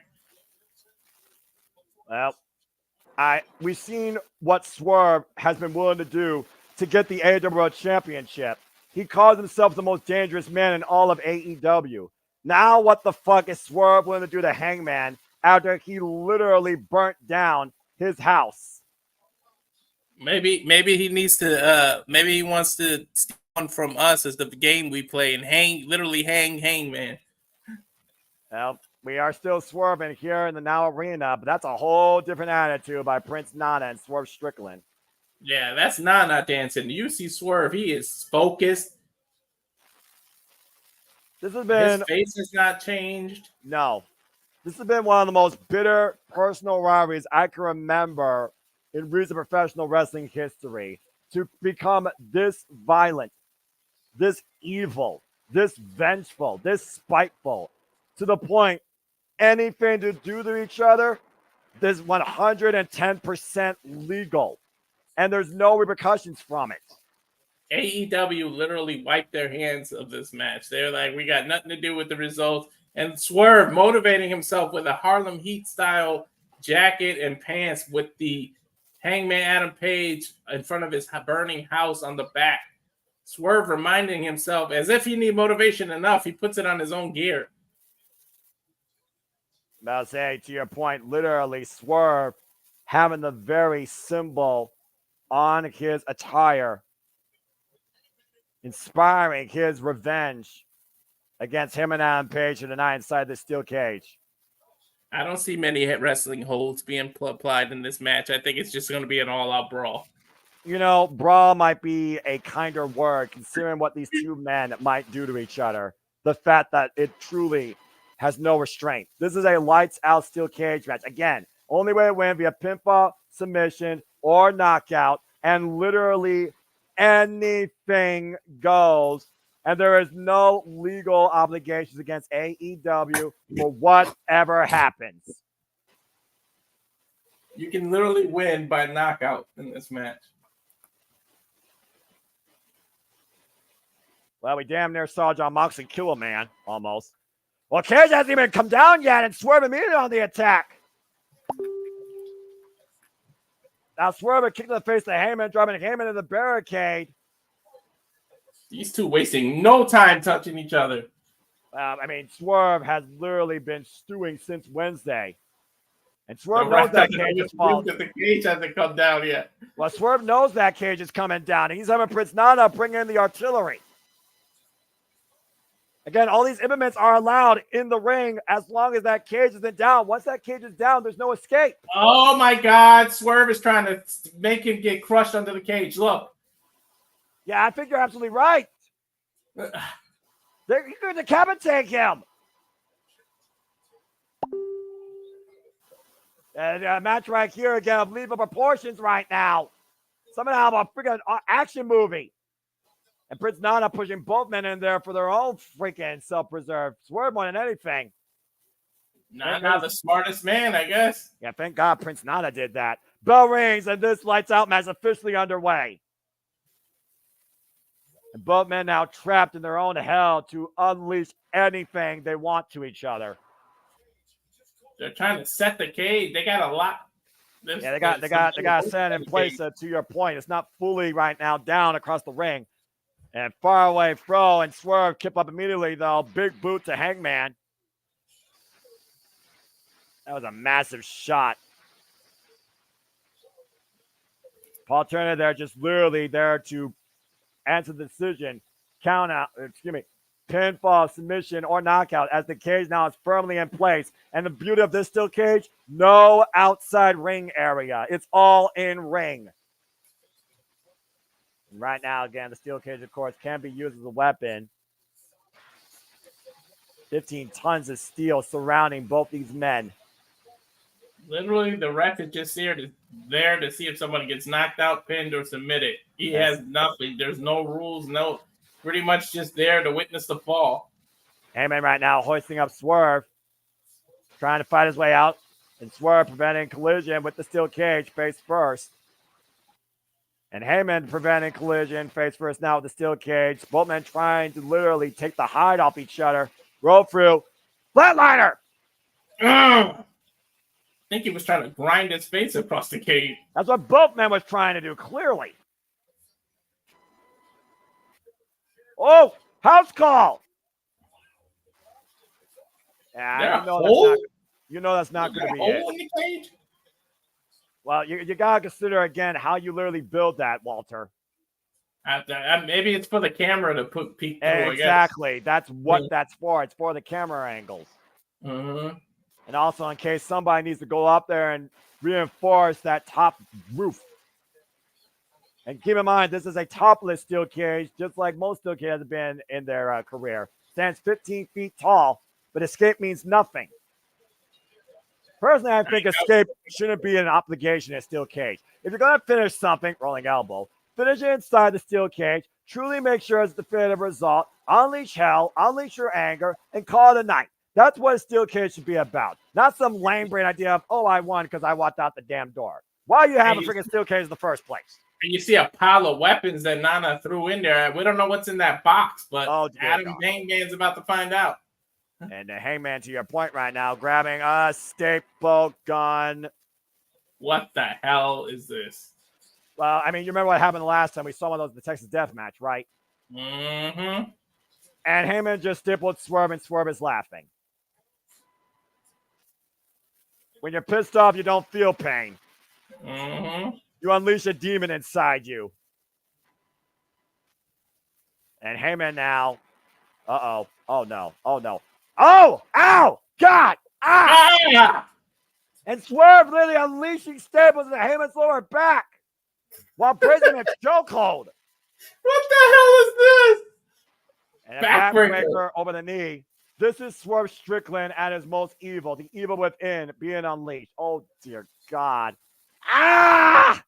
And he's bleeding. He doesn't give a fuck. He didn't even flinch, Walter. He's not. I mean, many things can motivate a man. You can be pissed off, adrenaline, everything. He's just straight pissed off. That's Swerve's family, by the way, in those pictures. Is he going to staple him to Adam's face or his body? Again, they can't be condoned for their actions, but they also can't be restrained. Ah! It's just, ah! Staple to the heart with a picture of Swerve Strickland's family. Ow! I mean, again, I don't think I've ever seen this in wrestling. Well, I mean, I've watched death matches in Japan. I've watched GCW. I watched WWE when they actually used to have attitude. So, I mean, it's been a long time since I've seen something this vengeful, this spiteful, this evil. He's stapling the picture to his face. Yes, that is correct. To the side of the head. If James was here right now, he'd be losing himself. Worse than Eminem. I know it's a staple, not a magnet, but he's literally treating him like the refrigerator. This truly shows you how personal it's gotten with these two men. And who else knows what other toys are in that box? I fear the worst, Walter. That's why I don't want to say anything. I don't know. Remember, there's still steel chairs and tables in there. Oh boy. I mean, again, Swerve literally talking about the fact that, hey man, again, what kind of man are you going to be towards your family? You're going to be a family man to lead us to the professionals. This has been anything but professional. It's gotten damn right beyond the word personal. This is going to be literally lethal before this thing's over. And Swerve, of course, was AEW World Champion ever since being Samoa Joe at Dynasty, only to lose to Bryan Danielson at AEW All Out. Him and Adam Page, who beat Kenny Omega, held the AEW World Championship before losing to CM Punk at Double or Nothing 2022. Golly. That was a shot and a half. Damn. I don't even think Swerve cares about winning the match. It's more about punishing Adam. Well, I mean, what would you do when you literally have a man burn a house down that you spent your whole entire life to get?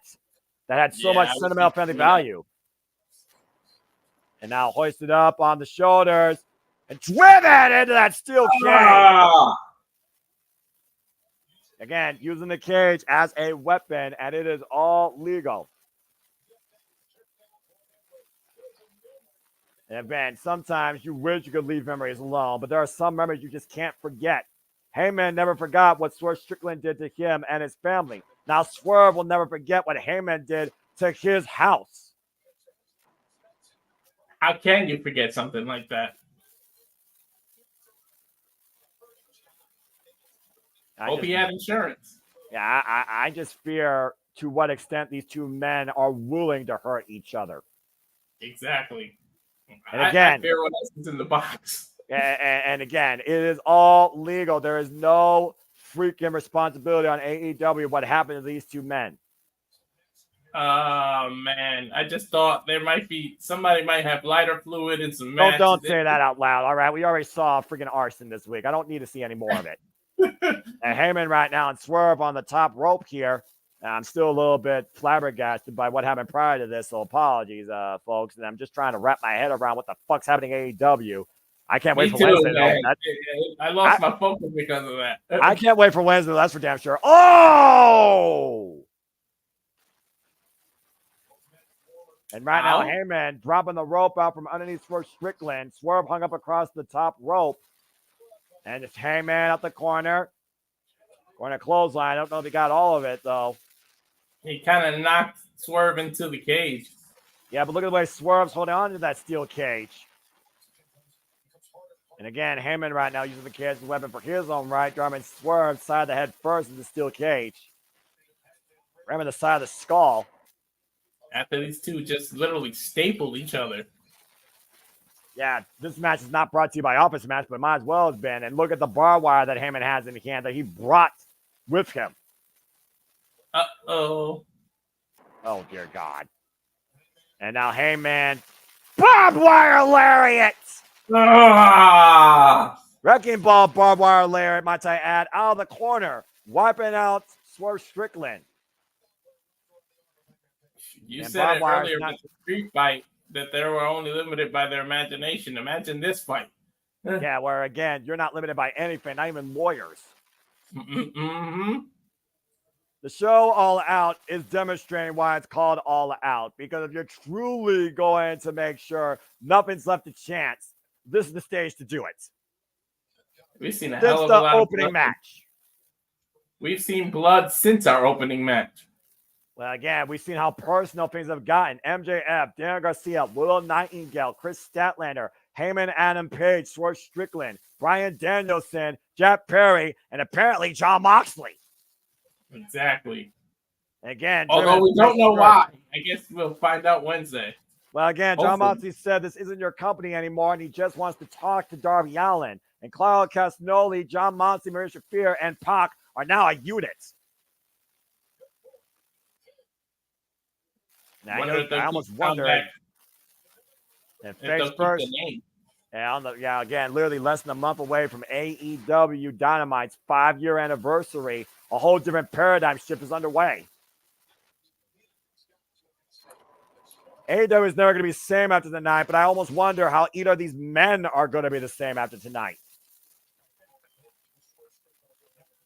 Who's going to wake up tomorrow with less they're actually sorry for? I don't know. One of these men might wake up missing a limb in this match. And Heyman and Page wrapping that barbed wire around the steel cage wall. Trying to find. What's he gonna go? What is in his mind? That sadistic mind. He might just Irish whip him into the barbed wire. And that's exactly what he was trying to do. Oh, God! Swerves him down with a clothesline. A rebound clothesline off the rope. That's a hell of a comeback right there. Mm-hmm. He uses add momentum. Again, momentum can also make you do dangerous and lethal things. Ah! And Heyman drove a swerve into the steel cage, barbed wire wrapped. Oh boy. I will say this. In the 3.5 years I've called stuff for you all here on YouTube, this is the damnedest night of professional wrestling match I've ever called. Yeah, I'm not saying it's a bad thing. I'm just saying this night right here has left me with more questions than answers and more violence than I can remember. I'm at a loss for words, to be honest. Yeah, I can tell, Walter. And by the way, Simple Reliable, you definitely have held up your end of the bargain. James, I think right now, is losing himself the fact he hasn't called this night. I want to give a shout out to James Keeber, my also fellow All Elite brother, as streaming services. Fuck you. Of course, have limited our participation values here with 3 people boost. So, Simple Reliable might be your AEW crew going forward, but we'll see. And meanwhile, Swerve Strickland driven raked across the cage with the barbed wire in company. Literally wrenching his flesh against that. He's cut wide open from ear to ear across the forehead, though. Well, again, barbed wire is not supposed to come in contact with human hands. Ouch. There's more to professional wrestling than just drawing the biggest audience. If you're trying to tell a compelling story and bring something different to the business. That's what AEW All Out's proven tonight to me. I don't even know if we can call this wrestling. This is just a brawl. Well, I mean, prior to this, you do have a point. But again, this is personal. As personal can get. I mean, again, when your childhood memories are taken from you and you cannot buy that back, you cannot recover that.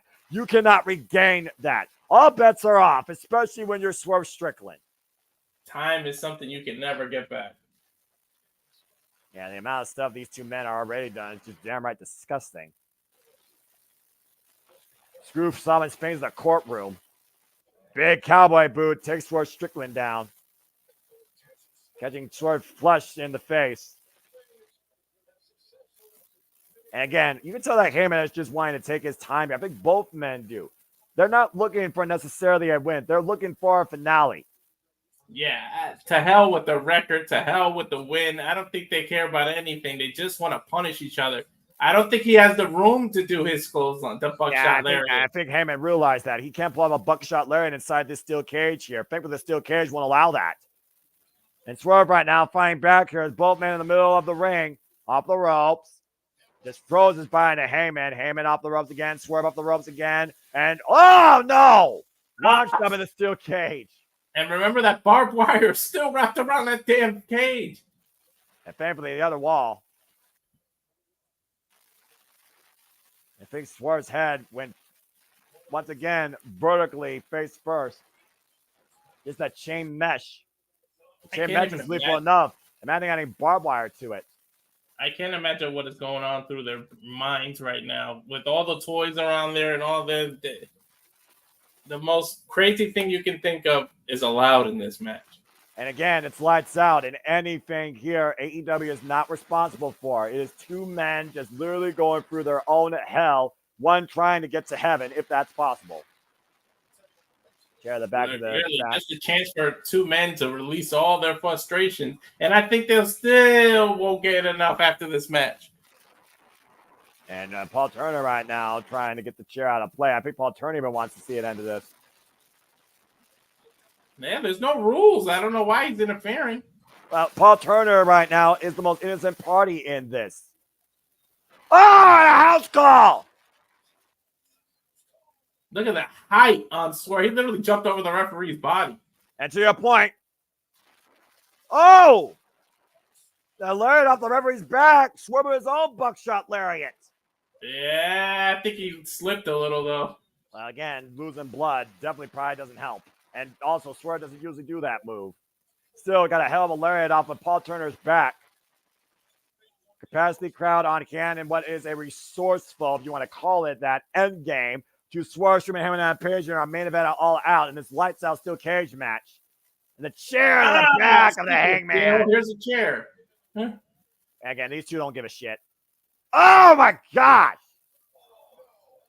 That noise should tell you all you need to know about the absolute hatred being unleashed tonight. Look at the eyes. The eyes tell the story on Swerve Strickland. And there's nothing stopping either one of them. And again, just wearing away the back of Hangman Adam Page. Now he's propping the chair up in the corner. You can literally break a man's back with how hard they were swinging that chair, if that chair wasn't gimmicked. And Swerve right now, hoisting up Hangman. They might be looking at Lawn Dart can. Lawn Dart in the corner! In a steel chair. You can easily snap someone's neck doing that. And that might be it. Cover finally here in this match, 2.5. First fall. The first match. cover. Yeah, 15 minutes into the match, and it's the first cover, Noah. Yeah, I'm about to say, I guess 15 minutes of hell isn't enough for Heyman Adam Page and Swerve Strickland. I'm a little shocked that Swerve even tried to do the cover. Well, I do think there's some sense of humanity in both these men. I just don't know necessarily where it is. And going back to that box you were talking about earlier, to your point, we've only seen so far a staple gun. Thank you, Matt, for that. Daniel, yeah, good to see you. I don't know what the fuck's been happening tonight here in AEW, and oh, dear God. That is a cement block? Come on now. That is a cinder block, Walter. That is correct. What the hell is the same cinder block that Swerve used to break Keith Lee. The same cinder block Swerve used to knock out him and Adam Page last year at Full Gear before choking him out with a steel chain. Knockouts count this time in this match, so if he knocks him out here, it's over. Strickland right now might be looking for a game over. Pedigree or pile. Oh, dear God. No. Not pile driver. No. Heyman, though, might be looking to hook Swerve Strickland up for a dead eye. Swerve desperation, though, fighting back. Oh, God, someone's going to get their skull. No. Dear God, no. Don't do this. Don't do this, Swerve. Oh, my God. Oh, the lower back off the vertebrae cup killer. What the fuck you want to call it? The cinder block contacts him and Adam Page's spine. Shoot the half, the cover, lateral press, kick out somehow by Heyman at 2. That would literally break your vertebrae. Landing on the cinder dear God, look at that. Look at his back, Noah. Oh, I'm so glad it wasn't full contact. It looked like he just scraped down the edge of that cinder block. Probably his only saving grace. God damn. Lord, forgive me. Oh, that cinder block still perfectly intact, by the way, in the middle of the ring. That's a whole different form of rope burn, Walter. Oh, jeez. I get it. And now Swerve going for the table. What else can happen in this damn match? I really wish you wouldn't say that. All right. Again, table can mean anything here.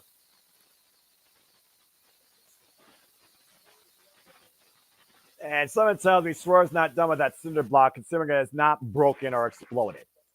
Again, the edge caught him and Adam Page's back. Off what looked like, I think, a vertebrae for a near fall. Him will be lucky to stand up straight again. Yeah, that's ridiculous.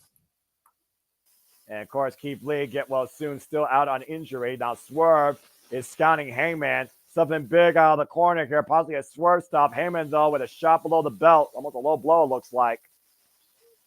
Now, Swerve perched in the top turnbuckle in the corner up against the steel cage. What a punishment in hell that these two have already endured. I don't know how much more punishment either one of them can take. Again, you got to stop a man's heart rate. Again, John Moxley literally did that with Bryan Danielson. That was beyond demented. And again, using the steel cage, that great against the back of Swerve's head. Now hooking up Swerve. Oh, dear God. This is dangerous. The abrasions all over the back of Heyman, all over the face and back of Swerve Strickland. That back literally cut open. Dangerous position here. Table in the drop zone. I think he was going to go for a fall-away slam from the top rope to the table, but... And look at Swerve. And the Swerve stopped him in front of the table! Good God! Hangman's back has got to be gone. Cover by Swerve. Kick out. How the hell did he kick out, Noah? I wish I had an answer for you. I don't. This is ridiculous. This is lights out. Win and loss doesn't matter. A lethal finale does. These two are so motivated by hate, you literally probably have to turn the lights out to get this match over. Somebody's got to get knocked out. And another house call. Meanwhile, oh dear God, Dead Eye! In the center of the ring. Oh, that be enough? Under the count, kick out. Did you see how he was literally inches away from doing that on the cinder block, Noah? Yeah, and I think if he did on the cinder block, that would have been the fatality. Shout out to Daniel with that reference. Yeah, the freaking swerve stomp off the top rope, driving him down through the table. Look at the replay here, Walter. Perfect swerve stomp on the shoulder blade. Breaking that table in half. And again, hooking him up, dead eye, faithfully on the ring, scouting the house call. And this hell continues for both men. The fastest crowd on hand here tonight in Chicago. What? I shudder to ask what the hell. Oh, dear God. What the fuck is that? What is that? That is Buck Wood. That is a splinter in Hammond and Page's hand. That is burnt wood from that house. From his house? Yes, that's a burnt wood spike. Oh, my God. We're in deep trouble right now as Hammond's looking to take his eye. Shoot that ready for Swerve Strickland. Literally, Hammond might kill this guy.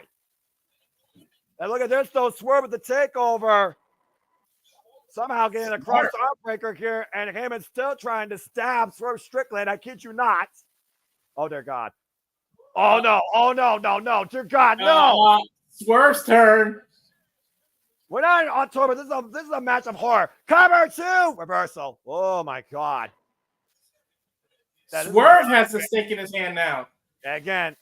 Oh, Jesus. Oh, God. Spiking Heyman with that wooden spike. What the fuck? He's literally spiking him. Ouch. What the hell has 2024 professional wrestling turned to? A horror show. That wooden spike driven into the head of Heyman Adam Page. We talk about what these two men were willing to do to each other. Well, you got your answer. And Swerve literally holding the last remnant of his childhood house memory. Wood burns, Noah. I wouldn't be surprised if he sets Adam on fire. And what's Swerve thinking right now with that stake still in hand? Oh, dear God. What a low blow! Right near the cinder block still. And again, Heyman smiling after that. And he might power bomb him into the cinder block. Oh, dear God. No, no, no, no, no, no, no, no, no, no, no, no, no, no, no, no. Power bomb on the cinder block! Fucking hell! In the words of JR, my God, he's broken in half. The spine of Swerve Strickland buckled on that cinder block. Shoot the half. Good cover. Kick out. What the hell? Hatred motivates you this much? Someone's got to give here, and apparently it's not a man's spine.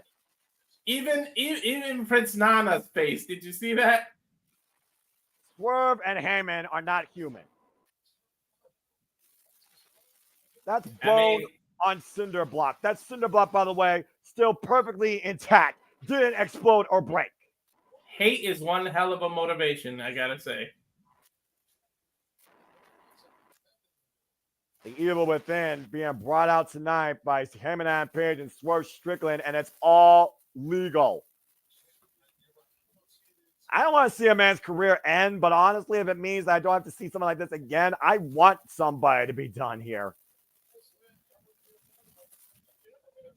Again, when you really choose to go to hell, and you may not come back from it too, all bets are off. Definitely. And Heyman right now tying up Swerve Strickland against the top rope and mounting him, just skiing off against that open wound. I think that stake's finally been taken out of play. Those knuckles into the head of Swerve Strickland. A Swerve, though, hoisting up Heyman and Page. Oh, dear God. And again, turnabout's fair play. Oh! Into the barbed wire? Not saying up the steel cage box to your part, but you power bomb against the steel cage, and Heyman's back right down all the way as he fell. And moving the cinder block out of the way. And meanwhile, house call! Face into the cage. That whiplash effect. The shot you don't see, that's always the worst. Imagine what it feels like going face first in the steel mesh. What else can you put a man's body through before it breaks, Noah? And Swerve right now somehow trying to hoist his body up to your point, grabbing the small of his lower back. Oh, damn it. And I just remembered that chair is still in the corner. House call connects. Lord have mercy. Let this match be over. I don't usually agree with you a lot, Walter, but I do agree with you. Cover 2. No! Damn it. I don't think I've ever wanted a match to just end more badly than now. I mean, when you're literally trying to set a spike through a man's heart and break their back with a cinder block, the only thing you're missing at this point is fire. And now Hangman in the drop zone, Swerve to the top rope. And Swerve. Well, wait a minute. Another Swerve stomp? I think Swerve has more dangerous, devious intentions in mind. Oh, dear God. I think he wants to go higher. Oh, no. Swerve, no. Come on, man. These guys are literally flirting the line between life and death if he tries to do something off the top of the steel cage. Adam Hangman Page meeting him halfway up there. Hey, man. Heyman, though, hooking up Swerve. Another power bomb? An avalanche power bomb. Oh, my God! That's about 15, 20 feet, Noah. The car crash, planting Swerve Strickland. How is Swerve trying to get back up to his feet? These men won't be able to walk tomorrow, Noah. Cowboy shit in Swerve's house. Deadeye! Oh, it's got to be over. The ring! Cover! This might be it. No, it's not. What the hell? The strength is not physical. The strength is mental. And the focus is lethal. This is a lights out steel cage match. First time ever in professional wrestling, honestly. Can we just please be over with? Listen to you asking for mercy.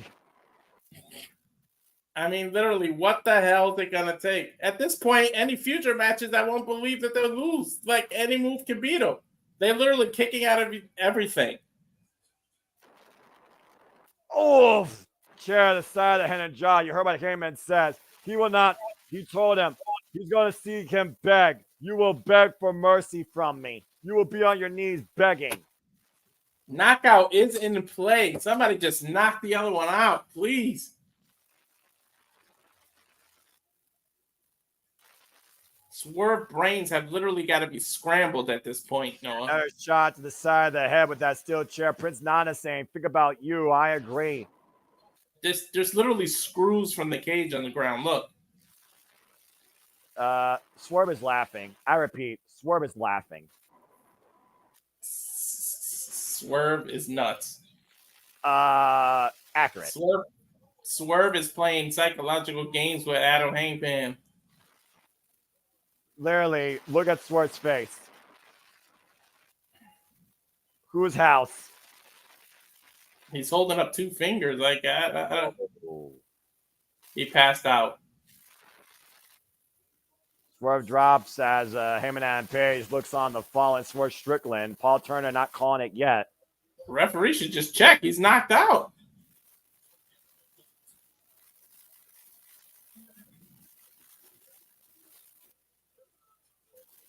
Heyman's Now I'm going to punish you. He literally yelled at him. You didn't punish him enough? Well, he just took the grill out of Swerve's mouth.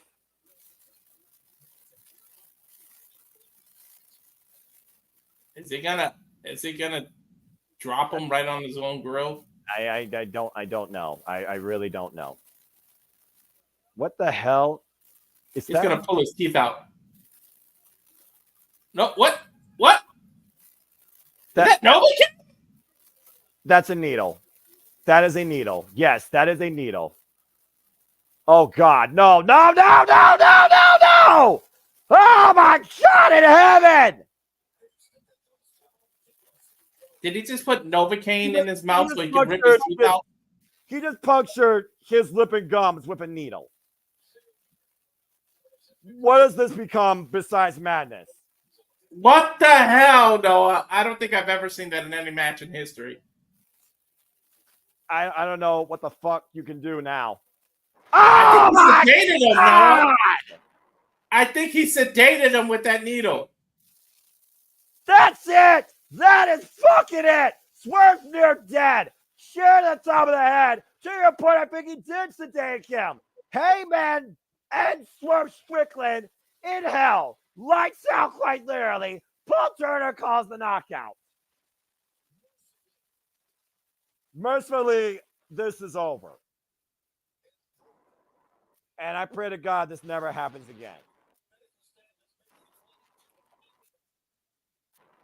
Holy fuck. The cage rising as Heyman stands triumphant. A measure of revenge, goddamn. But at what cost? I don't even know what to say after what I just witnessed. I'm at a loss for words. Think about not just the physical cause here, but the emotional cause and the mental cause, particularly to him and Adam Page and what he just did, but what he may have just literally done to Swerve Strickland. I literally think he drugged him, Noah. Someone tells me we are never going to look at him and Adam Page and Swerve Strickland the same way again.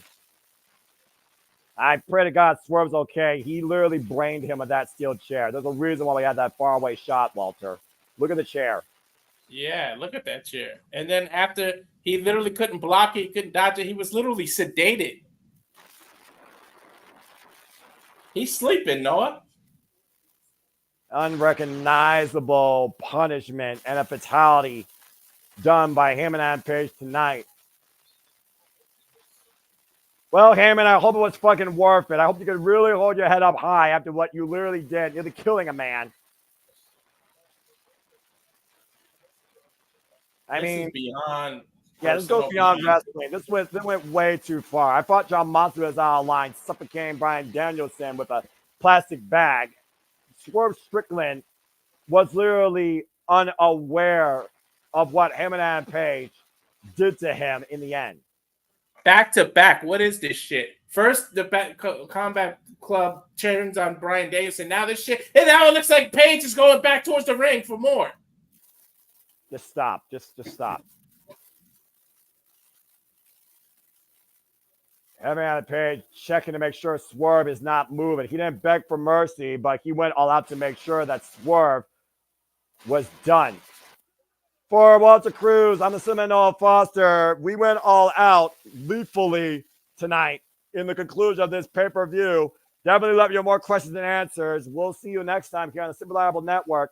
Stay tuned for the Saturday night shenanigans hosted by the Rank of Wrestling JJ Williams. I think I just want to go to bed. I feel rather disturbed, honestly. I feel disturbed. That's just taking revenge to another level. To end a man while they're unaware after you may have sedated. That's not right. That's fucked up beyond belief, Walter. I don't know what to say. at this point. I don't know, but stay tuned, folks. We'll be back in a few on the flip side with Saturday shenanigans. Good night. I don't know what to say at this point. What the fuck's happening in AEW next? Your guess is as good as mine. What is okay? See you, folks.